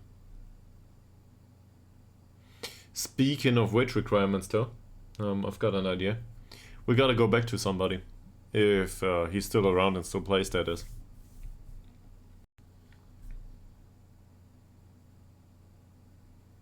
We will have a look at the shortlist.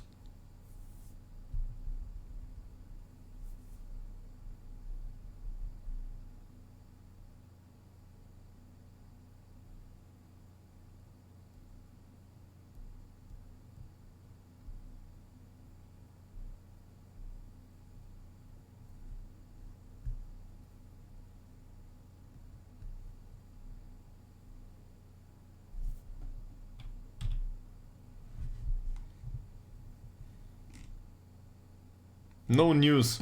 Okay. Great. Scouting shortlist. Here we go. There should be somebody named Lincoln on this list. Dan Lincoln. And Dan is really a great guy, but apparently he has wage requirements that are outlandish, at least for our taste. That said, as a goalkeeper, I would rather have him at the club. Because, well, he declined a little bit. He was better last time I looked at him, but maybe that reduced his wage requirements. Anyway, I still think he can be first choice goalkeeper or an important player or whatever. And for 160 per month, I still think this is too much. But if he ever reduces this in the area of, say, 50 to 70, I would be willing to offer that. He's also an English man, for some reason, so yeah. Might be willing to go with that. Also, he's got basic Swedish at this point. Yeah. Do we want to offer him a trial? Sure. You can come over for an additional 4 weeks, Dan. Be a friend of the club. He's a resolute centre back. We had a look at earlier. I think he was damn expensive. Yes. Let's have a look. He wants to be an important player. Let's go with regular starter. And 150 is too much. I'm not willing to go with that. Can you come in for a trial? Sure. Come in for a trial, man. Jonathan Jorge. It went up, actually, last time. It went up. He wanted 300 to 400 all of a sudden. But I get your experience. Sometimes this works, yes. Because they want to join the club after they are around. And they might develop a relationship with you, or... Not sure if this is the right phrasing. I might have said something weird right now. But anyway, there is some personal connection at that point, right? So, yeah. This is a bad contract for Jonathan Jorge. But we need to sell Bergman prior to signing him. Overall, otherwise, he's a really fine player, and I would love to have him. I would even be willing to pay 1,000 euros or something for him. This is a good guy. And he's been on our radar for years now. It's just that the spots are taken in our squad. Really, that's all that there is to it. Masunda. We have him on the short list, but he needs to develop. Oh, his contract runs out. Yeah, so he's resolute, he's got the physicals, the rest of it is a waste. Not sure if this is a good idea. He's English though. For the youth team or some development maybe. And then there's Axel Rapp. He is on here because I don't know why. Let's remove him from the shortlist. Yes, he's a decent central defender, but I don't want these traits on a central defender. He might do as a ball-playing defender though. If I look at this, yeah, this is why I put him on here. But wants to be star player, and these... I will not improve the training facilities, go away. So, no.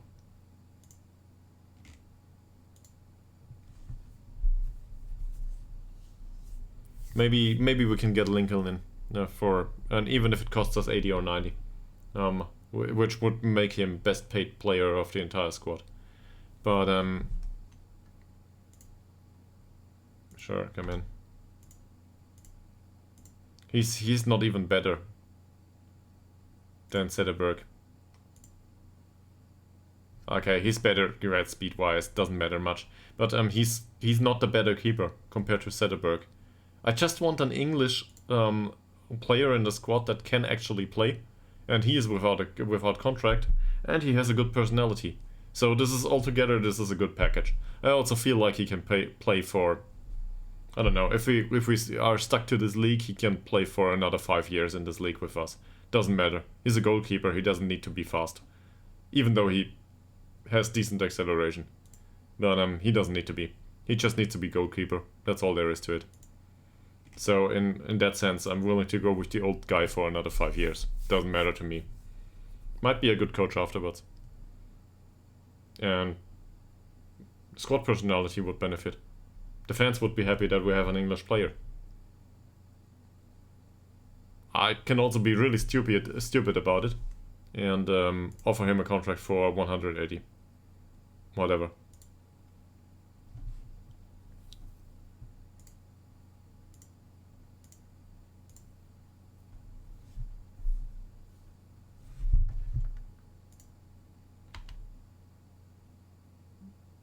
Yeah, I don't care. We will park the bus against Trollhättan anyway. If we get Lincoln down to reasonable wages,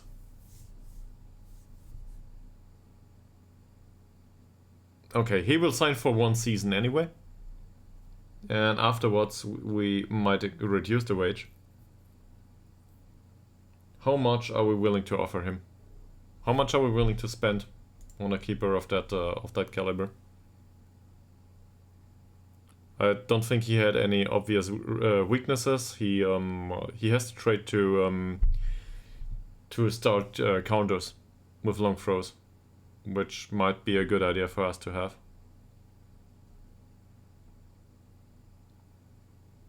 And well, English might play first team. We don't have a first team keeper.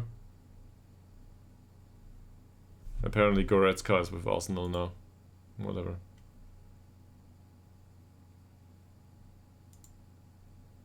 He's good enough to be a French player at this point.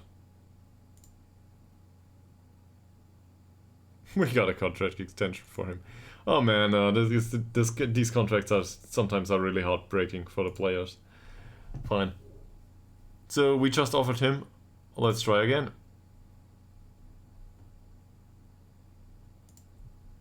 Still says important player. I mean, first choice goalkeeper is really more like it to me.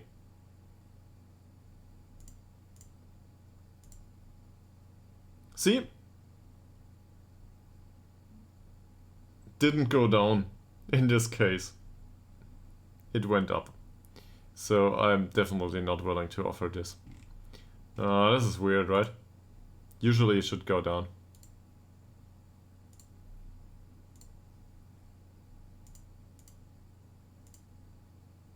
Yeah, his went up too, for some reason. I don't know, might have to do with them looking at the club and saying, well, I'm really much better than most of the trash here, so I should be offered more money. Or something like this.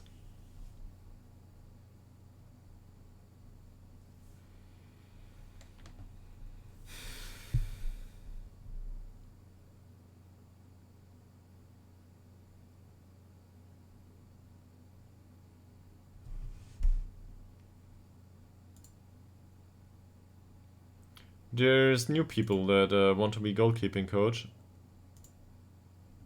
And we are not able to afford that. I think we already talked to this guy. We are not able or willing to afford that. He's got scouting knowledge in Turkey. He's even more expensive for some reason. And he's too expensive even for the chairman. Great. Great talk, guys. Great talk.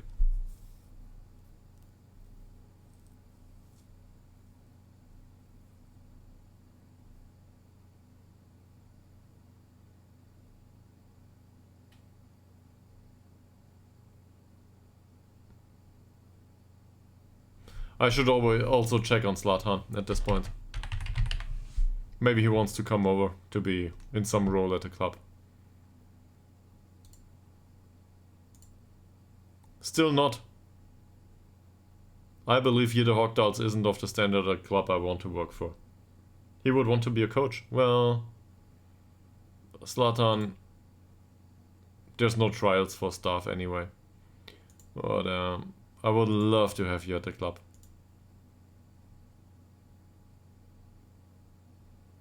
He performed below par in training. He's a coach for you? Well, great. He doesn't want to come in with me, so is he? By the way, let's go back to this. Where is it? Great.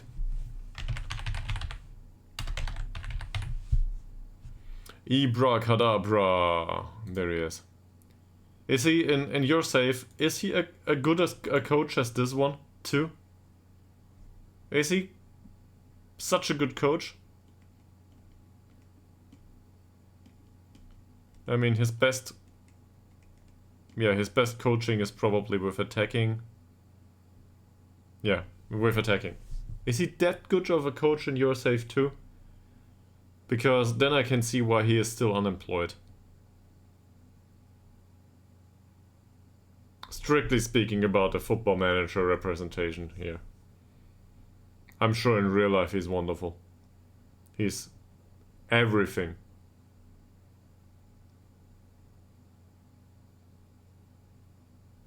I'm sure Ibrahimovic would even be a better coach than Mourinho at this point. At least in his own opinion, that is. But anyway, yeah.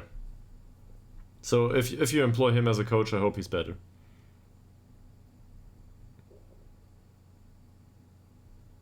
Or that you don't pay him for it. I don't know. The mentals were good though. He had like 30 something in mentals, 35 or something. So yeah.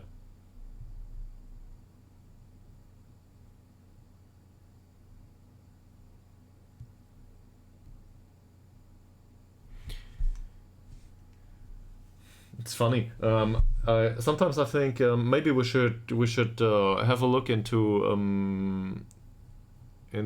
older players that might be able to take a staff role at this point in time. Anyway, due to personalities and so on. Because there have to be a lot of former players around in Football Manager that are well, capable to do a staff role going forward. And some of them might be all around the world.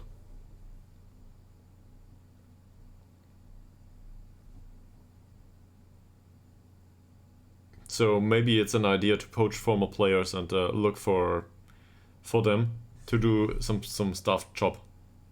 But I don't know. As somebody coming from Stuttgart, so Christian Gentner is probably he's technical director in Stuttgart though. Yeah, and definitely not up to the standard of this. Also, his wage is a bit high for my taste.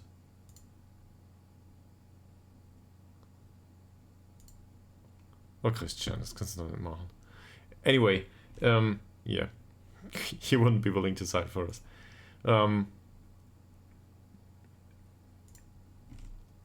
But I always think of well, former playing staff or non-playing staff in real life when thinking of staff and Football Manager. I want to get them at the end of their career, where we have a chance. Also, let's get rid of this in entirety. It wasn't of any success, right? I want to go through personalities once more. There's a lot of professional stuff at this point. Okay, cool.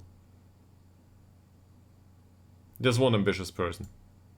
What's he? A loan manager. Do we need a loan manager? I don't think so. He would want to be a loan manager.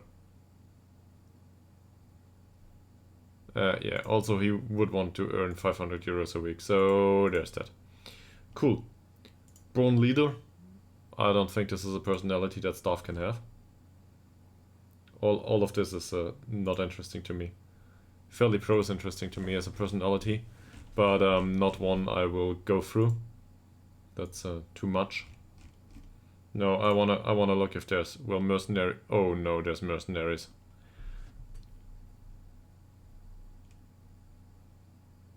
There's a model professional, assistant manager from Norway, and he's really, really bad.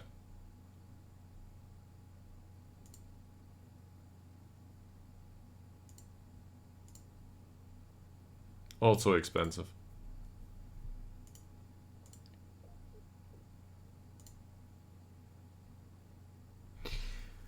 If we could make this guy... Yeah, if we could make this guy head of youth development, that'd be great. Actually, that's a good idea, so loser. I'll look into the fridge, if there's something to eat in there. My lunch wasn't that big. So, until later in a minute.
Found something. It's not great, but I found something. Actually, it is great. Well, I should probably cook at some point.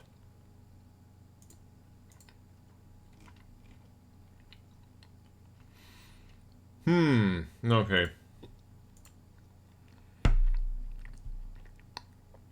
So, I want this guy as the head of youth development. This is the best personality we found so far. Yes, he's bad. But, I want him.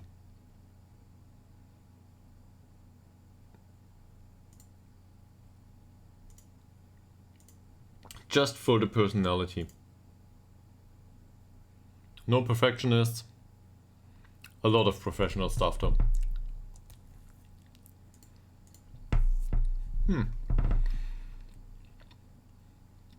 Amongst these, a goalkeeping coach, which we are looking for.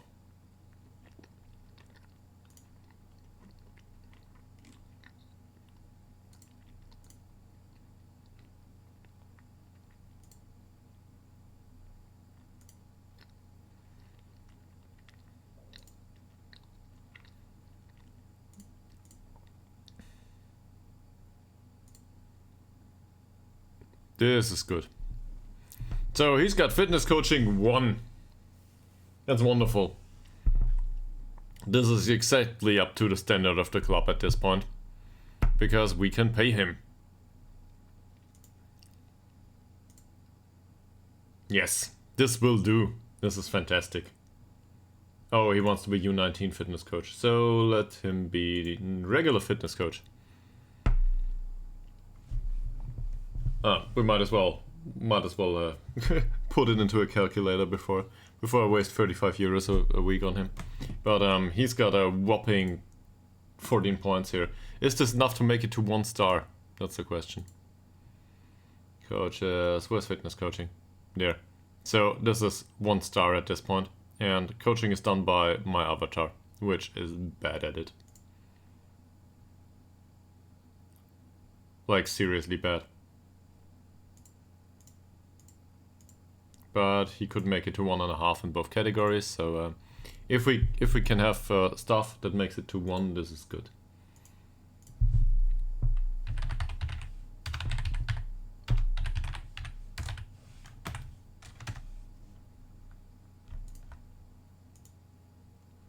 There's the coach calculator.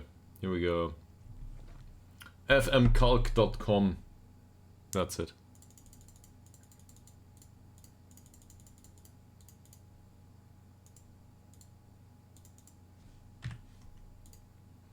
So we're only concerned about fitness coaching, and this is really bad. So this is 10 to 2.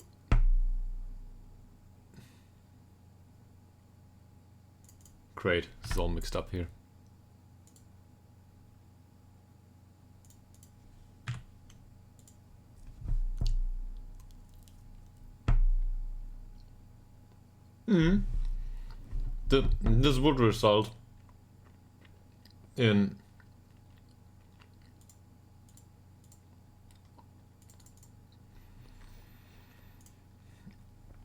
This would result in an entire full star of fitness coaching, so I am happy with that. Let's offer him 25 euros a week for this, just to waste some money.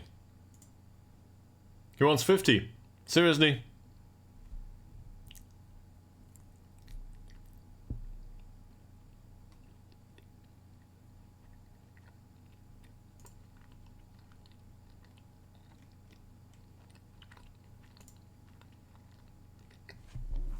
I'll give you 30. I'll give you that.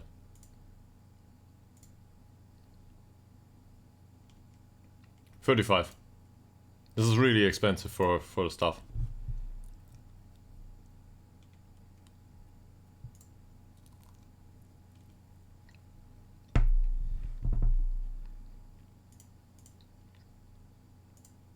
Okay. Then not.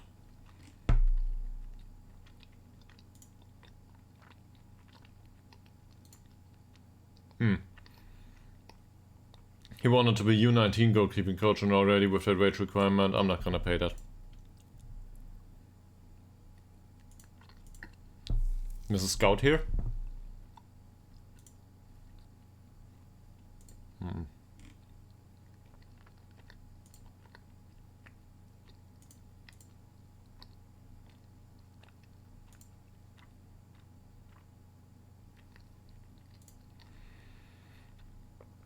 But we already have one. Marcus Dixon. Also, too expensive. Is there somebody that's resolute? No staff available with resolute. And there's a lot of spirited stuff here.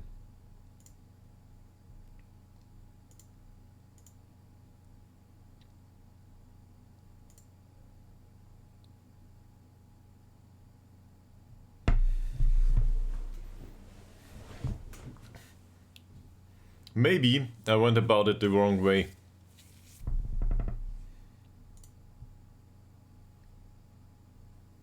Cause, oh, okay, I don't want to pay this.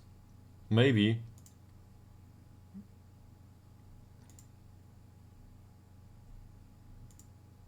I should look for a goalkeeping coach.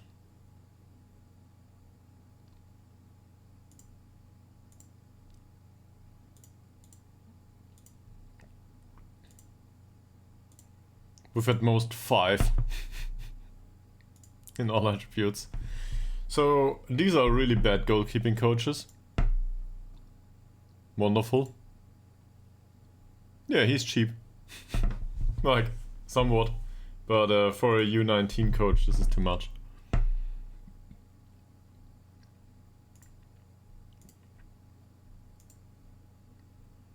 So we just need him to be bad in the coaching attributes. I don't think the mentals count.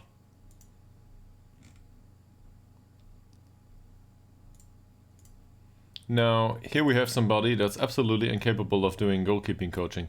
Okay, he's a scout, but anyway, should probably include the fact that he wants to be goalkeeping coach. Well, this is not a rare side. Fine. Sure, for funsies. Wow, these mentals aren't that bad. Okay, he wants to be assistant manager for some reason. Doesn't matter much. So, now I'm looking. Can we reduce this a little bit? This is really stupid. This is a really stupid way to go about this. And now... So we know that they have no idea about goalkeeping coaching, which we want him to employ them in. This means they will not want any amount of wage, which is great. And now we're trying to find the best out of a bunch of bad apples. So we need somebody with acceptable determination, discipline, and where is it? Motivation? Oh, here it is. I'm stupid. So, out of this bunch, well, none of them are particularly great, but this is 36. We can just calculate it. This is 28, 35. Yeah, 36. This is not good. This is 18. And this is 22. So it's one of the first two. He's got scouting knowledge with the Ivory Coast too. And he's got scouting knowledge with Norway, so I guess we will go for Kone first. He's also got 2 in codes. Yeah, they are both 2s. Alright. Will you be... He wants 70. Nope. So we'll go for him as a goalkeeping coach.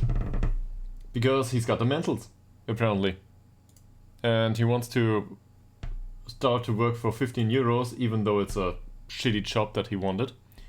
So let's put it into the calculator just for a second. If we get it done, that is. Fitness is 1. Mental is 3, technical is 2.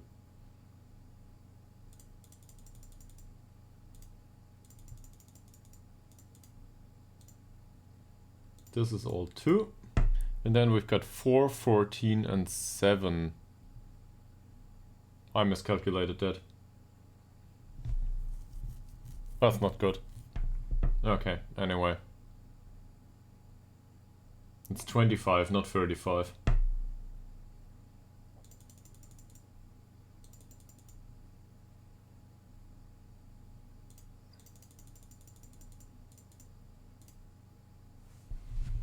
Helps though. This is enough for 1.5 stars in goalkeeping coaching, apparently. So, yeah. He might work as a goalkeeping coach. As a real one though. 15? Let's try... Well, let's try 15 with him. Doesn't matter much. He wants to see an improvement. We already offered you 15, man. This is how it works. Go away. This is wonderful. So now we'll do the same with a fitness coach. This is probably the weirdest way to go about it. But now we'll find a fitness coach in the same way. Because, apparently... wages are bound to the skills, not the mentals. So we can find somebody with really great mentals and really bad skills and, well, profit, I guess.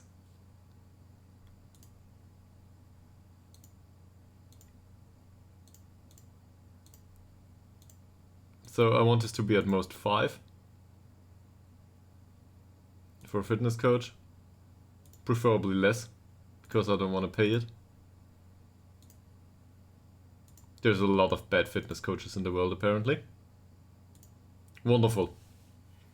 Now, in aggregate, all of these are really bad. Let's have a look. He's unambitious, and this is a decent set of mentals. He's too expensive, though. So, we'll have to wait. If we find somebody that's good.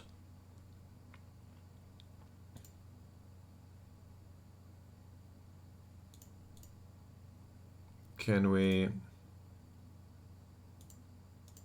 Yeah, we can pick another attribute, right?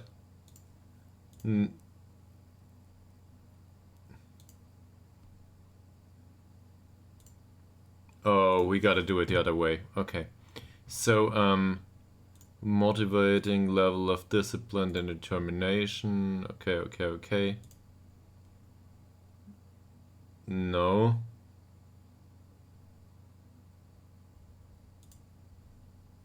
Well, let's just go back to fitness here. And we want fitness to be at most 2. Exactly. This makes it better, so now he's at 25. He's at 24. And he's at 22. This is not great, but it might do. Too expensive. Too expensive. Also, they all want to be under 19 assistant manager for some reason. I want a fitness coach, guys.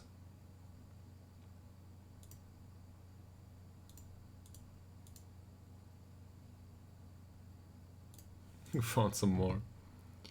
Okay. 24 and temperamental. Too expensive. He looks good. Like, in fitness coaching he doesn't. But the mentals look good. This is 27, so yeah. That's it. That's probably the guy we will sign. Maybe we can get a cheaper one, but let's have a look.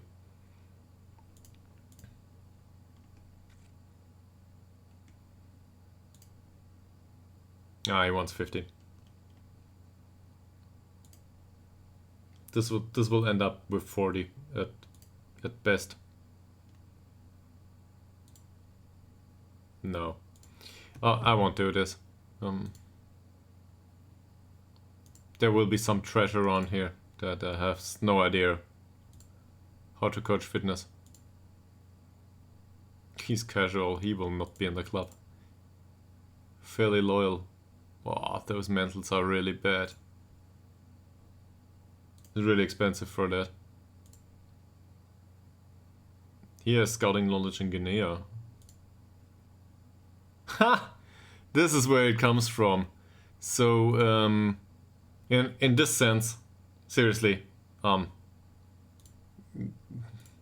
mean, he probably grew up in Sweden and stuff, right? But he wants 10 euros now. So we'll try to give him 9 for a role as a fitness coach. He wants 15. Let's negotiate. Okay, he can have his 15. So now we got a fitness coach that is capable of 1 scar coaching, and we will send him on a coaching course immediately. Or I don't know. Let's just give him time, because for 9 euros a week, I don't care. He can do fitness coaching all day long, and trying to figure out which side's the upper side for the cones to dribble around. But yeah. Maybe he will learn about barbells and I don't know how running works, and that your skill armor still places shots. Anyway, this is the worst coaching staff ever. We should probably do a save at some point with the worst coaching staff ever, and try to figure out the influence on the rest of the squad. But he's cheap. And going forward, he will improve a little bit, but his wage will not go up that much. And I hate to say it, but that might have to do with the fact that he's of Guinean heritage. Even though he grew up in Sweden, apparently.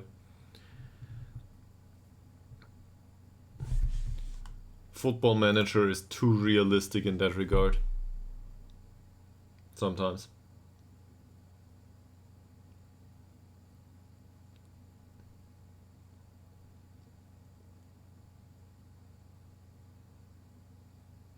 Or maybe it's just random, it's just me over-interpreting things. Don't want to be the social justice warrior here just yet. He trains well. Well, that's good.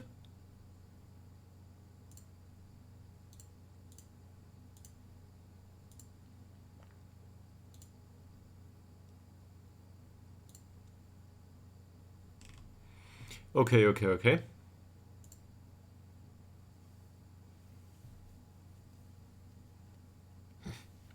Two new staff members for 15 euros a week. Yeah.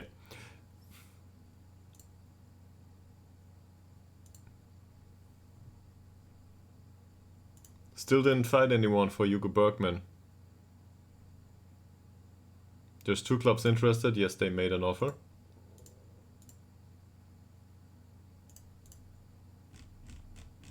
So we arrived at 4.5k. Can you do it, please?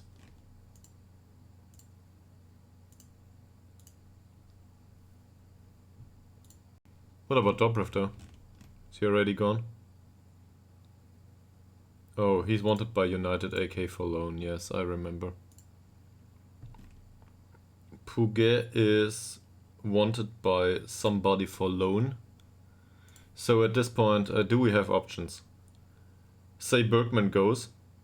Tillander will not play there. Muteba will not play there. What's on the youth team? Gotta be careful here. Anderson is a wing back. The others got promoted to the first team if I'm not mistaken. Moldick.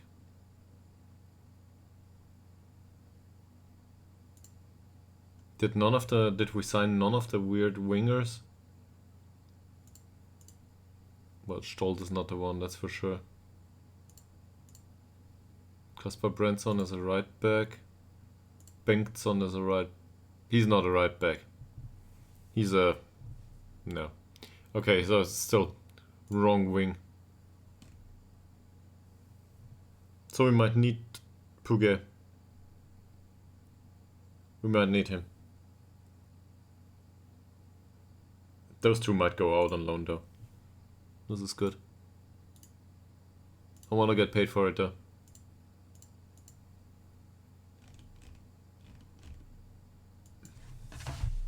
Doesn't have to be much. Just a little bit.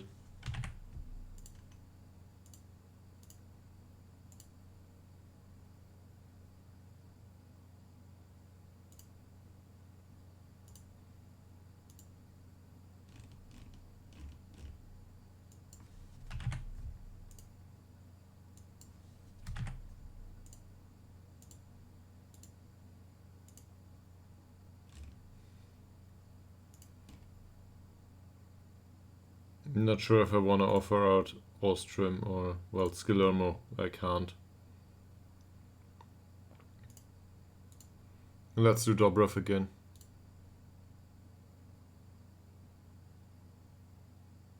They are only interested in him for loan. So let's try that.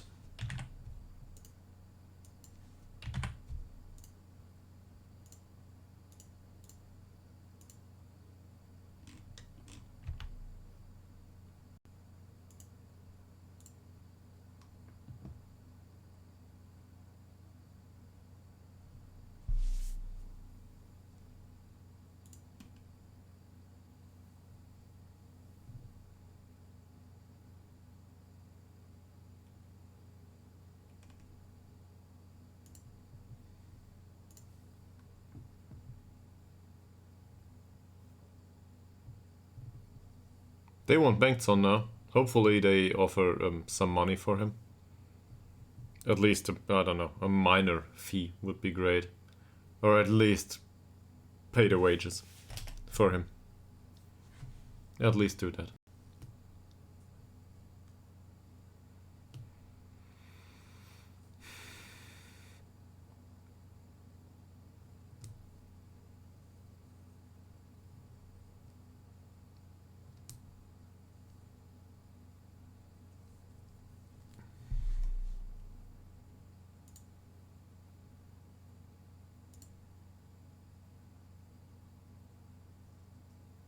Yeah, okay. So, we don't get a fee for him. Just the way it is. Fine. But I think he can develop there. And United AK, IK. Offer for him as a regular starter. Yeah, here too. So both of them are regular starters with their new clubs. We don't pay the wages, we just got them. Maybe we can sell them later on. Or they come back and play for us at this point. Dan Lincoln should play for us apparently. No, we're not able to talk to him again. I will play the former first team here and put some players on the bench that might remain at the club. Burke is only 16, right? Yeah. So he cannot go. He's on a non-contract. He's on a non-contract. Austria might be retained. He's on a non-contract. That's it. That's the bench. Wonderful. Got that sorted now.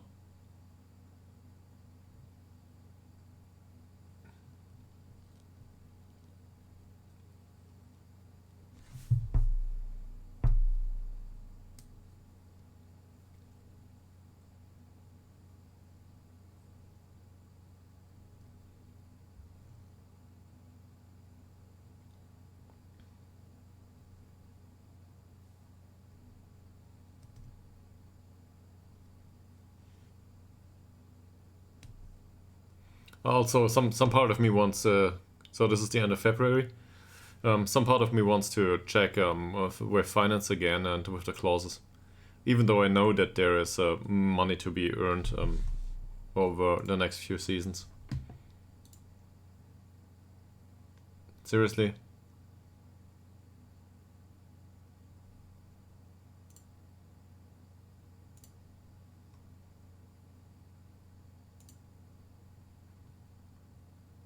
He will try to find an interested club. Well, finally, Hugo. Finally. Out the door you go. Hopefully.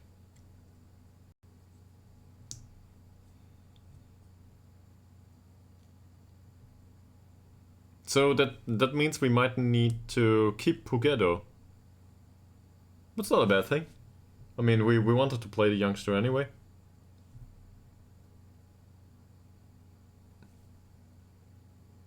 This is even worse. This is a pen from a political party that I'm not willing to be affiliated with, and also it's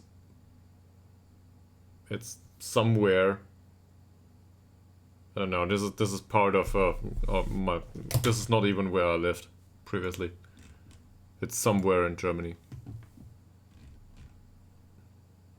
Yeah, sadness about Bergman, sure. But on the other hand, this is a good opportunity for Bouquet. So let's take him off the loan list, if this happens. Because he might be retained.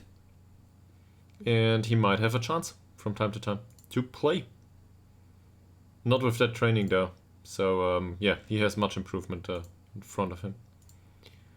There's mentoring. Puget is already being mentored to be a perfectionist at some point. Yes, that's Anderson.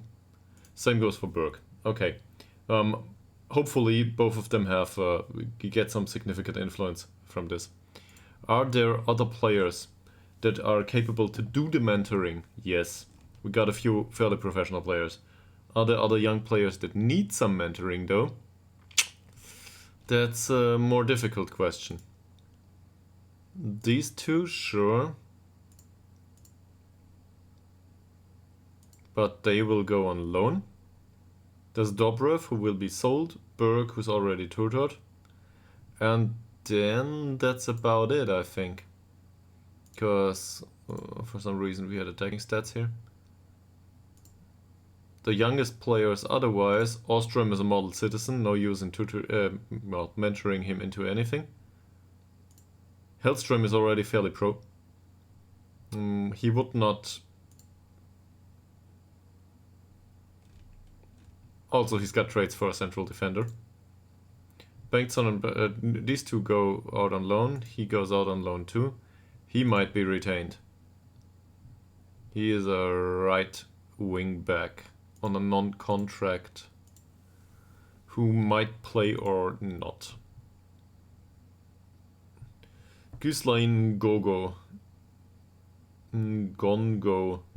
Ngongo? Ngongo, probably. Well, he comes from Congo and he's called Ngongo. Alright. This is names. Wonderful. And by the way, welcome back. Just because I forgot it to mention it. Yeah, so we can try to mentor him or tutor him. Whatever. Who applies? Moving the ball to the right foot is decent, so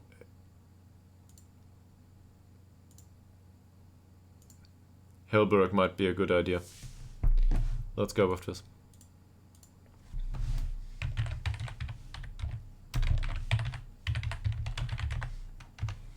So,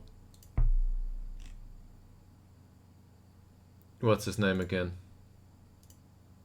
With H. Ngongo. He's the one to be tutored. To be mentored, apparently, these days. We want Hellberg in here. Hellberg's got a trait. He moves the ball to the right foot before dribble attempt, but that's not a bad thing. Ngongo might go for a dribble attempt from time to time too. So that's okay, that's a trait I'm willing to give down to him. Hellström, definitely not. He's a more defending player. He has no traits at all. At 30, though, he's unlikely to pick them up. That said, it wouldn't be the worst thing for a future Regista to, in case he dribbles, to move the ball to the right foot. Liljedal, definitely not, he moves into channels. Boldegard Blom, definitely not. I don't want him to have a trait that's appropriate for a dribbler. So we will go with Melander in this case. It's a bit weird, but it might work. And yes, the effect from the group is light, but the other two do not get any influence from it. And maybe we can turn him into a slightly more professional personality. So now we got two of those groups going. Hopefully we can create some more going forward. Oh, that's my chair, by the way. It's got those. You can I don't know, vary the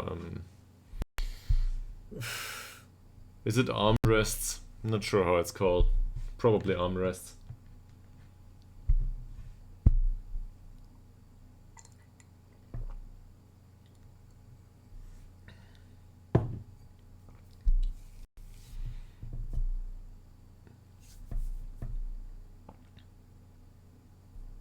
We're going with the sore loser philosophy for professionalism here. Maybe some of it will stick. Maybe.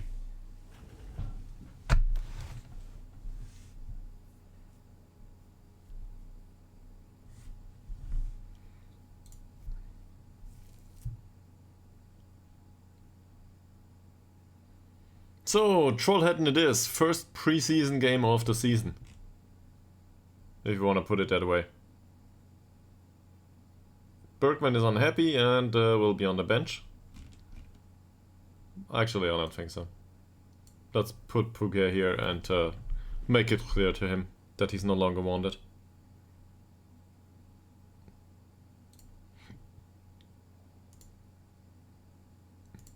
Come on, man. Do we want to go through training? Well, why not? Yeah, okay. There's 3 players to talk to here.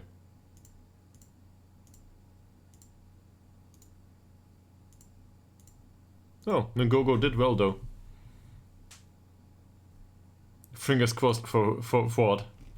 For what? That some of it sticks? Hopefully, yeah. I don't know. I think the low delay mode for streaming somehow got influenced. It doesn't work that well anymore, for me at least. Sometimes I think that there is a big delay now with the stream, because some of your answers come like, I don't know, 10 or 20 seconds later, and this is a long time. So it confuses me a bit. It was much better earlier with the earlier streams, so I might want to look into this.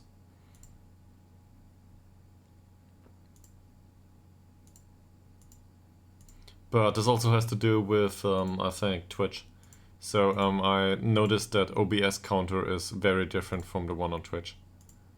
Like the clock. So apparently, for example, right now, apparently OBS thinks the stream has gone on for 5 hours and 20 minutes exactly. And Twitch is of the opinion that it's 5 hours and 24 minutes. That might have to do with the CPU lagging though. So, yeah, not sure.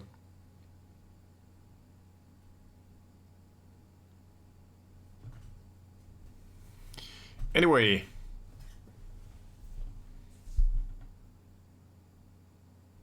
Trollheaden. This is not an important friendly, but it might earn us an additional 800 euros. So, with respect to that, this is a very important friendly.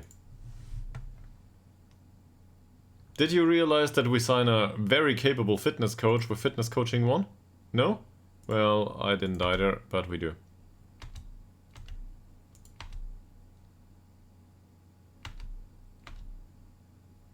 Oh, I don't know if we do the friendlies though. They might be with the assistant manager. Let's see. So if we come back to a 0 to 12 loss, this is the cup. I might have skipped over a few last season.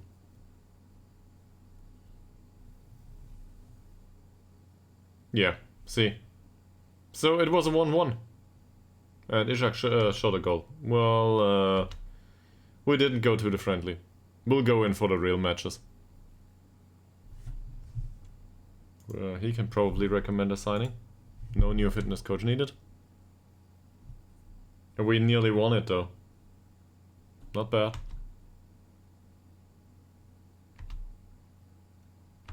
Yeah, that's probably better. So, for the better that is. So we can skip forward to the first real match of the season. That's better. And hopefully they get some match practice anyway, and especially some sharpness.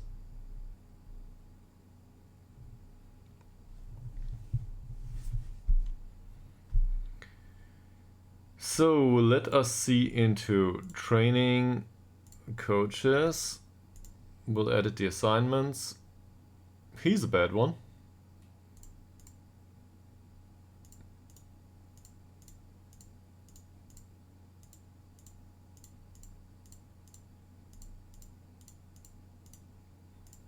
But that means that we can offer better technical coaching now. And, well, he's even worse. No, this is good. This is good. We can do it like this.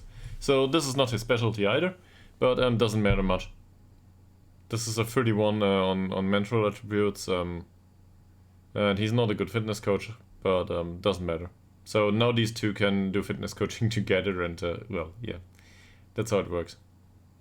Or we can...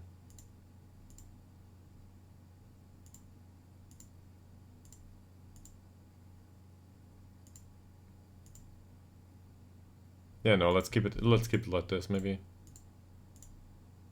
No. I don't know, I don't want to deduct too much from that. But technical possession training is important to us anyway. So that's okay. Yes, fitness coaching is important to us too, I realize. So goalkeeping coaching, is there already a coach for that? No, he's not around yet. He might come in though, going forward. And one of the two even brings some scouting knowledge to a foreign country in Africa. Forgot which one. Squad's general character had a positive effect. He's fairly determined now, apparently. Elias Orberg. That is... Oh, that worked great. And he deserves a new contract, he thinks. Okay. We might want to deal with that. Immediately, with all of them. So... He's unhappy.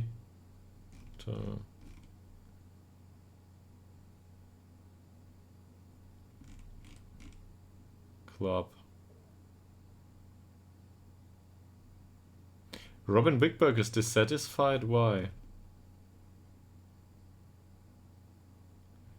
He deserves a new contract, he thinks. Okay. With this kind in this kind of situation, so I don't think he deserves a place in the squad at all. The thing is, he's so cheap. I'm willing to go with it. His contract runs out at the end of the year. So either we sell him, or we give him a new contract. Is there... Well, he's open to speaking to other clubs, but I don't necessarily want to replace him. He can be backup Metzala, whatever. Maybe we can use him from time to time. He might even learn how to play on the wing.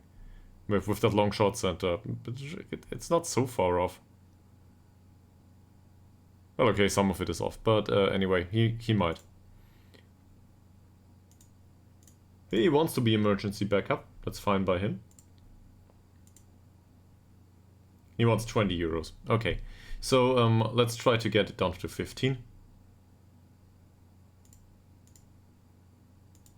Yeah, and remove this entire stuff here. Not that it matters much. Go for something like this. He couldn't possibly. Well... Are you sure?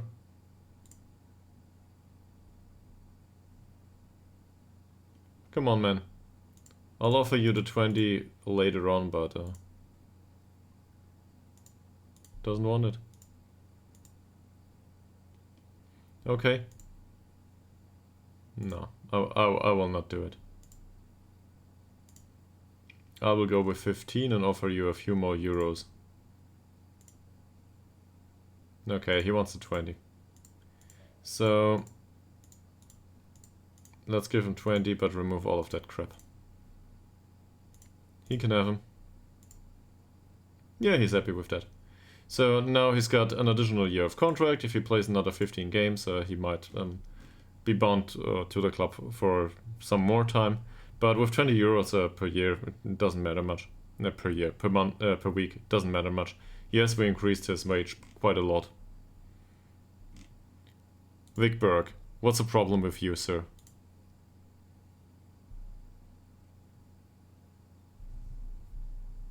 Okay. So with him it's just about the relationship, I guess.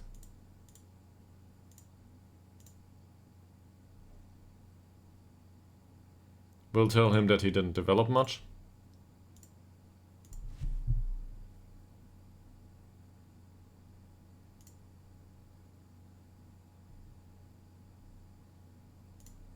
Is there...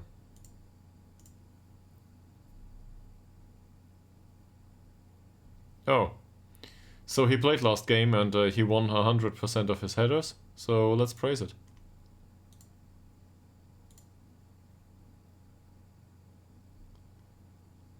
It doesn't do well so far.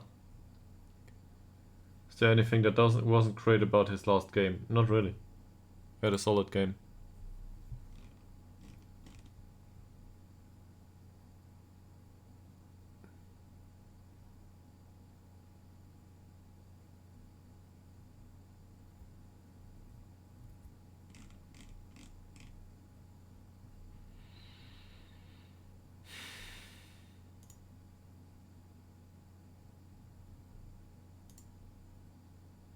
I'll go down to 4K.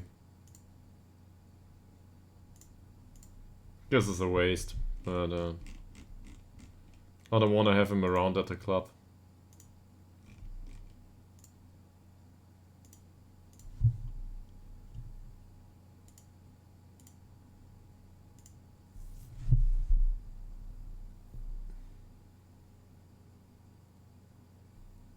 This looks better, yes.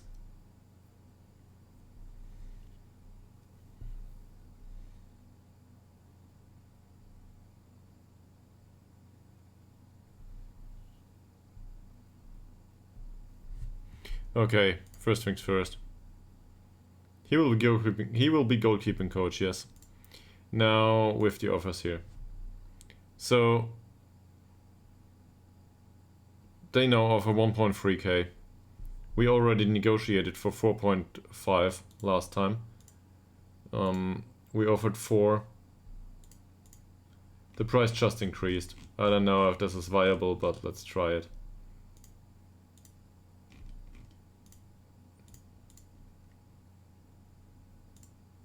There's other clubs in the area that want to pay for him.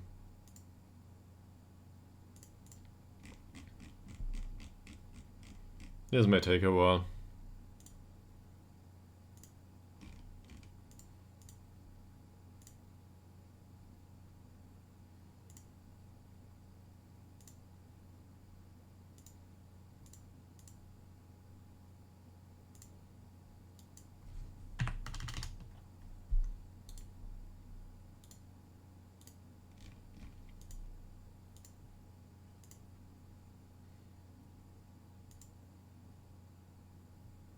Oh, I can press that. Well, it's too late now. I'll do that going forward. Somebody should have told me. There's a menu to do it for everyone. The same.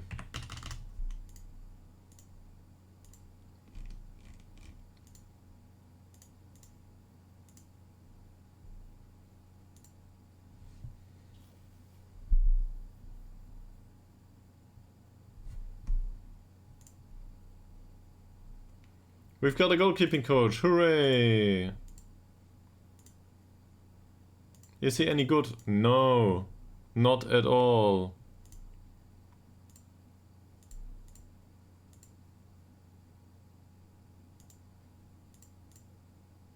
But at least they are two now, the goalkeeping coaches.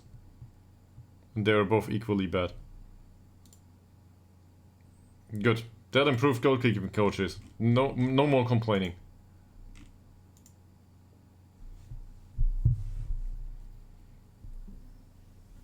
No, maybe Bergman will finally go. But we gotta renegotiate the entire stuff now. Yeah, okay. The additional players that might be viable for the shortlist, none of them is very interesting because they are already expensive.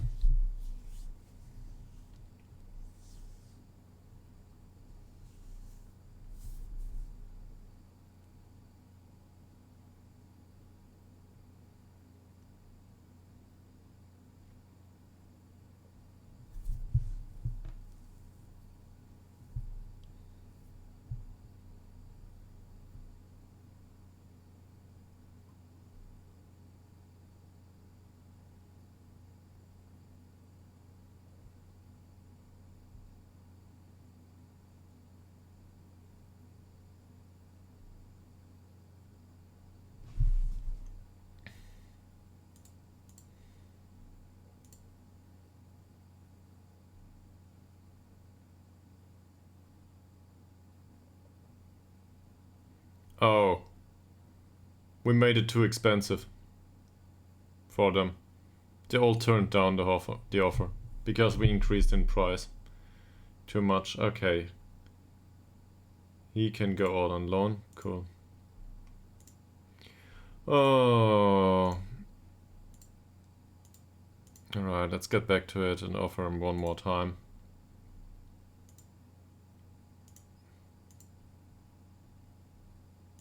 Apparently he's happy to stay though. So yeah, let's go with 4.5 and look if we get another 4 offers in.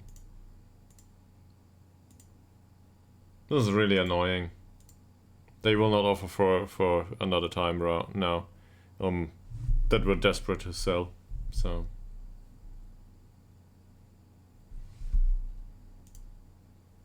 no, there we go. Okay, this is good. Bye. So now I can do it this way. So we offered 4.5. We go down with all of them to 4.2. We will probably meet somewhere in the middle, and it will not be fun to me, but yeah.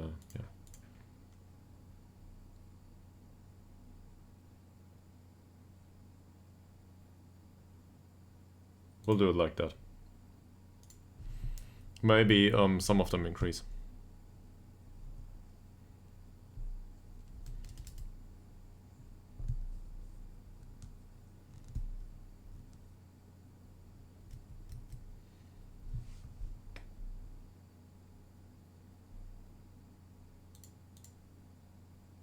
Okay, this is good. What does the wage budget look like right now?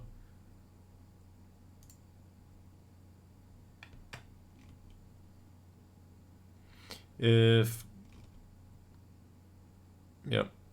we can get those two players, that's Dobrev and Bergman, off the wage budget, it will look much better.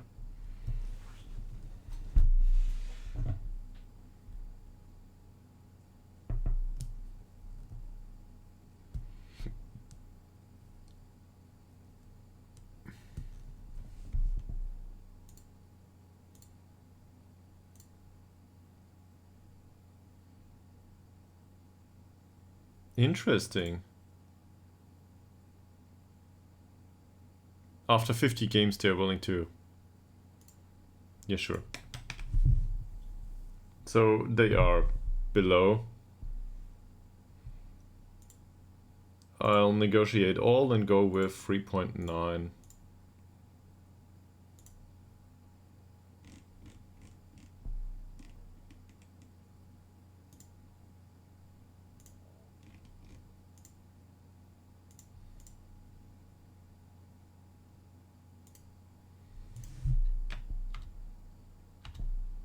The cheaper it gets, the more clubs are interested. Maybe. But we will get this over with. I will be really annoyed about the lack of financial compensation for him. Because I think he's worth 5 to 10k. But at least 5k he should be worth. But on the other hand, it has been really hard to force him out of the club. And yeah, hopefully that will resolve the overall situation.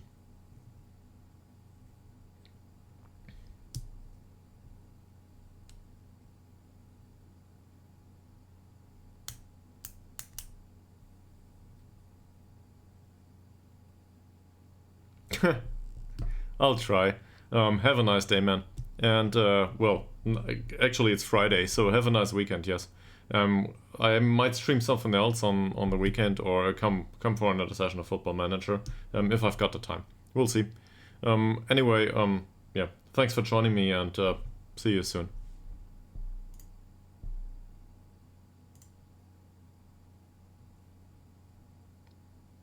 1.7. So we'll go down to 3.6 at this point.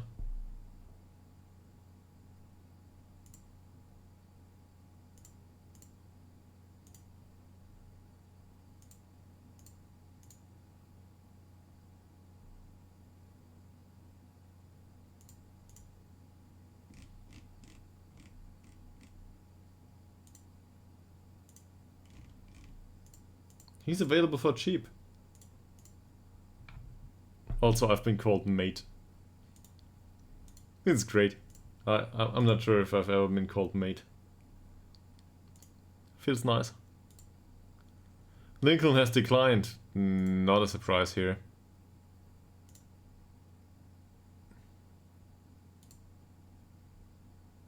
Doesn't want to negotiate just yet.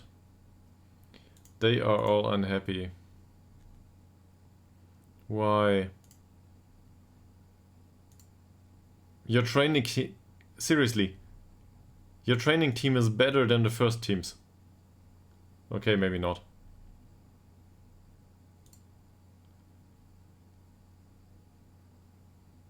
Yeah, sure it is.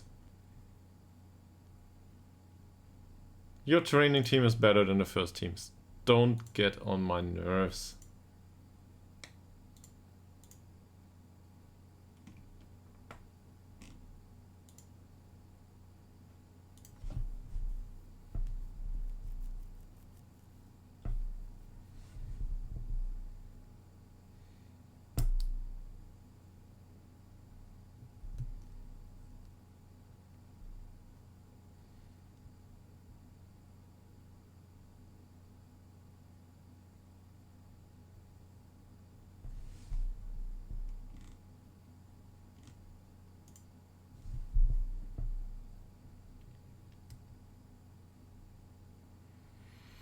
Few more friendlies, and yeah, hopefully we'll get a winter break over with in entirety in this stream. We offered 3.6. What's this? This is not enough.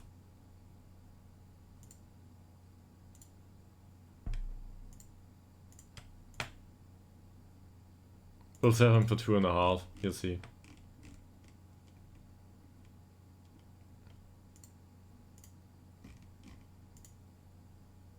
They are really, they go up in 100 euro increments at this point. This is really annoying.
So if we get Bergman sold too for say 3k, I don't think it will happen, but I should have a look into player sales at some point, or I think in the depth department there's a comprehensive view. There's some red number in the depth department that denotes future income, apparently. And that should include all the clauses. Orberg signed a new deal. Fine, okay. So he works for 20 euros a week for us now. Yeah, now we're at 2.1. We offered 3.3 last time, so let's go down to 3. Don't know why the other club didn't make an additional offer. Probably was too expensive for their taste. And he's on a new deal. I was talking this menu here. Financials, debt and loans. Yeah. Well, we're owed another 35. Yeah, approximately 35k. Going forward. And I'm not sure if this is included in projections, but this means that at the end of the season, or no, it's not distributed all over this season though, but the fluctuations in cash should cease to be that hard. It will be easier to be at the club because we can afford some things now from time to time.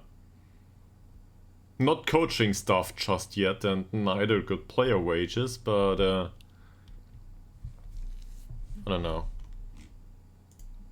We don't want to have. We don't want to. Well, we don't have to turn around every euro. No. So that's better. We're getting somewhere.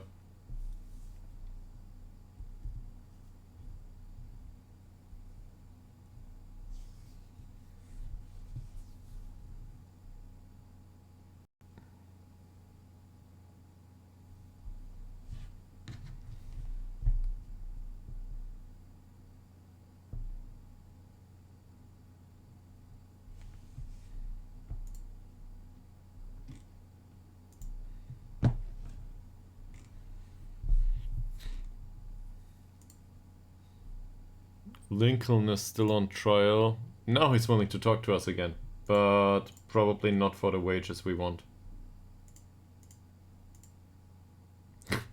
It went up even higher. He was on 350 last time, now he's at 400. The first time we talked to him, he wanted 170 or something. It's just impossible to sign an English player with this attitude. And he even improved. As a 31-year-old, he improved. Yeah, okay. Well, he's got the personality for it. We'll need to do our own our own squad with capable people, or moderately capable people anyway.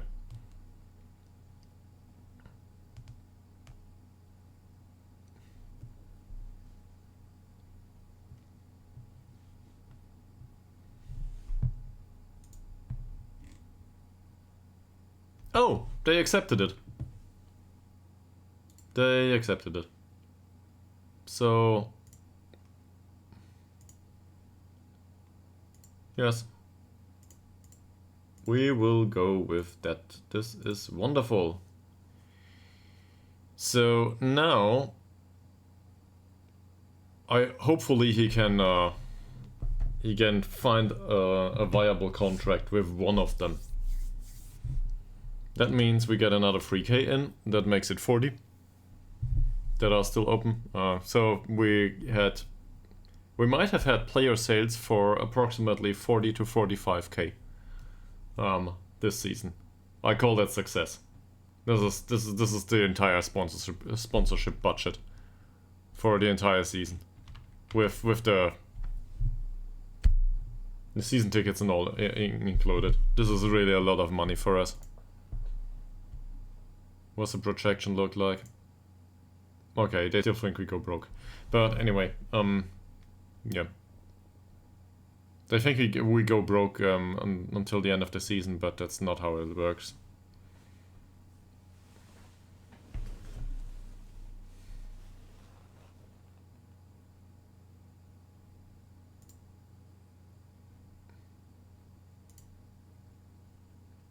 It's club membership, main kit sponsor, and general sponsor, apparently.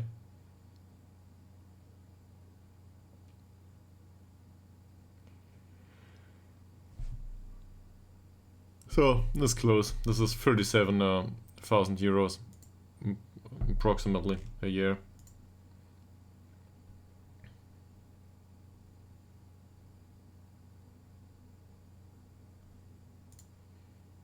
It's a good thing that I do not have to coach the friendlies, though.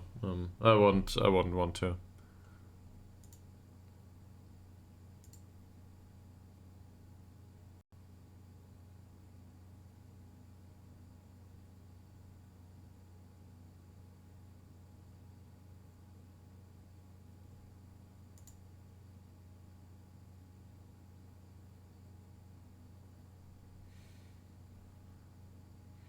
He still thinks his asking price is set too high. Oh, nobody's interested in him anymore. Not even on loan. So he's on 3.5k. Let's unspecify this.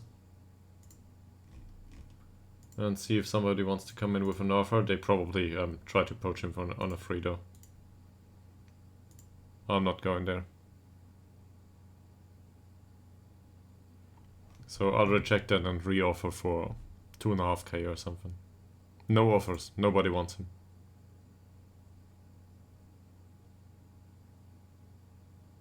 The asking price is literally 0. Oh, it might they might feel that the current asking price. No, it's at 0. I don't know. So alright.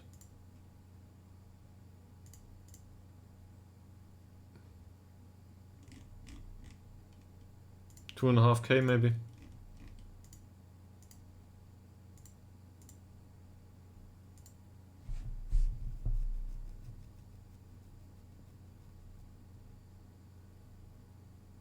I think that's appropriate.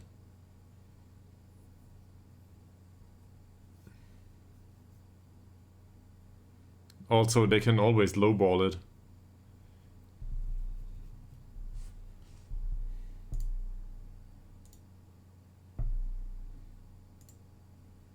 Teddy Bermundez.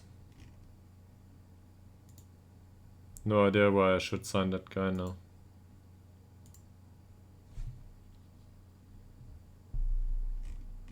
Decent attributes overall, but I don't think so.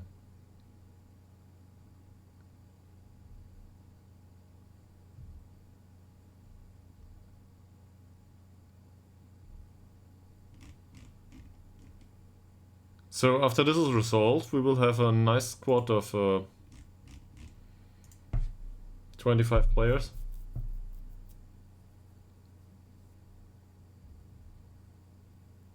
Nah, 26. But maybe we can get rid of 1 or 2 going forward. Depends a bit if offers come in or something. I'm always willing to go for a deal. The U19 can play for themselves, I think. Okay, they feel it's too expensive. They still do. This might have to do with the sell-on clause, though. I don't know how they price it in. So okay, nobody wants to make an offer at this price. Fine. I really don't need a friendly at this point.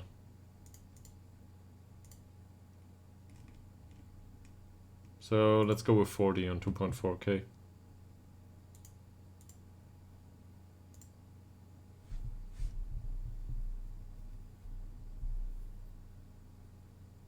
In 2 years we will learn that Tolga Dobrev made it to, I don't know, Premier League or something.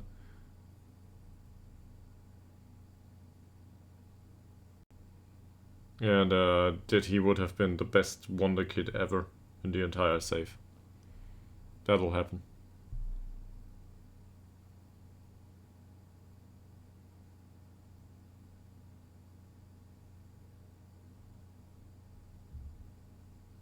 Also, I'm wondering how long Bergman intends to negotiate with his future clubs.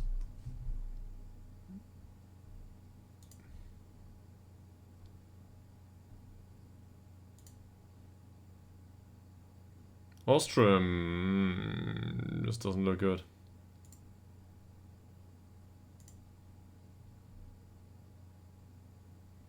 No. No. He turned into a light-hearted player.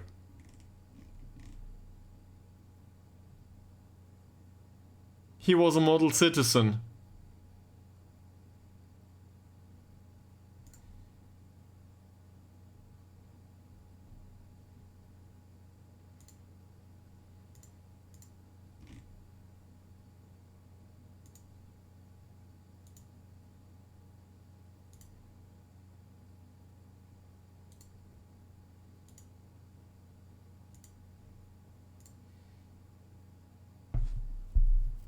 Well, lighthearted will not do. I don't know why.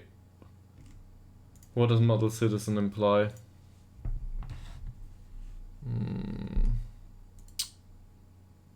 Maybe model citizen is not as strict as I thought it would be with respect to professionalism.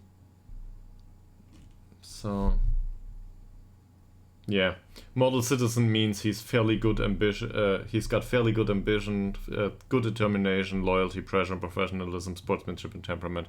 It doesn't mean that he's very good at something.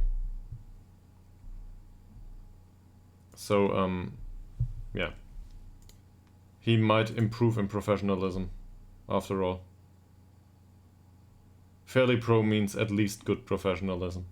So, in that sense, model citizen is a personality that implies multiple fairly attributes. Well, all of them. So, given that knowledge,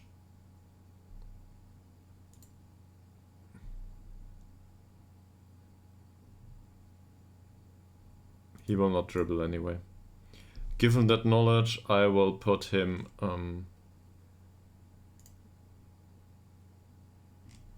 into the mentoring group here with the others. He should have a significant impact of the perfectionist, because that's really what I want. I want the perfectionist to teach him, and in this sense, his professionalism might improve, and he might turn out to be a professional, or I don't know, an ambitious player or whatever. But yeah.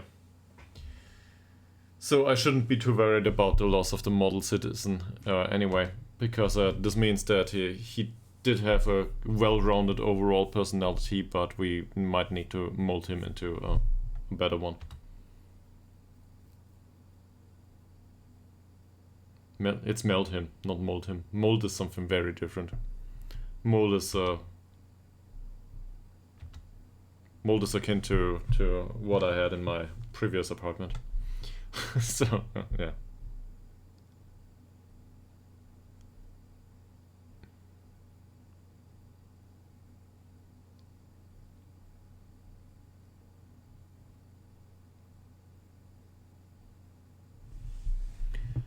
Okay. Somebody started a coaching course. They are all unhappy.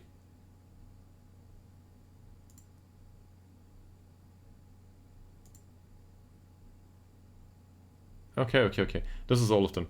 So they all are unhappy with the fact that, well, with some of the individual training and with the high amount of extra training. Okay, we can deal with most of these. So he thinks he should be doing more strength training. That will not go away going forward.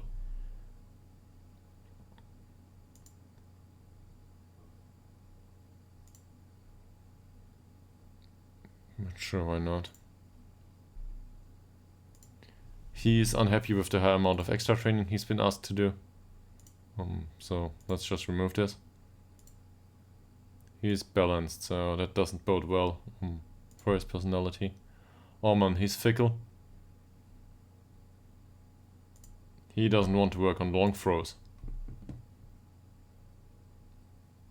Okay. What do you want to work on then? In this situation, probably quickness. Or maybe ball control is good. Ball control should be. If he doesn't object to it. So, with the dribbling 4 and the technique of 3, that's not good enough for somebody that plays football. It's about the ball after all. Tobias Svensson. He thinks the training is not beneficial. He's a perfectionist, so, I don't know. Does he know better? Not sure. We all wanted to give him some shooting training, apparently. Does he like that? He thinks it's not beneficial. What does he think is beneficial? Passing? Passing he thinks is beneficial. Okay, happy with that. So maybe I feel he improved a lot with the position on the pitch though. He didn't.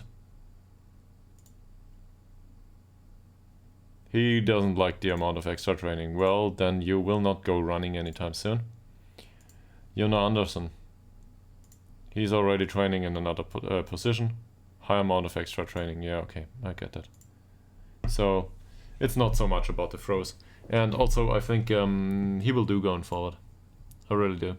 So, he's a balanced personality, but he's already on a level that he can play the first team as an emergency backup and come on the pitch. He just needs to be natural in the position. Alexander Bengtsson. There's another banked son in our team. Oh, volatile, media-friendly, and confrontational. Well, this is a great sample. Alright. Same with him. He doesn't want to do the long throws because it's too much for him, but he trains at an additional position, so I'm not too concerned. Vailu, this is also true for him. But he declined lately. Now he's happy all of a sudden. And Simon Larson...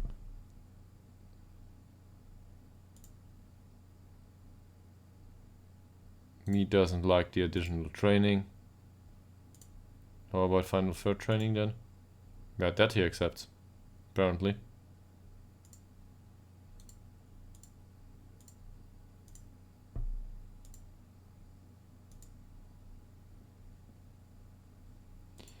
So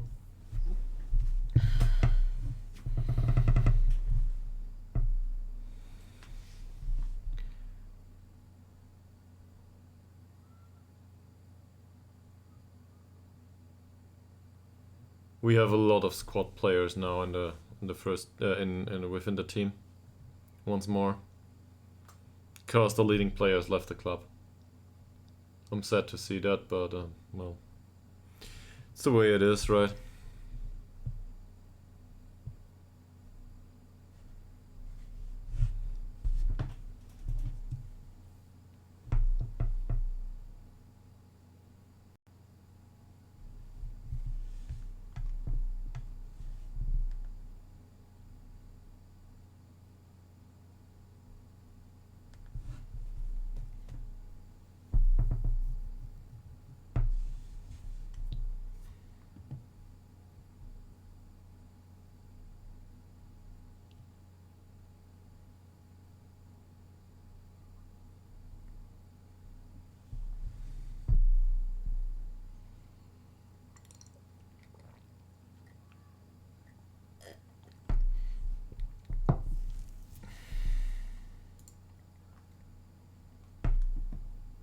Yeah, the assistant manager wants us to put Dan Lincoln on the pitch. Well, he's a trialist, so that will not happen.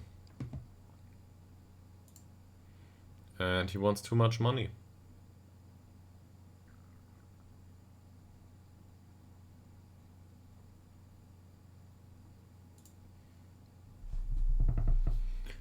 We need a goalkeeper, man.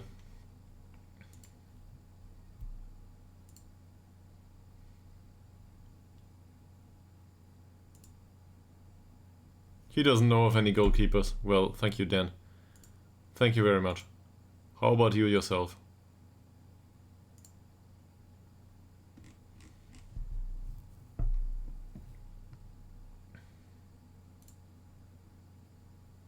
He didn't improve. Oh man.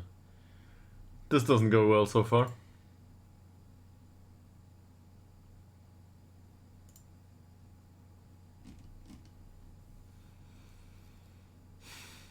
This Bergman transferred. There's so many clubs interested in him, but none of them are willing to pay a decent fee.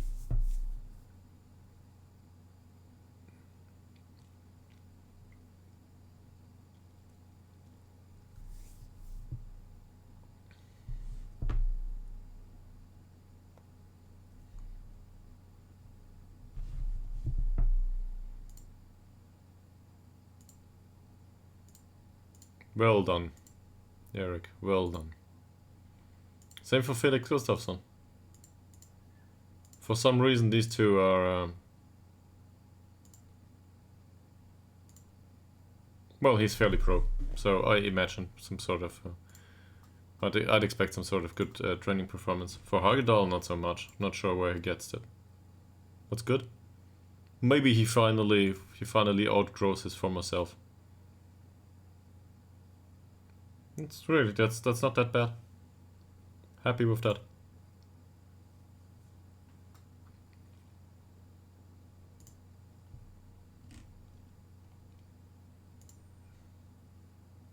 He doesn't do well. Okay. I just thought of something. We might want to look into English players in general again. let's do it via scouting first. Maybe we know of somebody.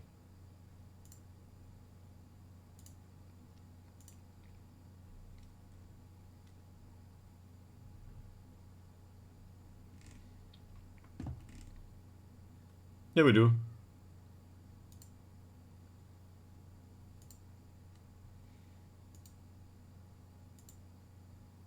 What's this? What's with the egg phase here in New Gen?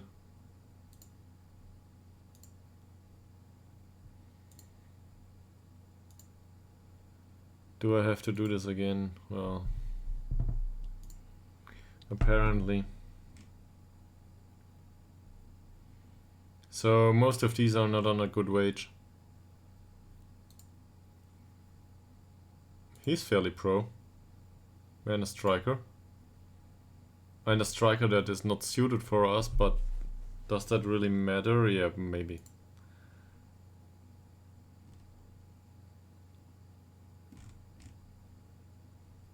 Can we... Oh. We can add conditions here apparently.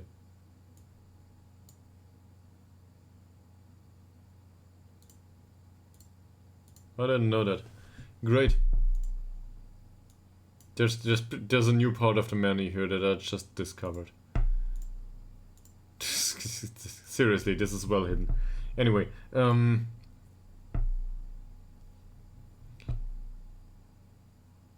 okay, I realized that you can do it if you click new search, but I want to go for English players. No, we don't need new players, nationalities up here. So who do we know in England at this point?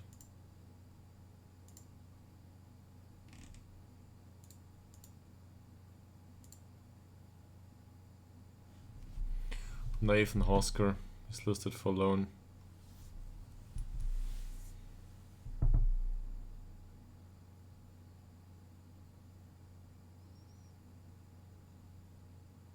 Yeah, it's really bad.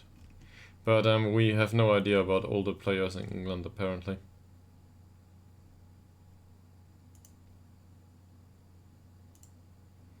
Can also go with second nationality as English.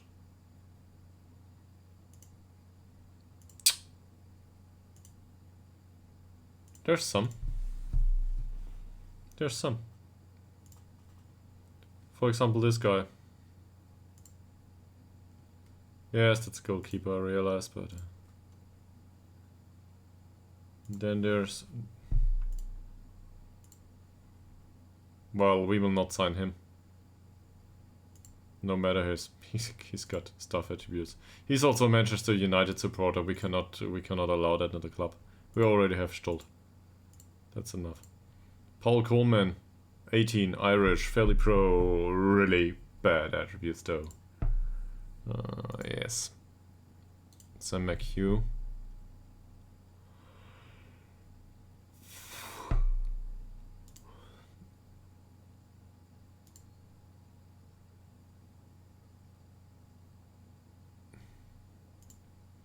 This none of this looks like it's up to the standard we have in the squad.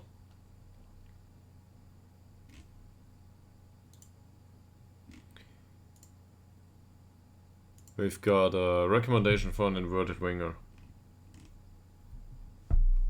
Who does look decent, yes. But also expensive. August Nygaard. At this point I'm just looking into players to find out if there's a deal to be made.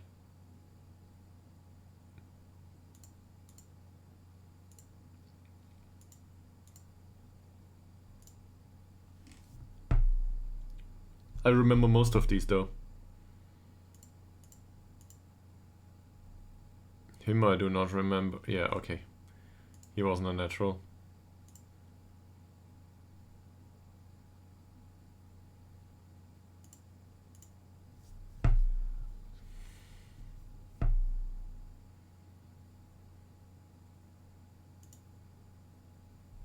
He's been with Tabby for so long and he didn't outperform this.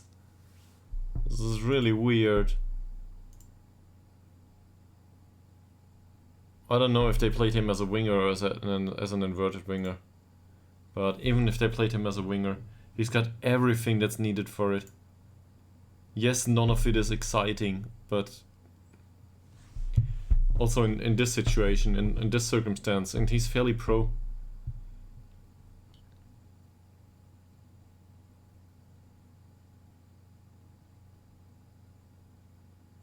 Would he be willing to join me? He doesn't have an agent. So, okay. Am I willing to pay this guy 40 euros per month? Yes. Bergman will go. So, we get we get 2.5, 3.5, something. I forgot the transfer offer for Bergman. What offer did we accept? 3k. We get 3k for Bergman. Okay, I'm willing to reinvest that. This is mental accounting at its finest, and bucketing, but it doesn't matter to me. So, if we offer this guy a 1-year contract or 2-year contract, I don't know, let's say 1 year. 1 year at his current wage costs about 1,500 euros, bit more. So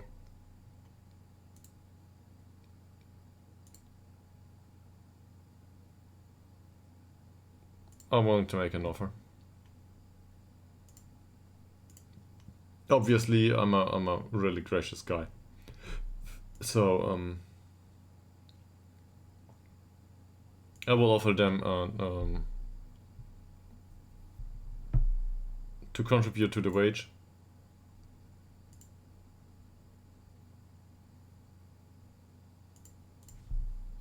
And 0 euros, because I'm very friendly. And they will not accept it. And come back with requirements of 15k or something.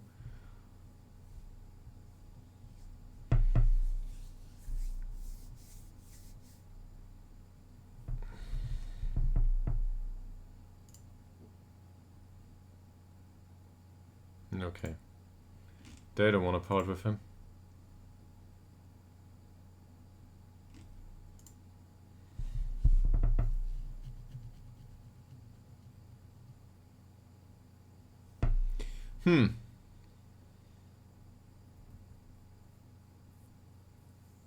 I'm not used to buying players for fees, so but if we stretch it out, it doesn't matter at all. We got a lot of income going forward from player sales.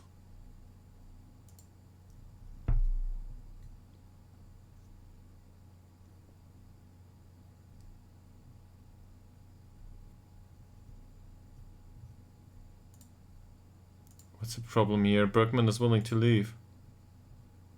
Syriansk. Well, okay, he doesn't want to go for Syriansk. Fine. But if they offer 3.2k, they can have him, sure. This is what was accepted, so why not? So now we play a friendly against Sandvikens. Usually we win those, as far as I know.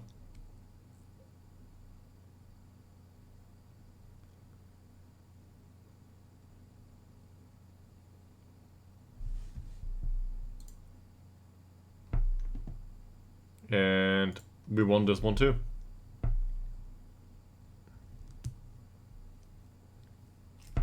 Thank you, very capable assistant manager.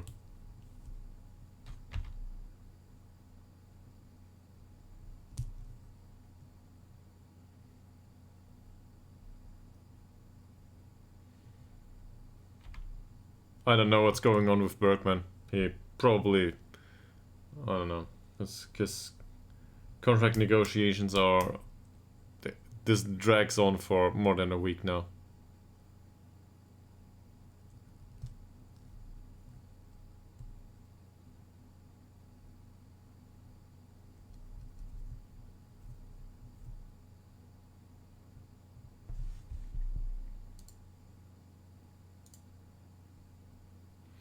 They want 6.5k for him. So let's make it a free transfer. I would like a wage contribution, but it doesn't matter that much to me. Let's make it a free transfer in that case.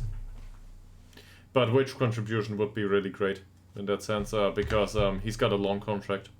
So a wage contribution would be until the end of his contract. He might leave our club and we might still get paid.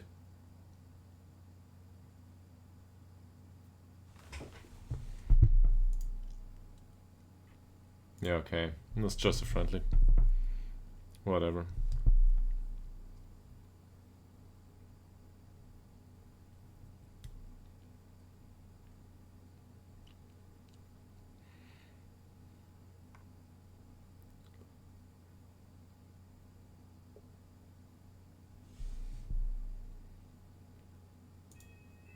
Oh, doorbell. That should be the postal office. Oh, postal guy.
Kept looking for my keys for about a minute, and then the guy just brought a packet up here, so yeah, that was fun.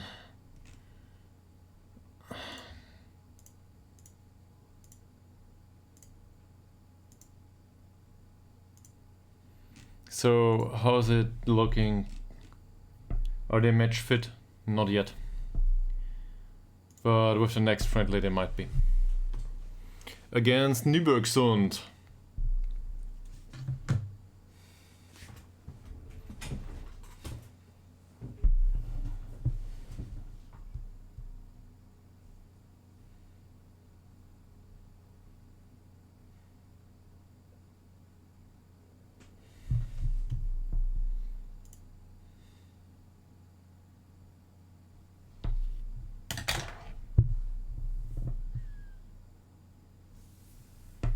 He'll go to the U19. He rejected contracts from 4 clubs. What is wrong with you?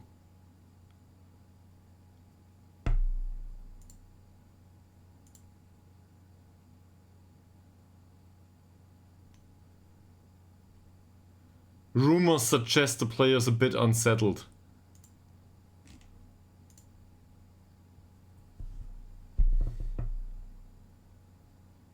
Rumors.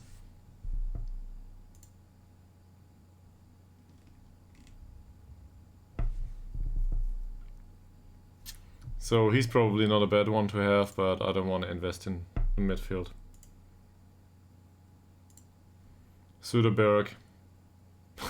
I think I said last time with that name, I've got a really big problem. There's a German politician with that name who I'm a really big fan of. Not, but anyway, yeah. I mean, as a box to box, sure. If he's for cheap, okay. Let me put it like this: if he's for cheap for his level of play, and he's already 29, so no resale value. We're talking 1 season. We're talking replacing for sell. Daniel Söderberg, who is a bit better than Forsell in defense, but especially mentally. And he's fairly pro, so yeah. Could be an excellent signing, I agree with that. He's not lacking just yet. Not a great finisher though, but it doesn't matter. If we concede a few less goals, sure. Star player. Okay, let's go with... Okay, let him be star player, whatever. Superb. Let's go with important player. He wants 190. I'm really not willing to pay this. For 9 months, this is...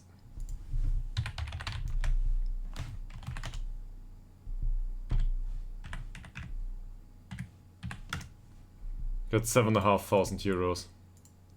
Definitely not. Definitely not.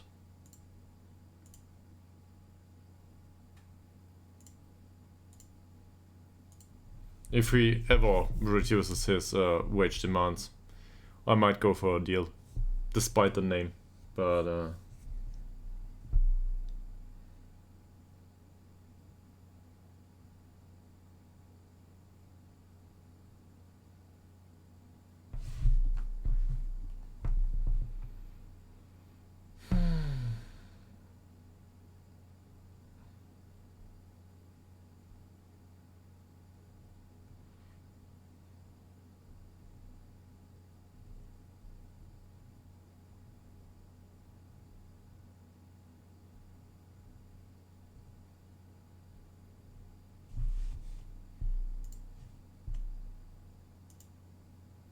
the Yoga deal has been negotiated. How I love these. Okay.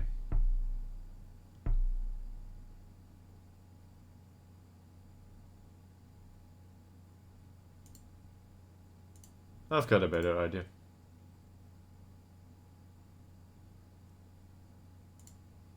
If he scores 50 goals, I am willing to pay 1.2k for him. And obviously that one I will remove. How about something like this?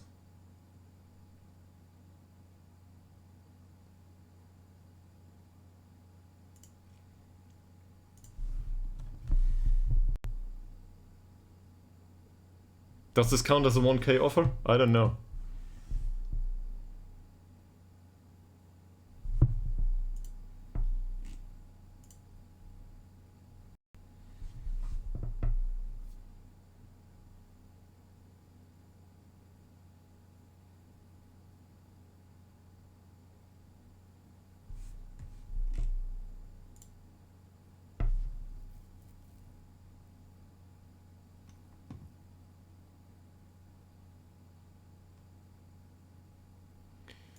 Oh man, the asking price for Bergman goes down again and again. At this point, we're just trying to get rid of him for every sum, for any, just to have our peace with the club, just because he cannot agree on a contract with anyone.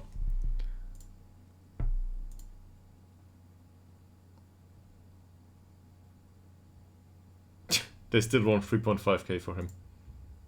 Okay. I'm going to pay installments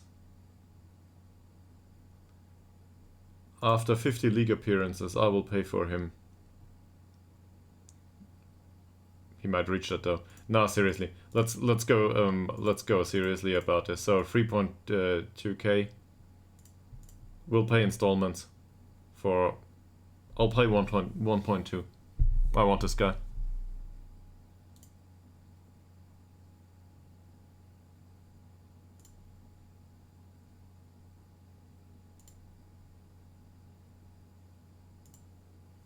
So I will pay, seriously pay installments for 1.2k. This is really small money going forward. He might develop into more.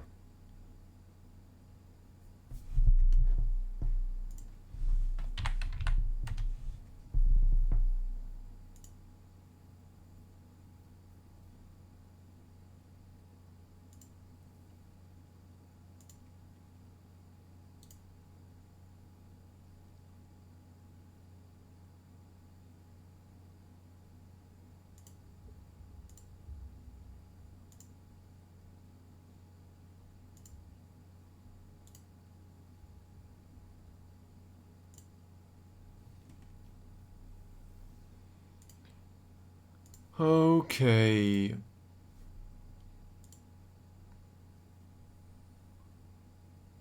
He doesn't like his individual training anymore. It's not good.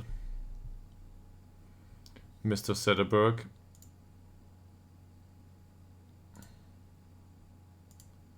In that case, stop doing it. And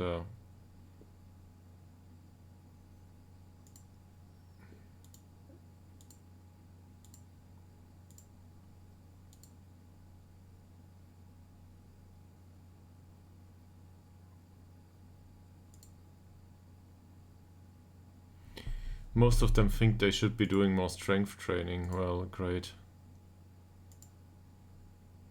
He had thought about doing more strength training. This is wonderful. So this is over. He thinks this is not beneficial to him. Great. Don't do anything then. Robin Eriksson. What's the problem with him?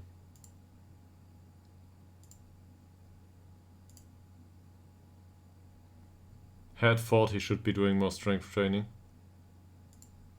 So it's over. And Ty Coakley.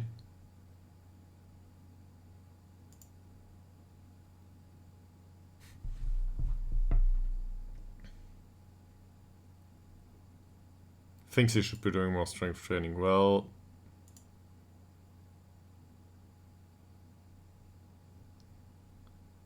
do more then.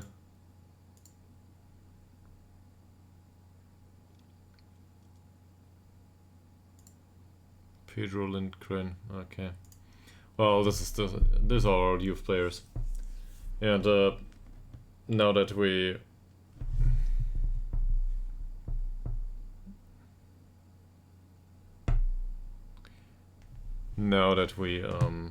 have a few more English players coming in for the youth team. Youth team gets bloated somehow, so we will need to get rid of some of them. We failed to sign an English player this season though. I don't know if all that youth intake counts with English players.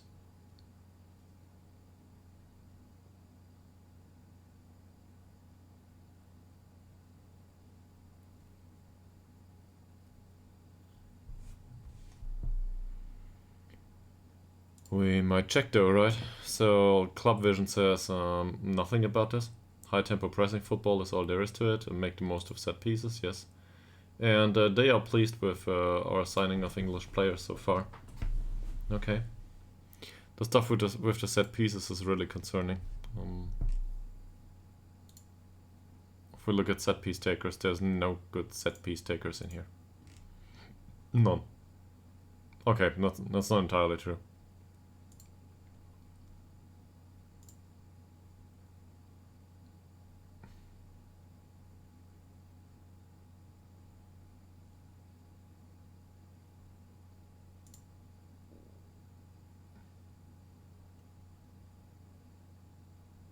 Anderson has long throws of 6.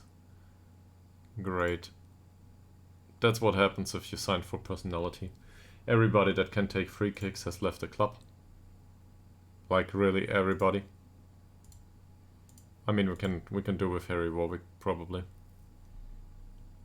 It's really weird. So in that sense, we need somebody. Where's Melander? Yeah, Melander can take corners and also free kicks to a degree.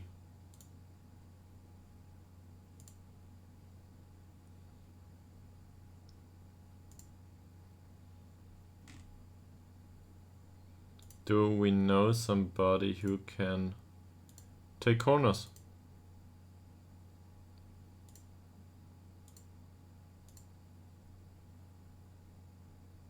Corners of 12. Howard, none. He also's got really decent free kicks. And he's 35.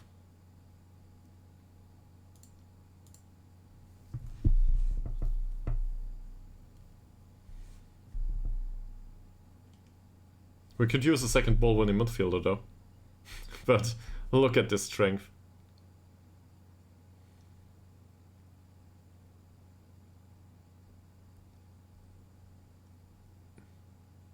The fact that the fact alone that I'm contemplating this is not a good one.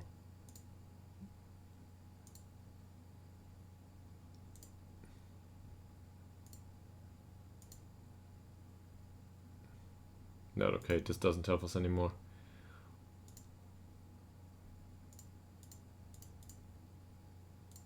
Did I check for corners? Okay, let's check for free kicks. There's free kicks here.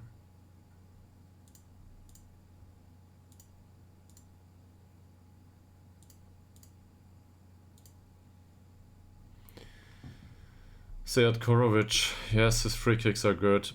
Long shots are decent, his corners aren't bad. He's listed for transfer though. The club no longer requires his services. And he could be Metzola. He's too bad overall. But he's got some attributes that I like about him in this position. And this would give us a decent free kick taker. He might also, seriously, he might make it to the pitch most of the times. Because in this position there's Asafson. So...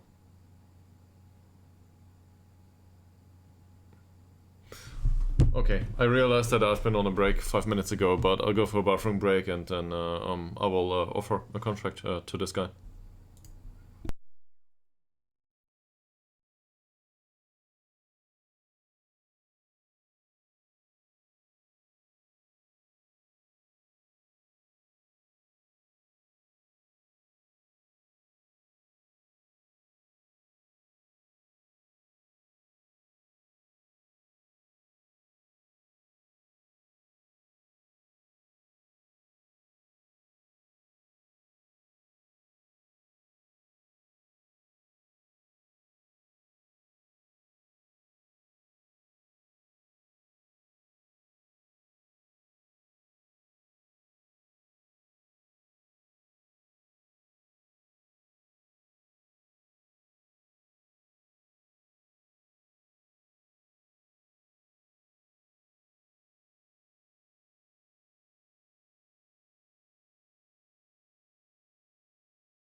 Okay, we need a free kick taker.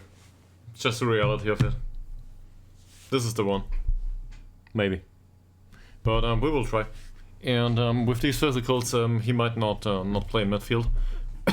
But we can play him in 2 positions at least.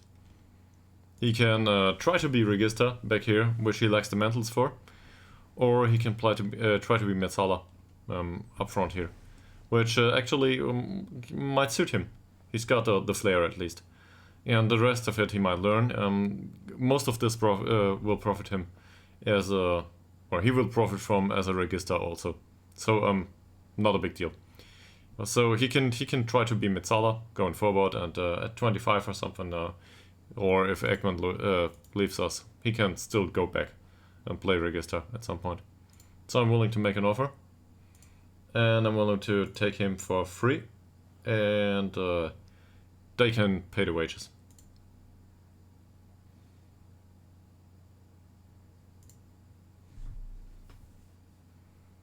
And given that we are probably a bigger club, I hope he will want to join us. No, I don't want to deal with that.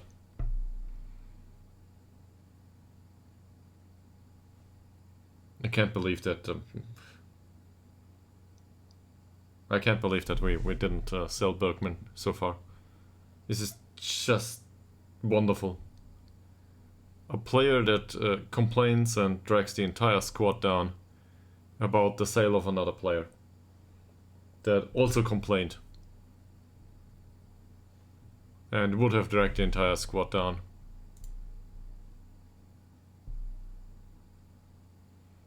Okay, we offered 1.2k.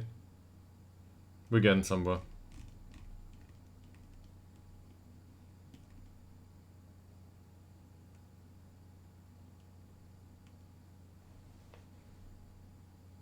Stuff like this.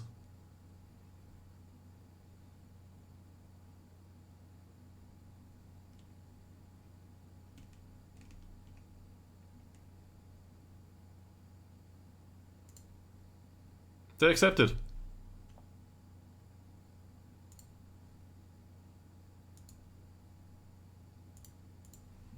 Wonderful. Now we can go into negotiations with them.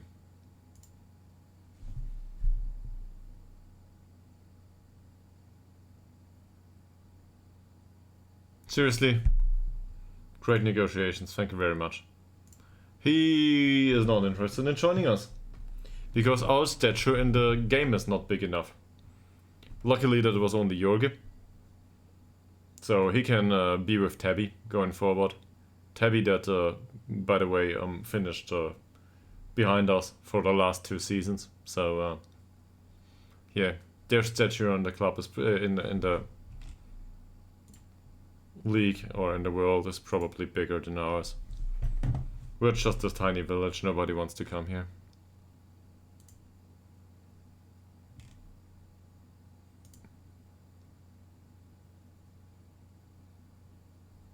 I will try to offer Bergman out once more. Starting with 4.5k again.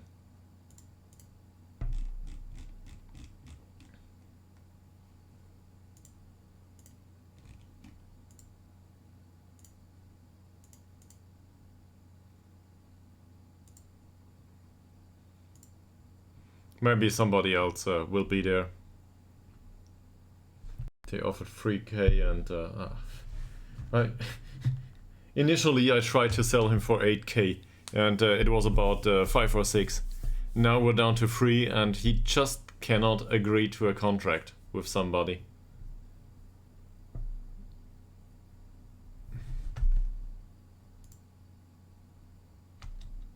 No offers.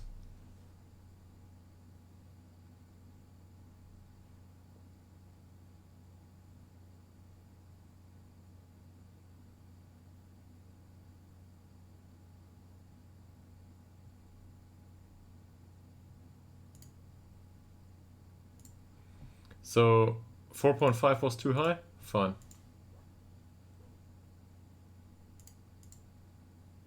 Did I initiate it at 4.4 last time? I'm not sure.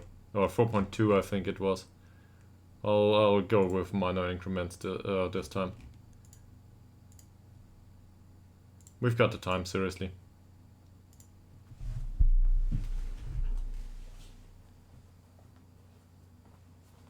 At some point somebody will poach him. Or try to negotiate it. And I will go €100 increments, whatever. If they can do it, I can do it too. It's like, it's annoying for everyone. But there's the first official offer, so 4.4 apparently triggered something with Carlson's.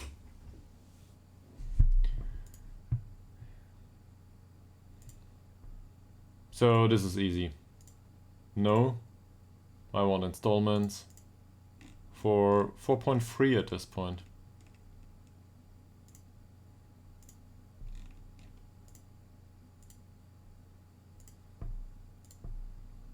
This looks good. Yeah, this is great. So he wants to be emergency backup? Sure. For €10, that's a lot of money, man. I cannot afford that.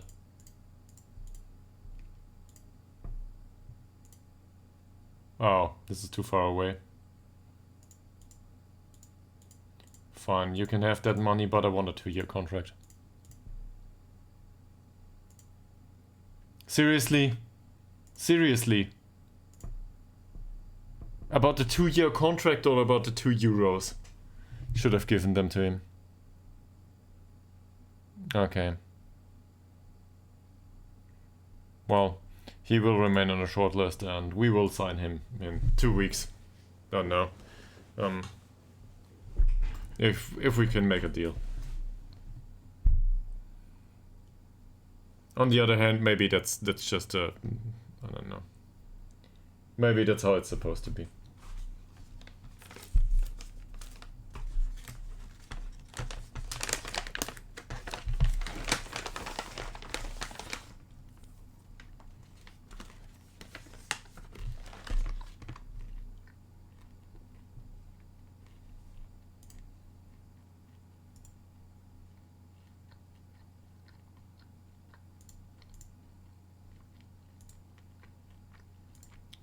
Where does he come from, by the way? Sweden. Okay. Apparently Korovic is a Swedish name.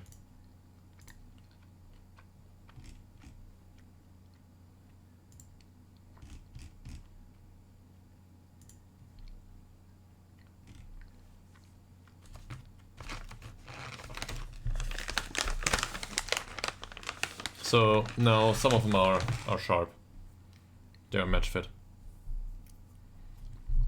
And we need to rotate a little bit anyway.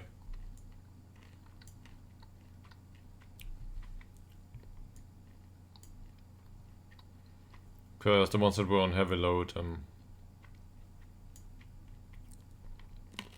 I don't want anyone to get hurt.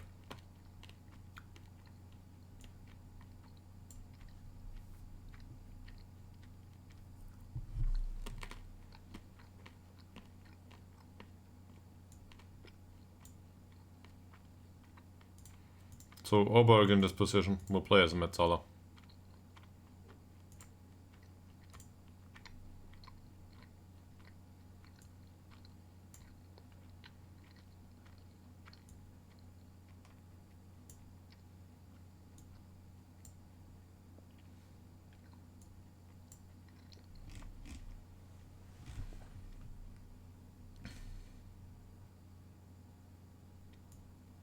Maybe if Westberger came too.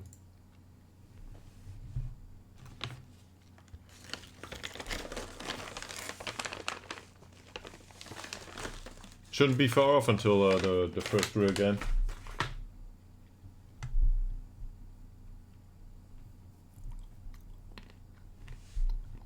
Cool.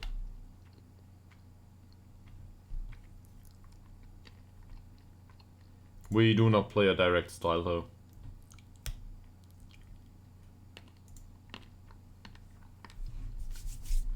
This is not our style now.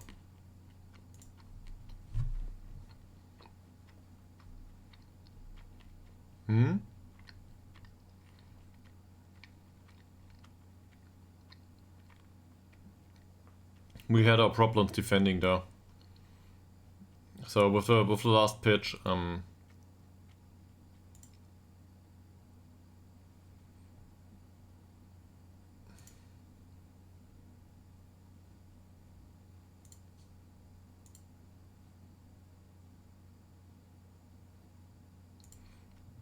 No, I'll still go for long.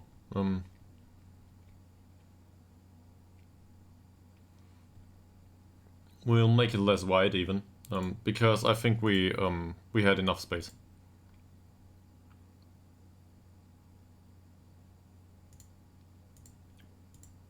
Not a problem. We can go for 4.2.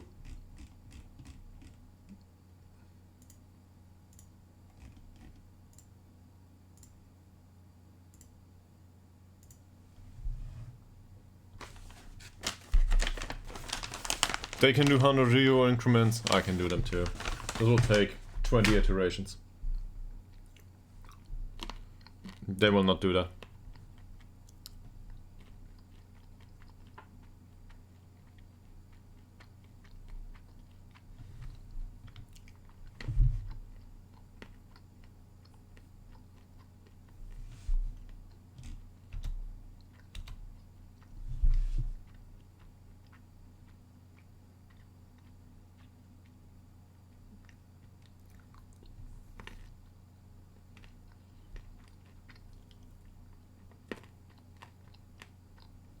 One. Okay, this is not good. Penalty in the top corner. Well, he is a good penalty taker though. Didn't realize that. So we got that set piece covered. At least.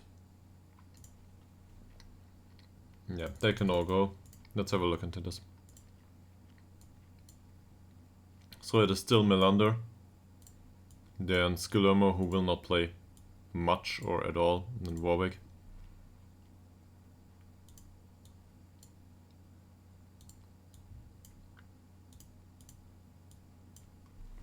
These are the penalty takers. Not bad. Could do it with a slight improvement for some of them, but...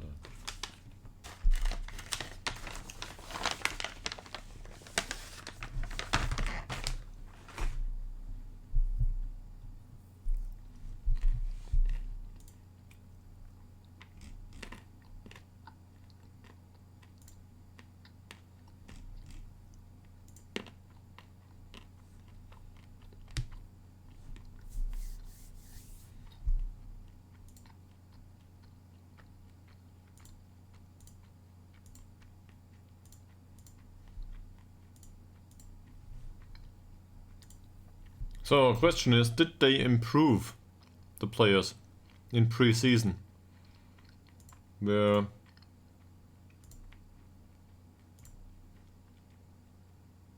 That's still friendlies though, is it? Lunds is the first real opponent, I think. Yeah, Lunds is the first one. So 2 weeks of friendlies and pre-season left. But the question remains, did they improve? Let's have a look. Ngongo. Ngongo from Congo. He trains as a wingback. So, tiny bit. Not really, not worth mentioning. Good training though.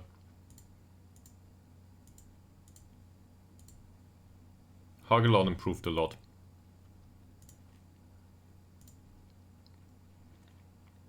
We really saw that, I think. Yeah. So this might be just natural progression. But for him this is quite a moment. He might get to jumping reach 20 at some point. Not sure what to make of it, but he might.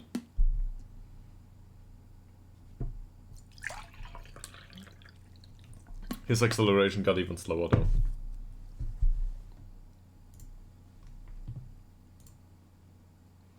Lilydal improved a tiny bit so far. I'm happy that he tries to compensate for his injury, physicals wise.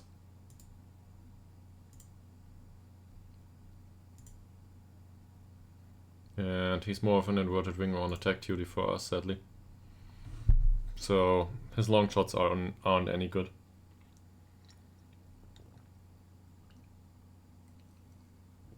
But he should be the one to go for the pass anyway. With cut division. Oh yeah, there's there's something coming on here anyway. That will annoy me.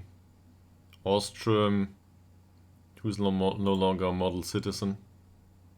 Pains me to see this. But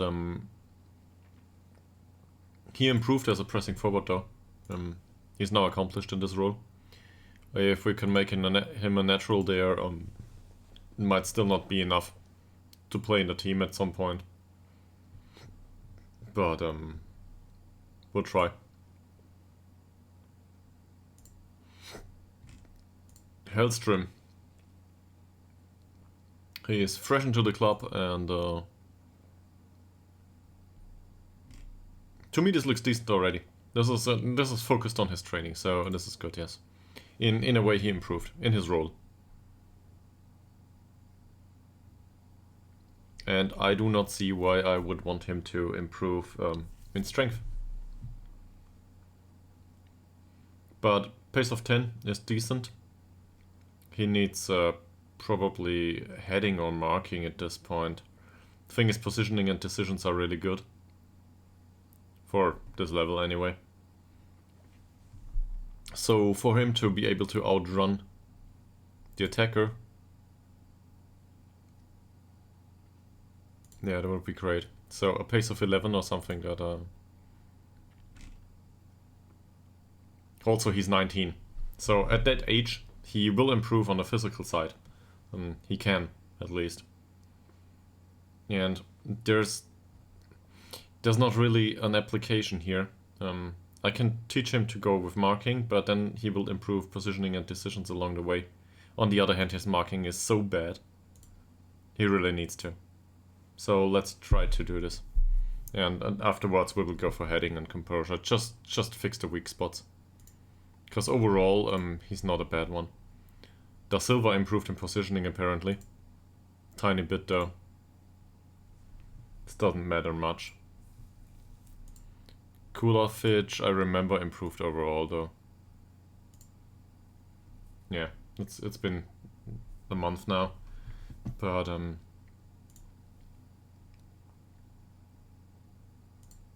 he might make it to something going forward at some point. They want him on loan. I don't want to offer him on loan. Malta Ekman just got better. Was this month? Yes. So, given that he no longer trains as an attacking midfielder, which, well, he still considers himself an attacking midfielder, but I don't. He improved in everything that's relevant for him, more or less.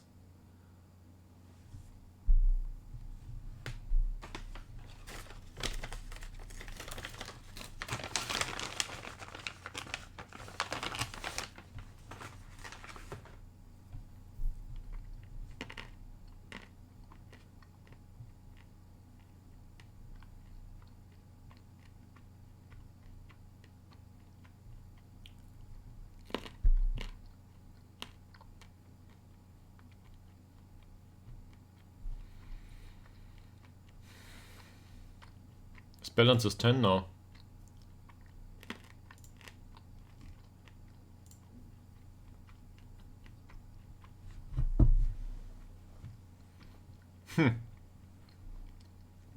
Funny part is he also improved his technique and passing. I mean, they were already really good. Ishak didn't get better. His finishing improved a little bit. That's well, not okay. It's part of his role. So, yeah.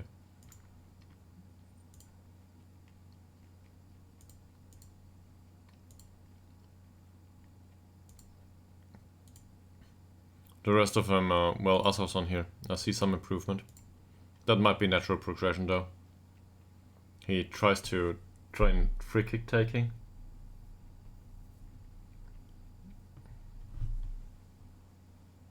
That's probably not a bad choice.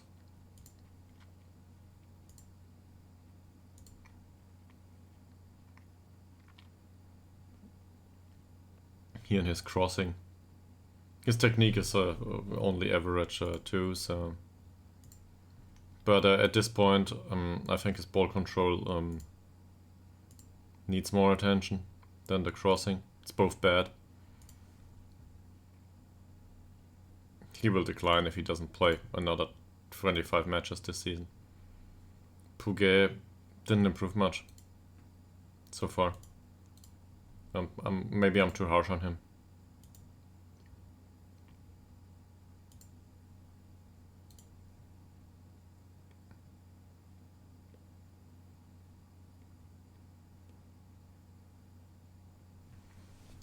Anderson got worse. That's not what I expected of a well, 27 or no 27. That's not what I expected of him. But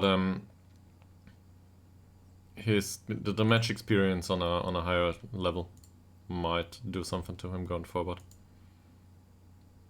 He looks good. Overall, he improved even though we didn't help him much with anything. Having him as a central defender is not a bad choice probably, but pace and acceleration are seriously missing.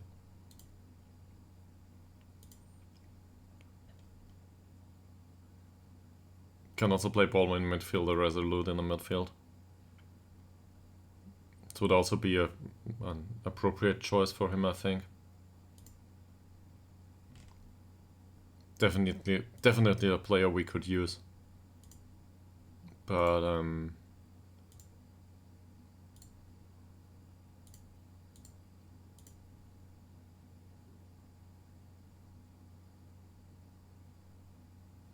so let's say we get him down to 60, that would mean we pay him appropriately 6k for this season.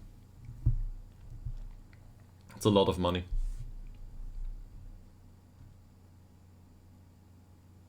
Might be worth it though.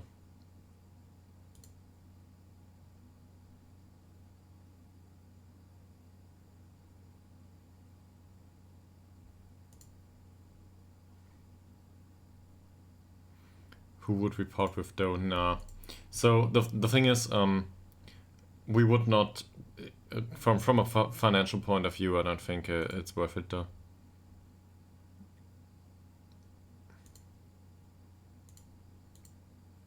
Remember, we don't have to push for promotion this season.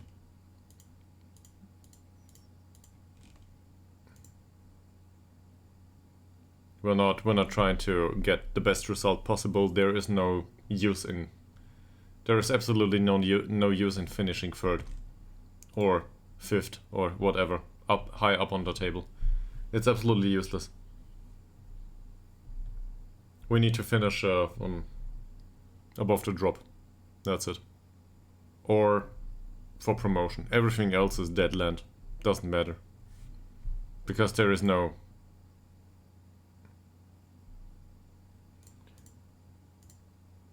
$4.1 it is.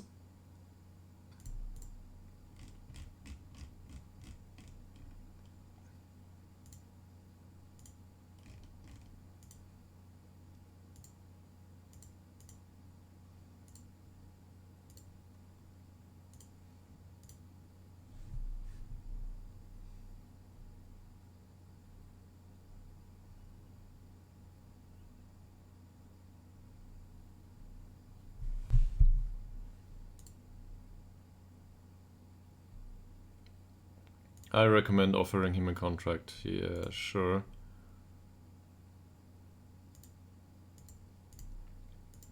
Now he wants to be backup all of a sudden.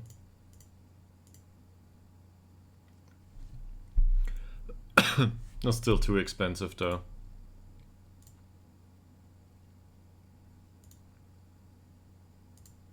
You've just been here.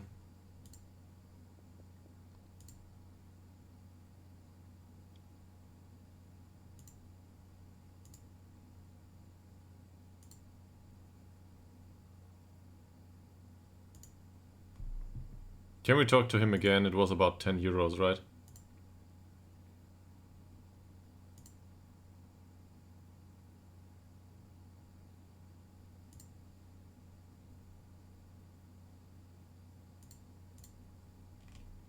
Yeah, we wanted them to contribute to the wages. I'm not even sure if they agreed to it. I forgot, to be honest. Maybe they didn't agree to it. I don't know anymore. But if they do, and we pay him 10 euros a week, that's a net win, even if he doesn't ever play. That just is in the U19 something.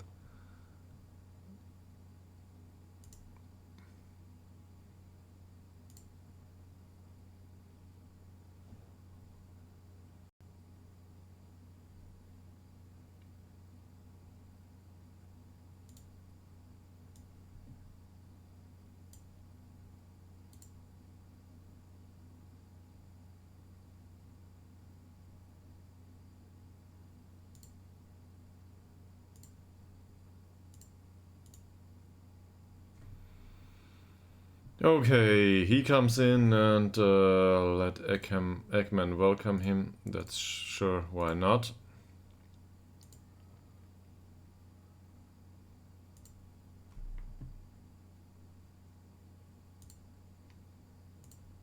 He is a spirited one, a defensive midfielder.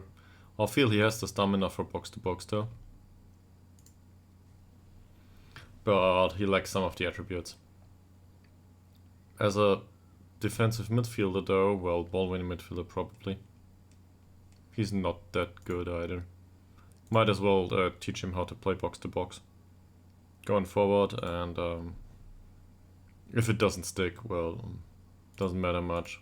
He's not that expensive, and we signed him to be an English player, that's about it. We're going for 4 now.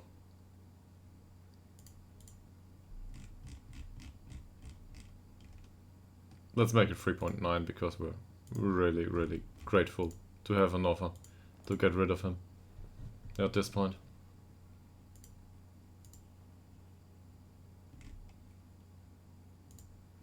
Goalkeeping technique is a slight weakness of Sederberg. Well, and this way...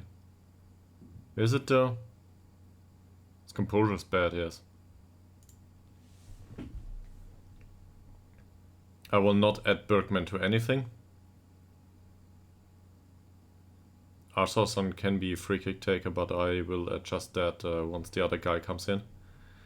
Ytterhogdals, defensive positioning is no longer a weakness. I disagree. Also, it's not about the weaknesses. Hugo Bergman. What about him? Final third is no longer a weakness. To be perfectly honest, I couldn't care less.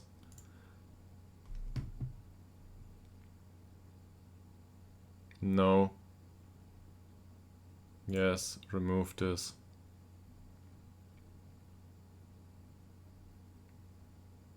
And no.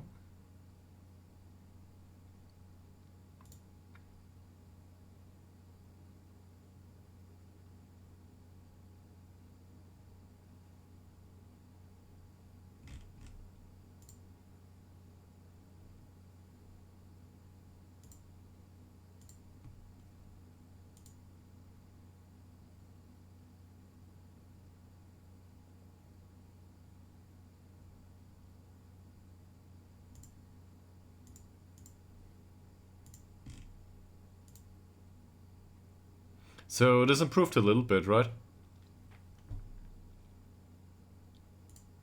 He feels his current asking price is too high. I feel your wage demand are much too high, sir. But we will try.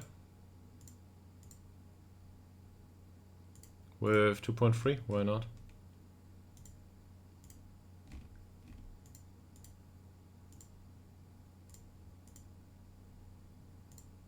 Maybe we can get rid of him.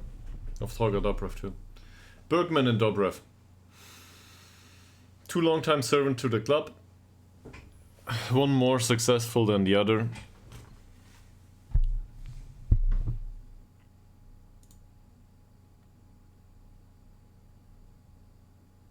Now we're at 2k. And I offered 3.9.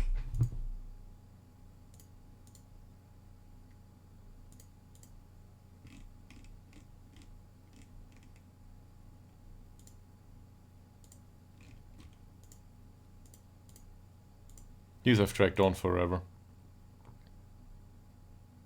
Not worth making an offer for. Well, I am worth making. I think he's worth making an offer for, due to the free kicks. Oh. Scouting report says he's interested. Let's offer a trial. Let's offer a trial and hope that he will go for it, and then transfer window closes soon, so we need to sign him. And, well, we don't need to, but for this amount of money, I'm willing to make a bet, and I hope that he will improve.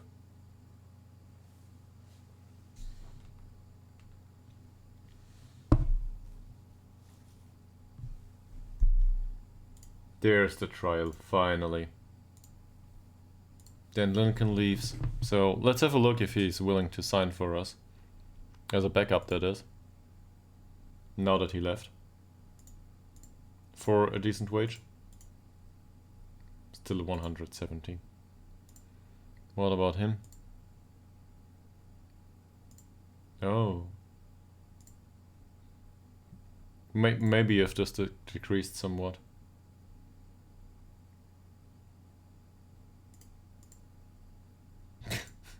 It's the other way around, 140. So previously he was he tried to go for 80 or 90 or something, or 100. These wage requirements are all over the place. They change every few weeks.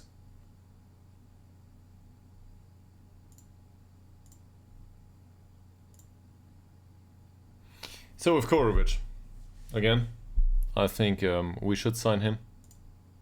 Also, the wage contribution was agreed upon, yes.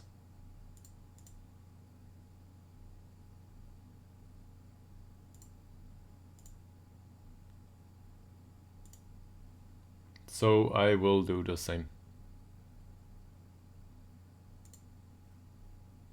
Maybe now that he's on trial, he comes to the conclusion that it might be an idea to play for us.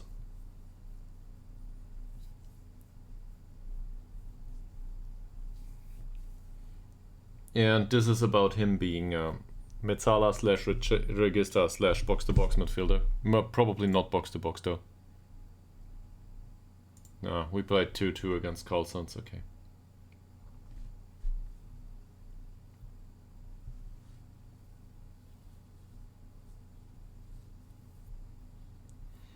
But if he scores, I don't know, 2 or 3 free kicks, that's enough for me. Or the other way around if it's well defended, but we can always use somebody on the pitch who's capable of bringing a free kick in the corner of the net. We didn't look great there last season. And he's got good free kick taking and good long shots. The player last season, Tjörngren, had decent free kicks but no good long shots, I think, or long shots were... No, long shots were not good. That's it. Long shots were not good, and the technique was even worse. He was more of a defender. A great one, but he was more of a defender.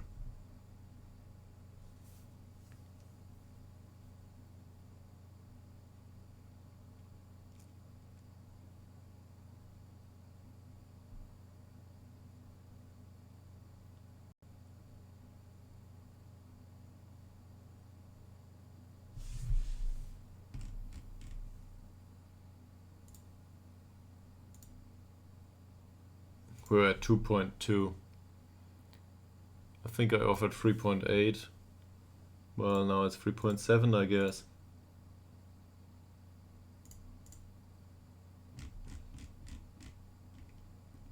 I'll go down to 3.5. Worry. Maybe they'll take it. Malte Antonson's progression. Apparently he has done really well. Okay. That's not bad, yes. Really, that's not bad. His jumping reach improved a lot. Well, apparently he grew. He's 1.52 meters. So yeah. That's really bad though. But I don't know. Maybe he will be some sort of stocky central midfielder going forward.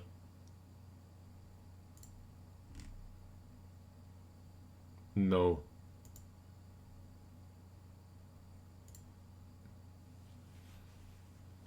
He's got Swedish basic already.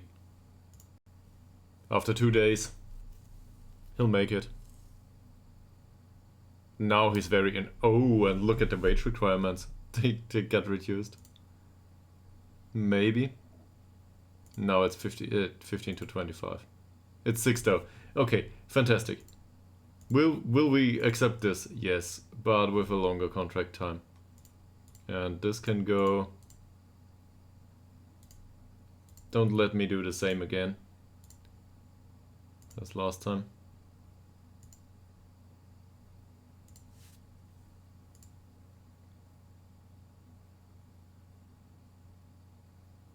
Yeah. It's not about the injury release clause though.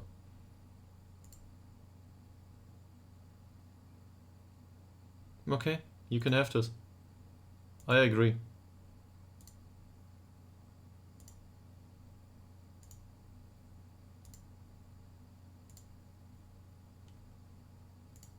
He doesn't want a second year, that's the thing. He thinks this is a bad one. Okay. Why ever you think this? Sure. But does that mean that you are not bound to these clauses? Great. Okay. He's got really weird demands. I mean, not that I'm complaining, but okay. Yeah, sure. Why not? This means that we get paid to take him. We get paid to take him. As an emergency backup. He doesn't expect to play.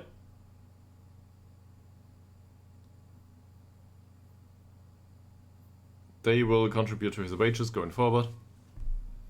And we only pay him part of it, so we earn a whopping €9 per week on him. Just being at the club. If we can sell him on immediately, we earn more. Even if he goes for free. So there's that. One man's trash is another man's maybe trash. Who knows?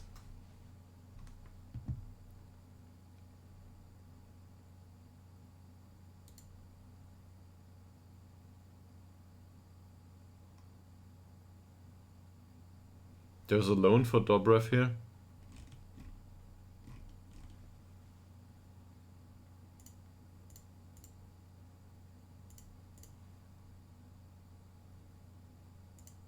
Here you go. They're willing to go with 3.5k. Okay. Let's hope that he accepts one of these. And I'm not inclined to do anything about the stuff.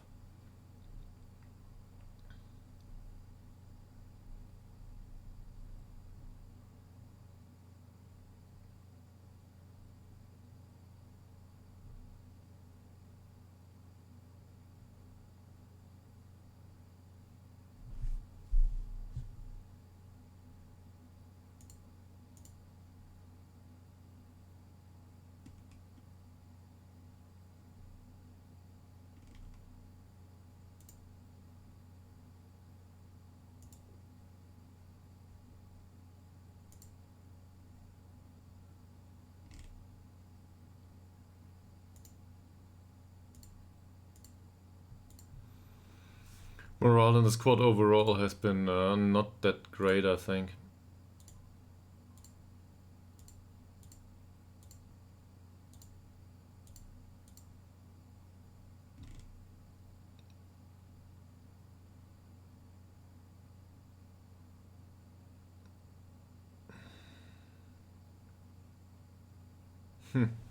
For a lot of the players, there is some interest in a loan. Not necessarily that I would be willing to go with this, but there is.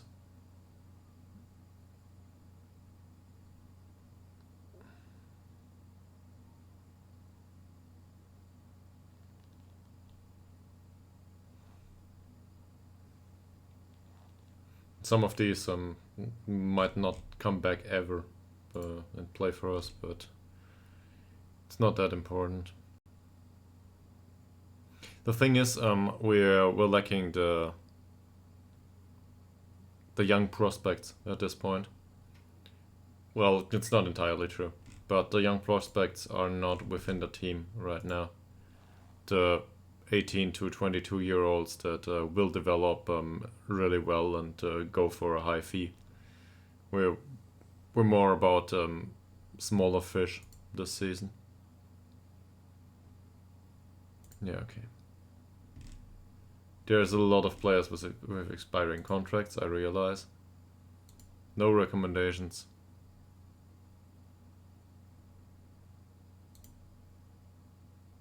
This is a wonderful meeting, thank you very much. There was nothing in it. Okay, they wanna loan him. Fine. Maybe Ytterhogdals Dobrev will, I don't know, be happy with that. I'd rather have him leave on a permanent basis though, but sure. That way the wages are covered and his contract runs out afterwards. That's how we dealt with it so far.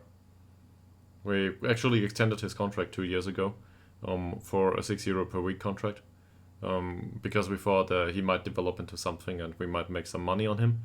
Now it looks like his wage demands are too high. For his skill level he doesn't develop into, I don't know. Sure. All squad numbers. He wants the 13 apparently. Dobrev doesn't need it anymore. He wants the 8, this is good. He wants the 2. So 2 people want the 2. Yeah.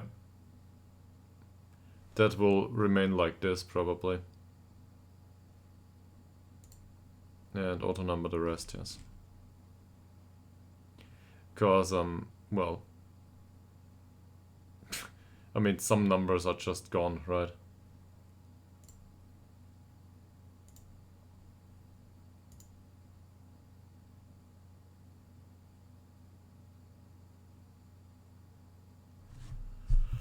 Apparently, this is a thing. Footballers having favorite numbers for their kids.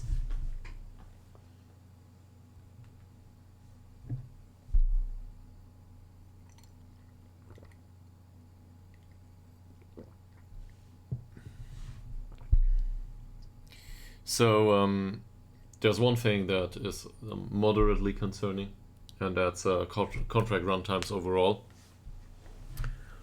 But we'll have to wait who of all of those we will want to keep. And throughout the season, we might extend the odd contract here and there, if a player is clearly up to the standard of the team. This might get expensive though.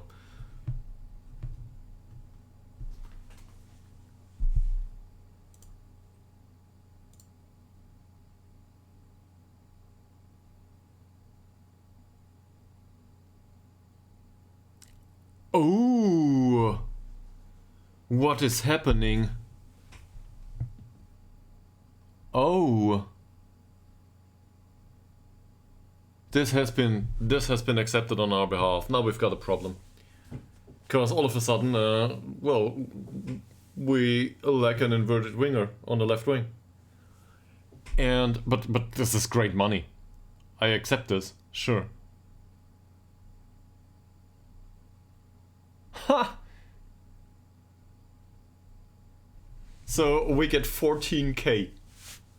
A bonus upon avoiding relegation. And, well, 1.5k after another 30 goals.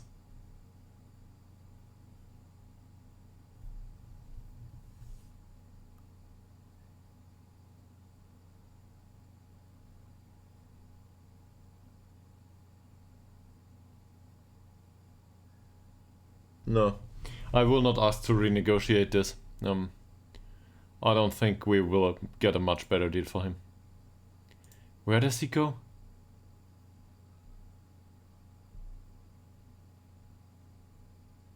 What's this? Österreicher. That's in Sweden though. And this is... There's a link below. They offered that serious money for him. I mean, we got him basically for free. But we waited for him like half a year until he reduced his contract demands. So now we've got a problem.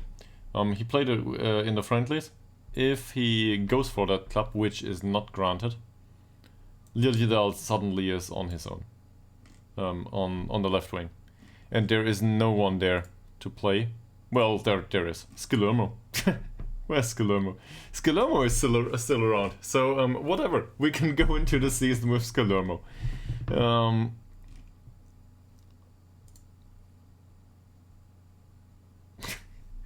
I can't believe it.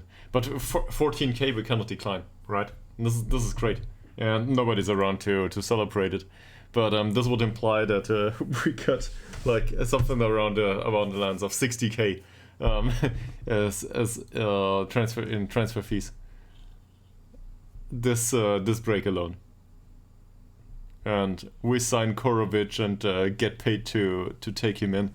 So there's no quality left in this club at this point, apparently. And we will see. They are angry with the signing of the player. This is wonderful. I don't care. Because technically, this doesn't look that bad. Well, the mentals do and some of the physicals, but the technicals are decent.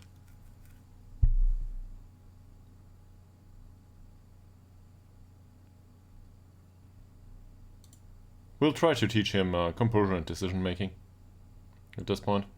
Or maybe off the ball movement. Off the ball movement is great. He's got a decent long shot.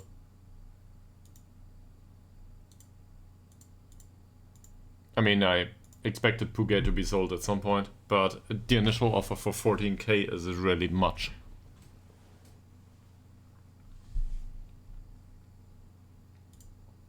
Also, that's 14k immediately, right? And finances right now say we're at basically 40, 38 right now. And if we get another 14 in, man, it's a lot of money for our club. Also, again, with the clauses. I didn't realize that there are clauses for additional income once not relegated or something. Oh, now the others come in.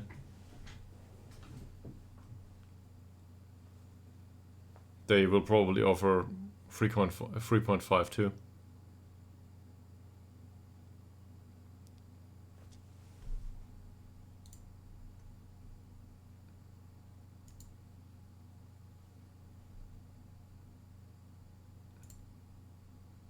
They offer 3.4.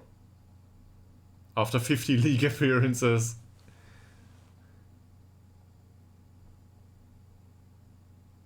I'm pleased to be in advanced talks with Karlsund. Well, in that case, Kristiansand can go... No. Let me look into this.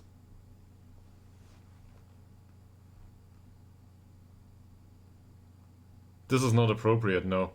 So this is non-negotiable, and I will decline this. You don't want to negotiate? Fine. Don't need to. They offer 3.3. This is not good enough. I said 3.5 and there is no negotiation about this.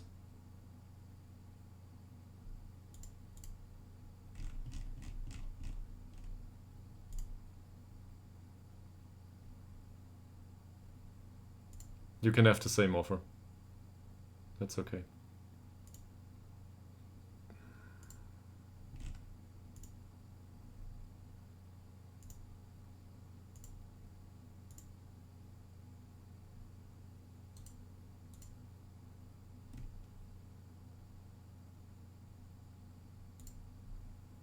What's this?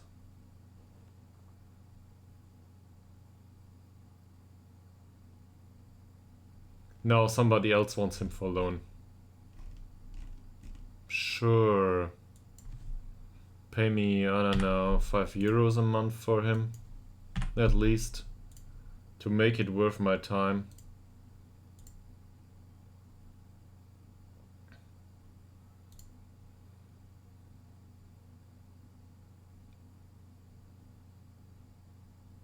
He doesn't want to leave.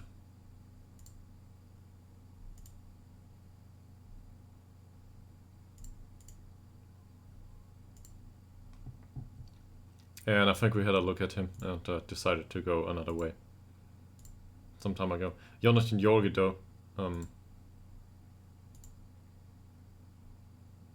We might need to try to unsettle him. And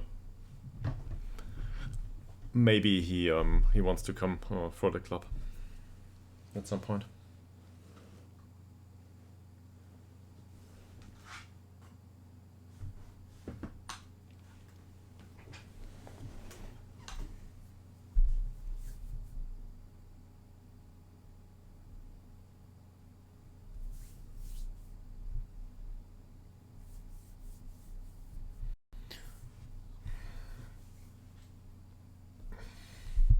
There we go, this is better.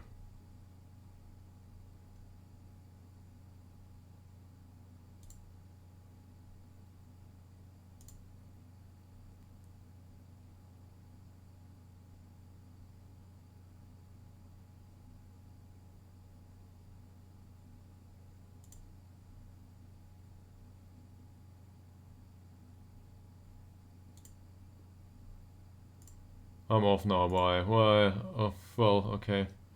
I'll accept it anyway. But, so we will not get anything for him. Well, they wanna come in and take him on, sure. 50 best wonder kids in football.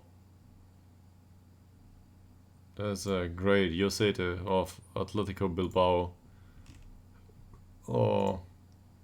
Eduardo Barbosa.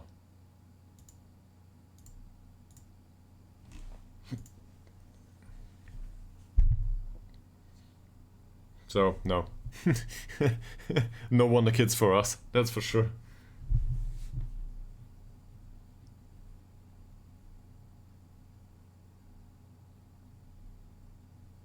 Especially no kids anymore, and we might get some good players overall, or we might get some young guys, but young kids that are good players, they are hard to sign. We got one though, or even one or two,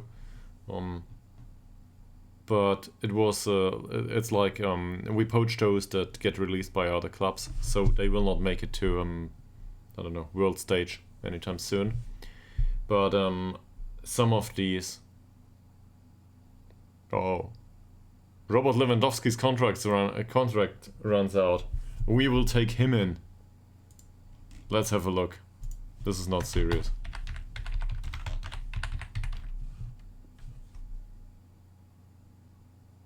There he is. So he's with Barcelona right now. Apparently, he's a professional and a really good striker. Yeah, at 37. Look at this. He's still... Wow. Oh, he can dominate every league. But yeah, he wants to be a coach afterwards. Seems like he hangs up his boots. After all. I would take him in probably, yes. Mr. Lewandowski. He has been a bit, let's say, controversial from time to time with his changes of club, but that might be more due to the agent than to himself, so I don't know. Also, it's probably part of the job at this point. So what happens now?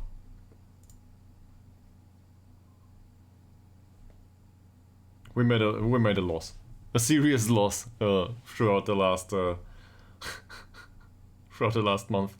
But overall, this looks decent.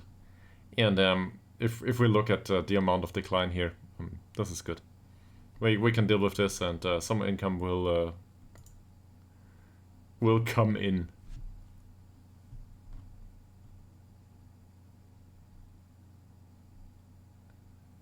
There's less players that agree with Hugo Bergman at this point.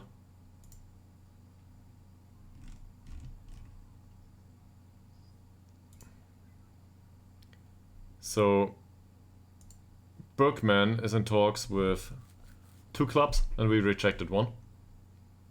Puget. This is an offer you cannot decline.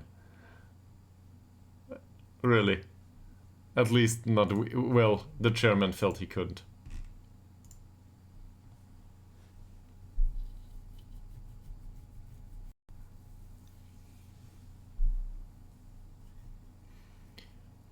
Implies obviously that we need replacement for him.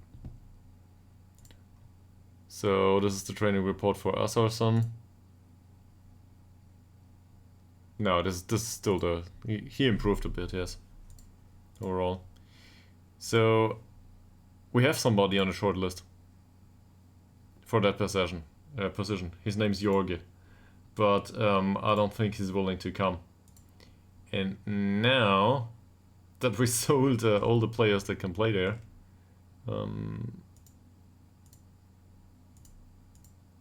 we know absolutely nobody here.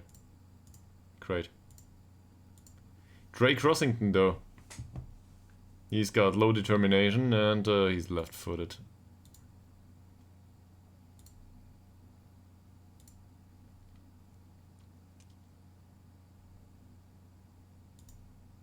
That's not bad. It's quite expensive, though. We know him because we played against him, probably. 19-year-old. Oh, he's on a really cheap contract. Swedish, Bosnian Herzegovinish, whatever that means. He's a Somalian. No Swedish though. Not sure if that's a good idea. So my thought process is as follows. The best case would be we find an English player at this point for this position. And that's really hard to do though. We have no scouting over there.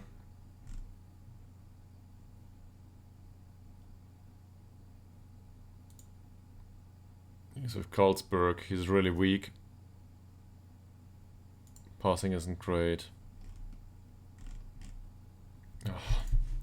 We will need to offer trials. We cannot scout anyone anymore.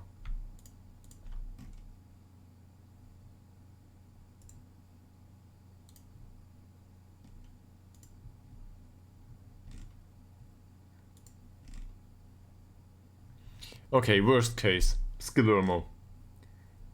Worst case part 2. Well, he can learn to play it, but that's not what I was going for.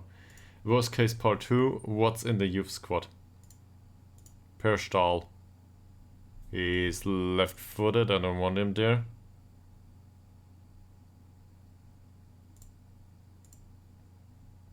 Oh, we got a perfectionist down here, right?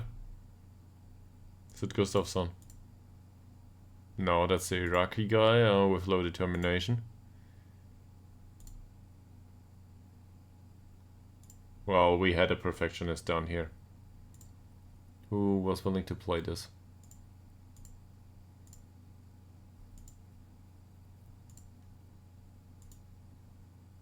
There he is. So, Tobias Svensson is not a great choice for that position. Yet, I might say. But if worst comes to worst, we will just promote him to the first team and have another perfectionist in the first team. So as a replacement from the bench or something, yeah. I'd be willing to give him some minutes.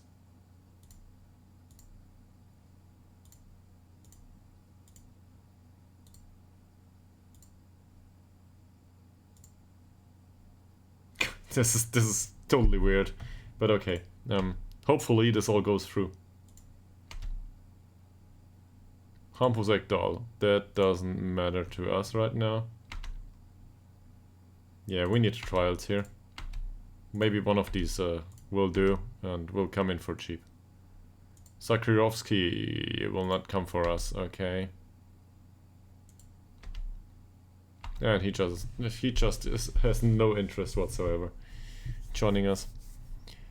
Sadly, Lewandowski didn't want to come either. He could have played winger too. In our formation, he could have.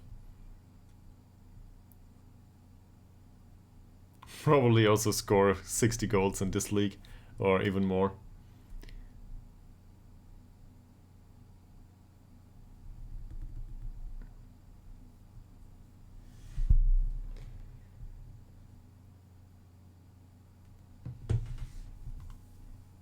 Okay, what about him? Balanced, consistent performer. Well, we will not know the attributes in time.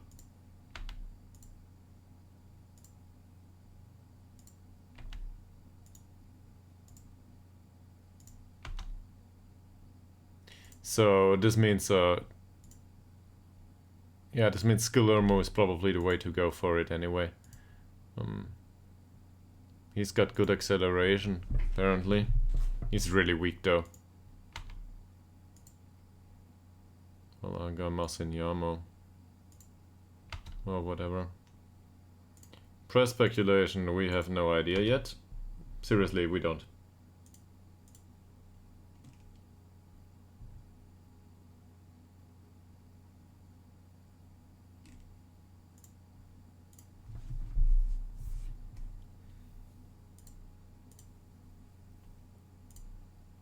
The collective win bonus is to be decided. We don't have any money, sorry guys. It's a blatant lie, but yeah. I'll go with it for the time being.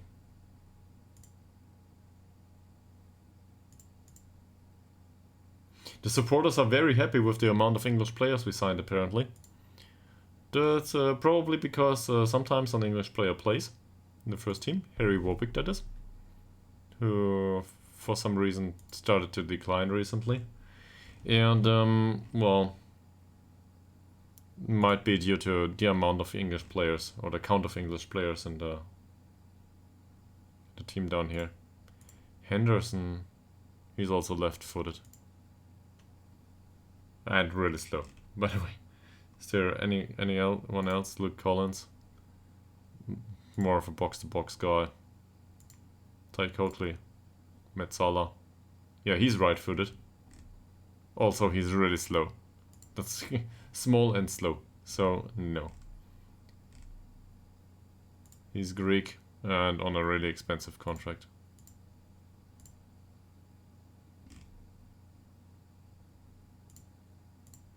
And here's a central defender for not the first team just yet. Okay, how's it going, Mr. Puget? Will you leave? Will you stay?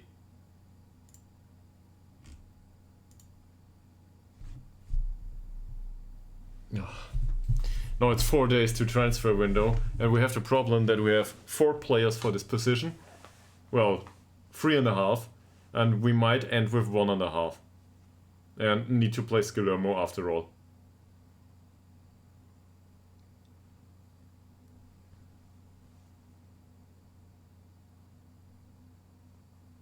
Funny part about this is that Skillermo might have had it right after all, because he wanted to be a squad player. He was absolutely obsolete previously. Now he might be a squad player going forward, because 2 of the others that were, well, that we thought we would play there aren't around anymore. If they decide to go. If they decide to get a contract done. For Hellberg? No. So he is planned in as I'm planning with him as a backup. So no. For Orberg, and that's something I would be worth considering, but he has a slight interest, and I'm planning with him. Well, not in the first team, but in the team. So no. At this point, we're not willing to part with those. I might redecide after half a season. But for now, they can remain with the club. And if they can make a breakthrough here or score the odd goal or really just defend, then I'm happy with it. Also, I'm gonna go for the light switch at this point.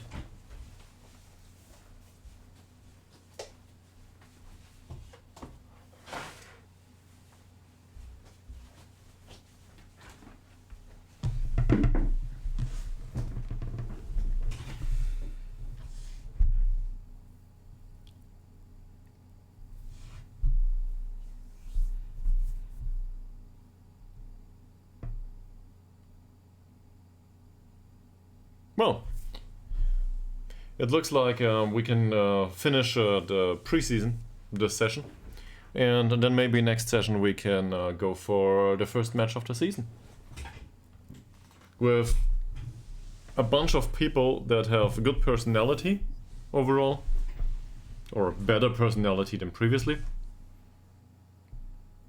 I'm not even sure if that's correct. Am I still looking to do business? Yes. Maybe. It's congested with options now. There's also like things like Boltegard Blom. It's not like I really need to get rid of him, right? But he's slow and sure he will decline, blah blah. On the other hand, he's got some relevance to the squad as a person, even though he's not part of the mentoring groups. He's lighthearted now. What's lighthearted, by the way? I want to see what's the difference.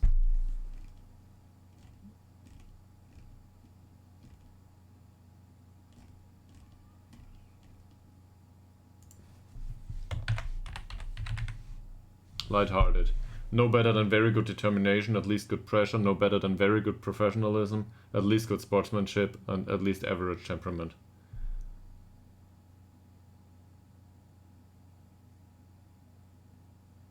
There's nothing about ambition here. So he might have dropped in ambition.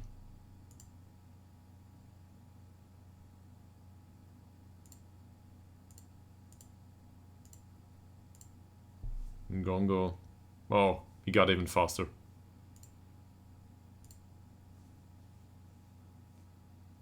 Can we...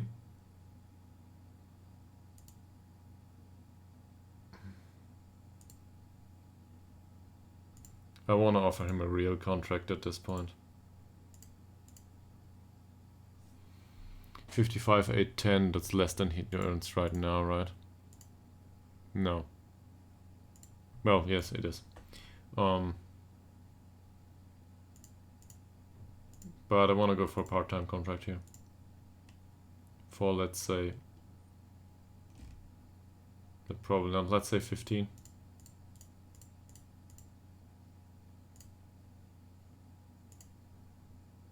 Okay, that was too easy. Well, now he will not accept that, sure. But, yeah, so I overpaid him. But anyway. Yeah. Thought so. What about a wage drop? That's okay with him. At least something.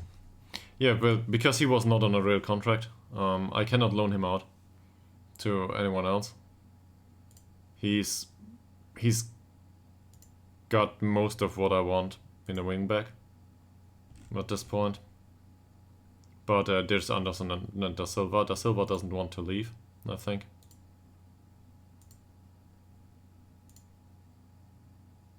He's open to speaking to other clubs. Okay. So, do we want to sell Da Silva at this point? Let's have a look. Because I didn't intend to do this, but there's Anderson. Where's the other guy? Ngongo. Gisla in Ngongo. So let's compare him to Da Silva. Wow. This is something, I guess. So maybe I should rethink that. He's really just a physical guy. I don't know. Maybe he should be an athlete or something. But no, he will improve with the rest, right? Don't know if it'll be this season or next one. But also he's 192.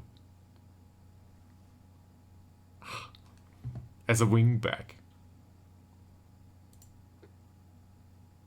That's usually where the small guys are. Anyway, so Da Silva, we do not need to force him out of the club at this point. He's really cheap. He's an influential player. If somebody came around and offered for him, I would be conflicted in this situation. And there's also the really bad player that is a perfectionist that we decided will play the first team because he's the club captain now.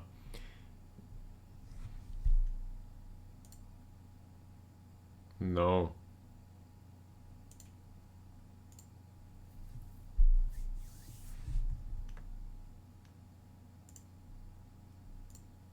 Position. We're in the market for an attacking midfielder on the left side, yes. Let us have somebody. If you can think of somebody. Dear press, because I don't know. I'll go with Scalermo at this point and maybe the youth players, and it will be fine. Sure.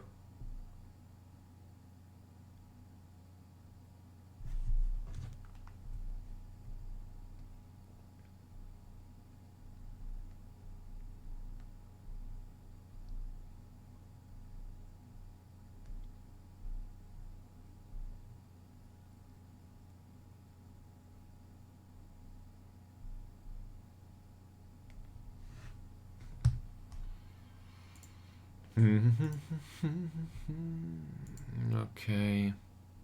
Gustafsson trained really well lately. He's got a long way to go though.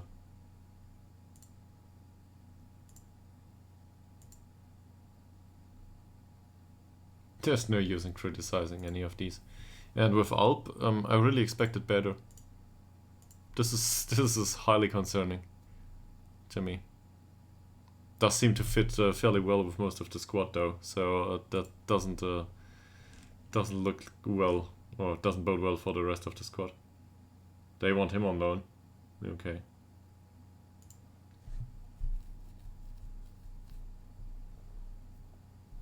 Well, he might be in a real hole form-wise. Alp.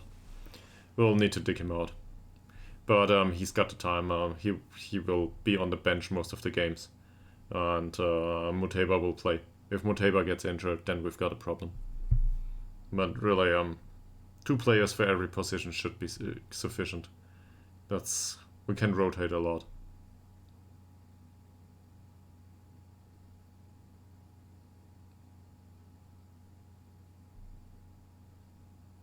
I don't know about Bergman and Dobrev though.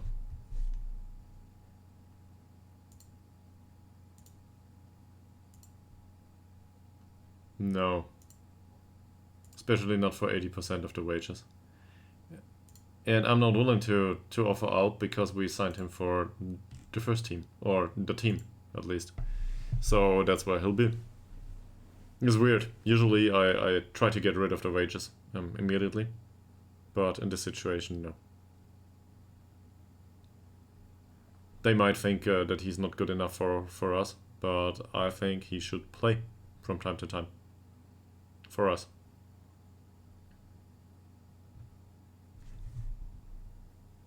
They can have Stolt though. Bergman.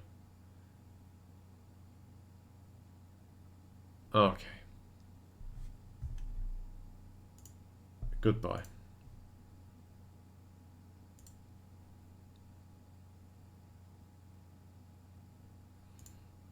This is it. He's sold.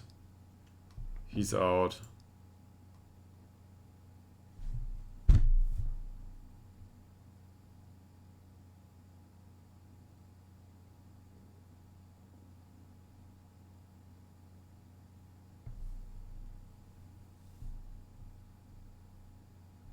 Edwin Zetterberg is now unsettled because we let Bergman go.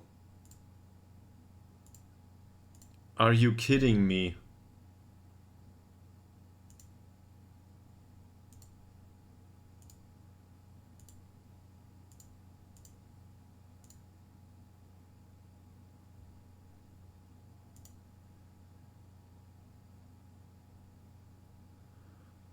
Oh. Oh, finally. An adult.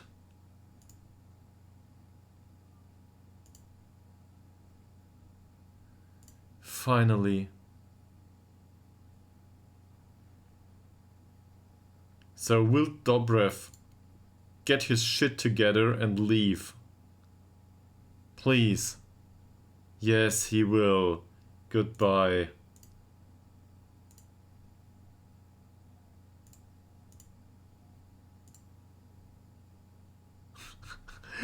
Puget doesn't leave though. 14k lost.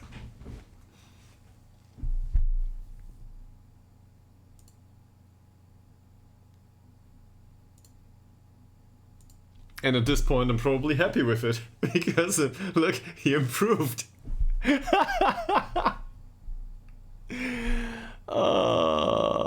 So he didn't want to sign for them. Let's extend his contract. At this point, right? How has he been doing? In his role as an inverted winger on attack duty. Not well, but he might improve going forward. He's 18. He cannot.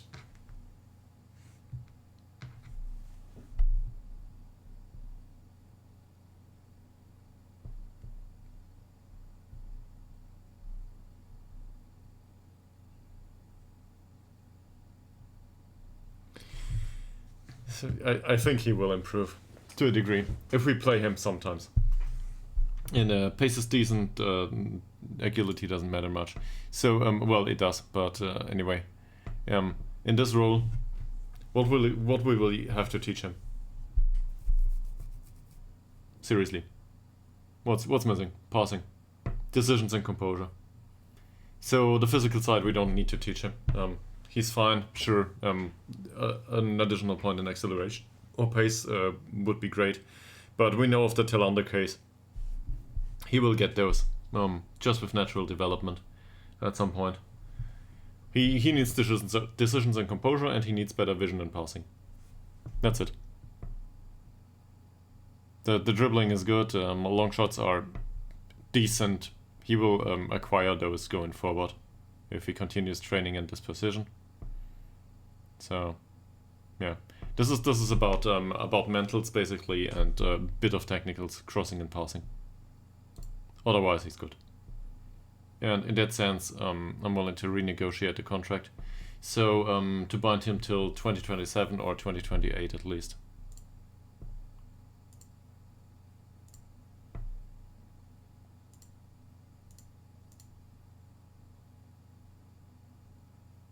Yes. Yeah, I can deal with that.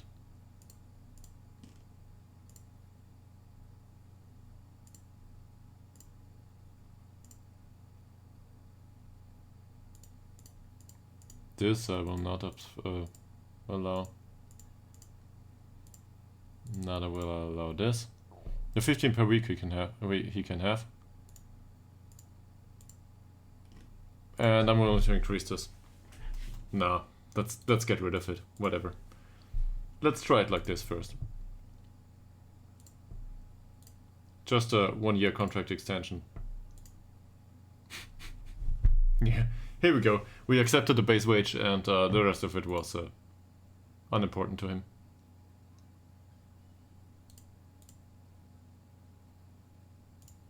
This is... we missed out on 14k. They loaned Dobrev. So, skill almost obsolete after all. But now if I have a look at this, I don't see that many players that are entirely useless. So, this is good. Even though you might disagree with that statement. But, yeah. Can he pick a team himself, please?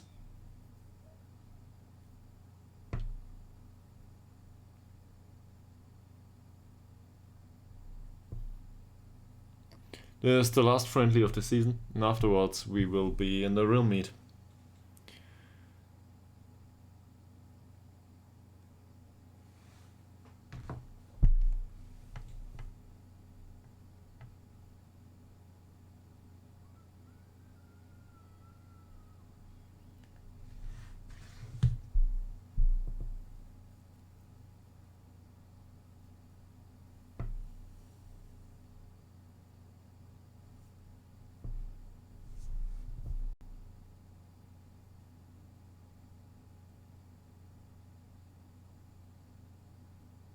They offered 15.5k for him. And he'd rather stay with us and extend his contract for 15 euros a week to remain with us instead of going down with them. He could have earned hundreds there per week at least.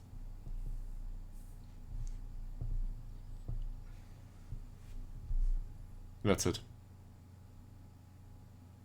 It's Sunday now.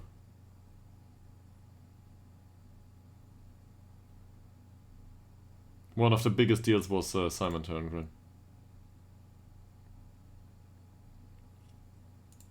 He's a breakthrough prospect for them. He even made an appearance for him already. Seriously? Yeah, okay. We would need to add him to the shortlist to track the form, so no.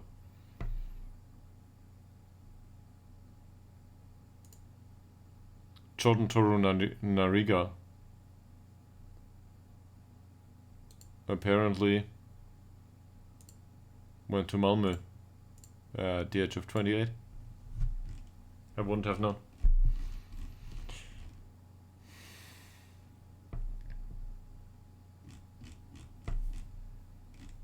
So, first team squad for next season. This is the final practice.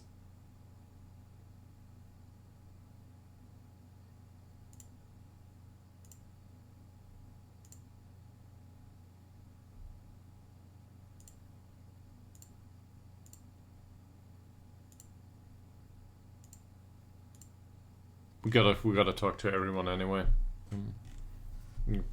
After the first match or something, don't know. But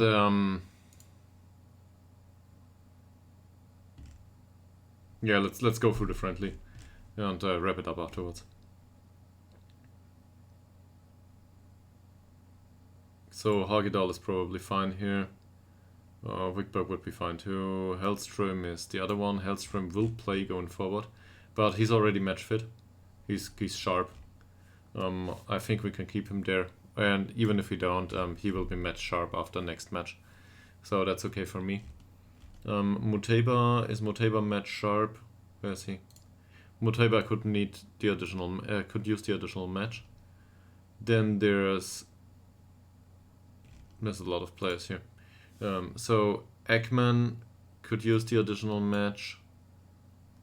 Melander could do so too, but did any of the two train really well? Not really.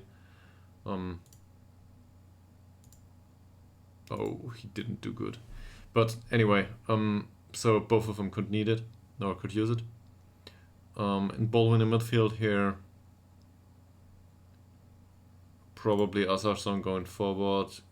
Yeah, he could use the practice. Forsell isn't match fit either. He's not, well, he's match fit, but he's not sharp. What about Tillander? Where's Tillander? Liljedal needs the match. Warwick could use Tillander's fit, so Warwick can play. And up front, Ishak absolutely needs to be match fit.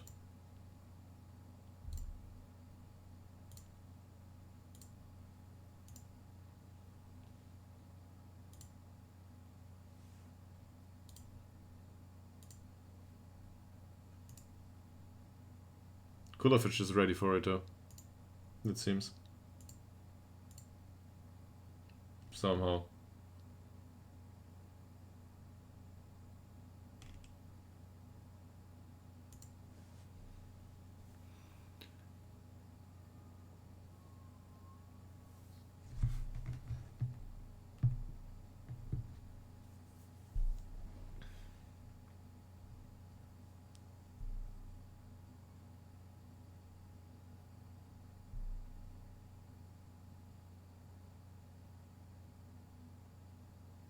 Deviation between OBS and Twitch's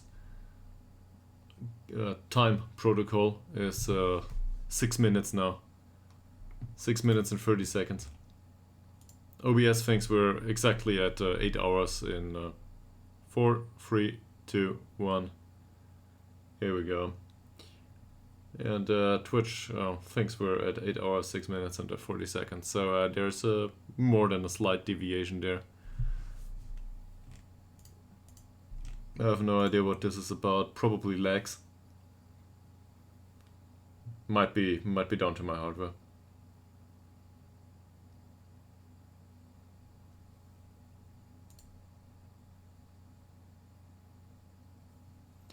Okay.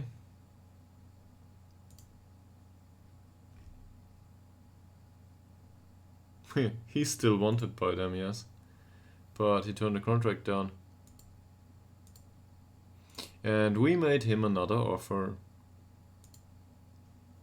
Because if somebody realizes that he's really worth our while, we might as well make him stick to the club for another year.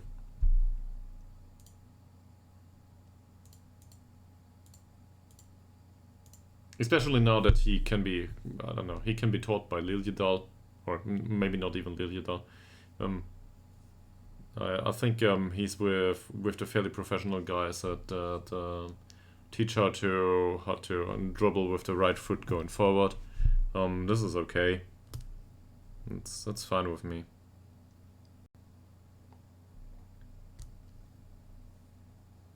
Not sure if Lady Dell is part of that group though. Might be.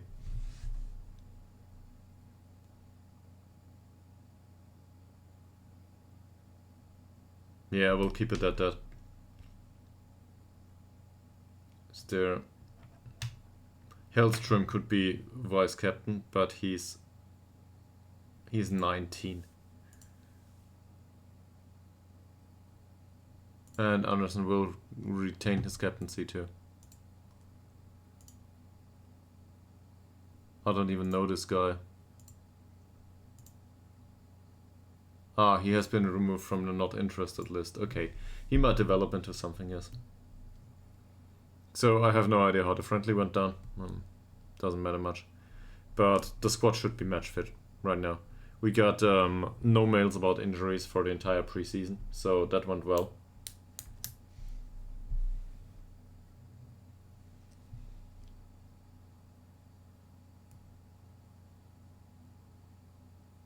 And the first game we will play is against Lund.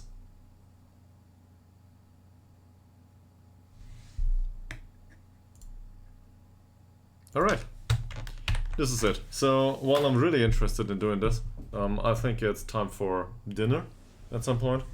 My girlfriend might come home after, after she got groceries. And I think that's enough for today. I will probably continue this, if not at the weekend, where I have some time, then on Monday maybe. Yeah, probably Monday 9:30 at the regular time. And if I feel inclined to do the first matches of the season for, I don't know, for a short session of an hour or two, at some point. I might come back in the weekend and do that. So if you see this later on, well, feel free to come over to Twitch and join me with that. And if you see it right now, well, you know, you'll be notified when I get online. So anyway, have a nice evening, have a nice weekend, and we'll see each other soon. Bye.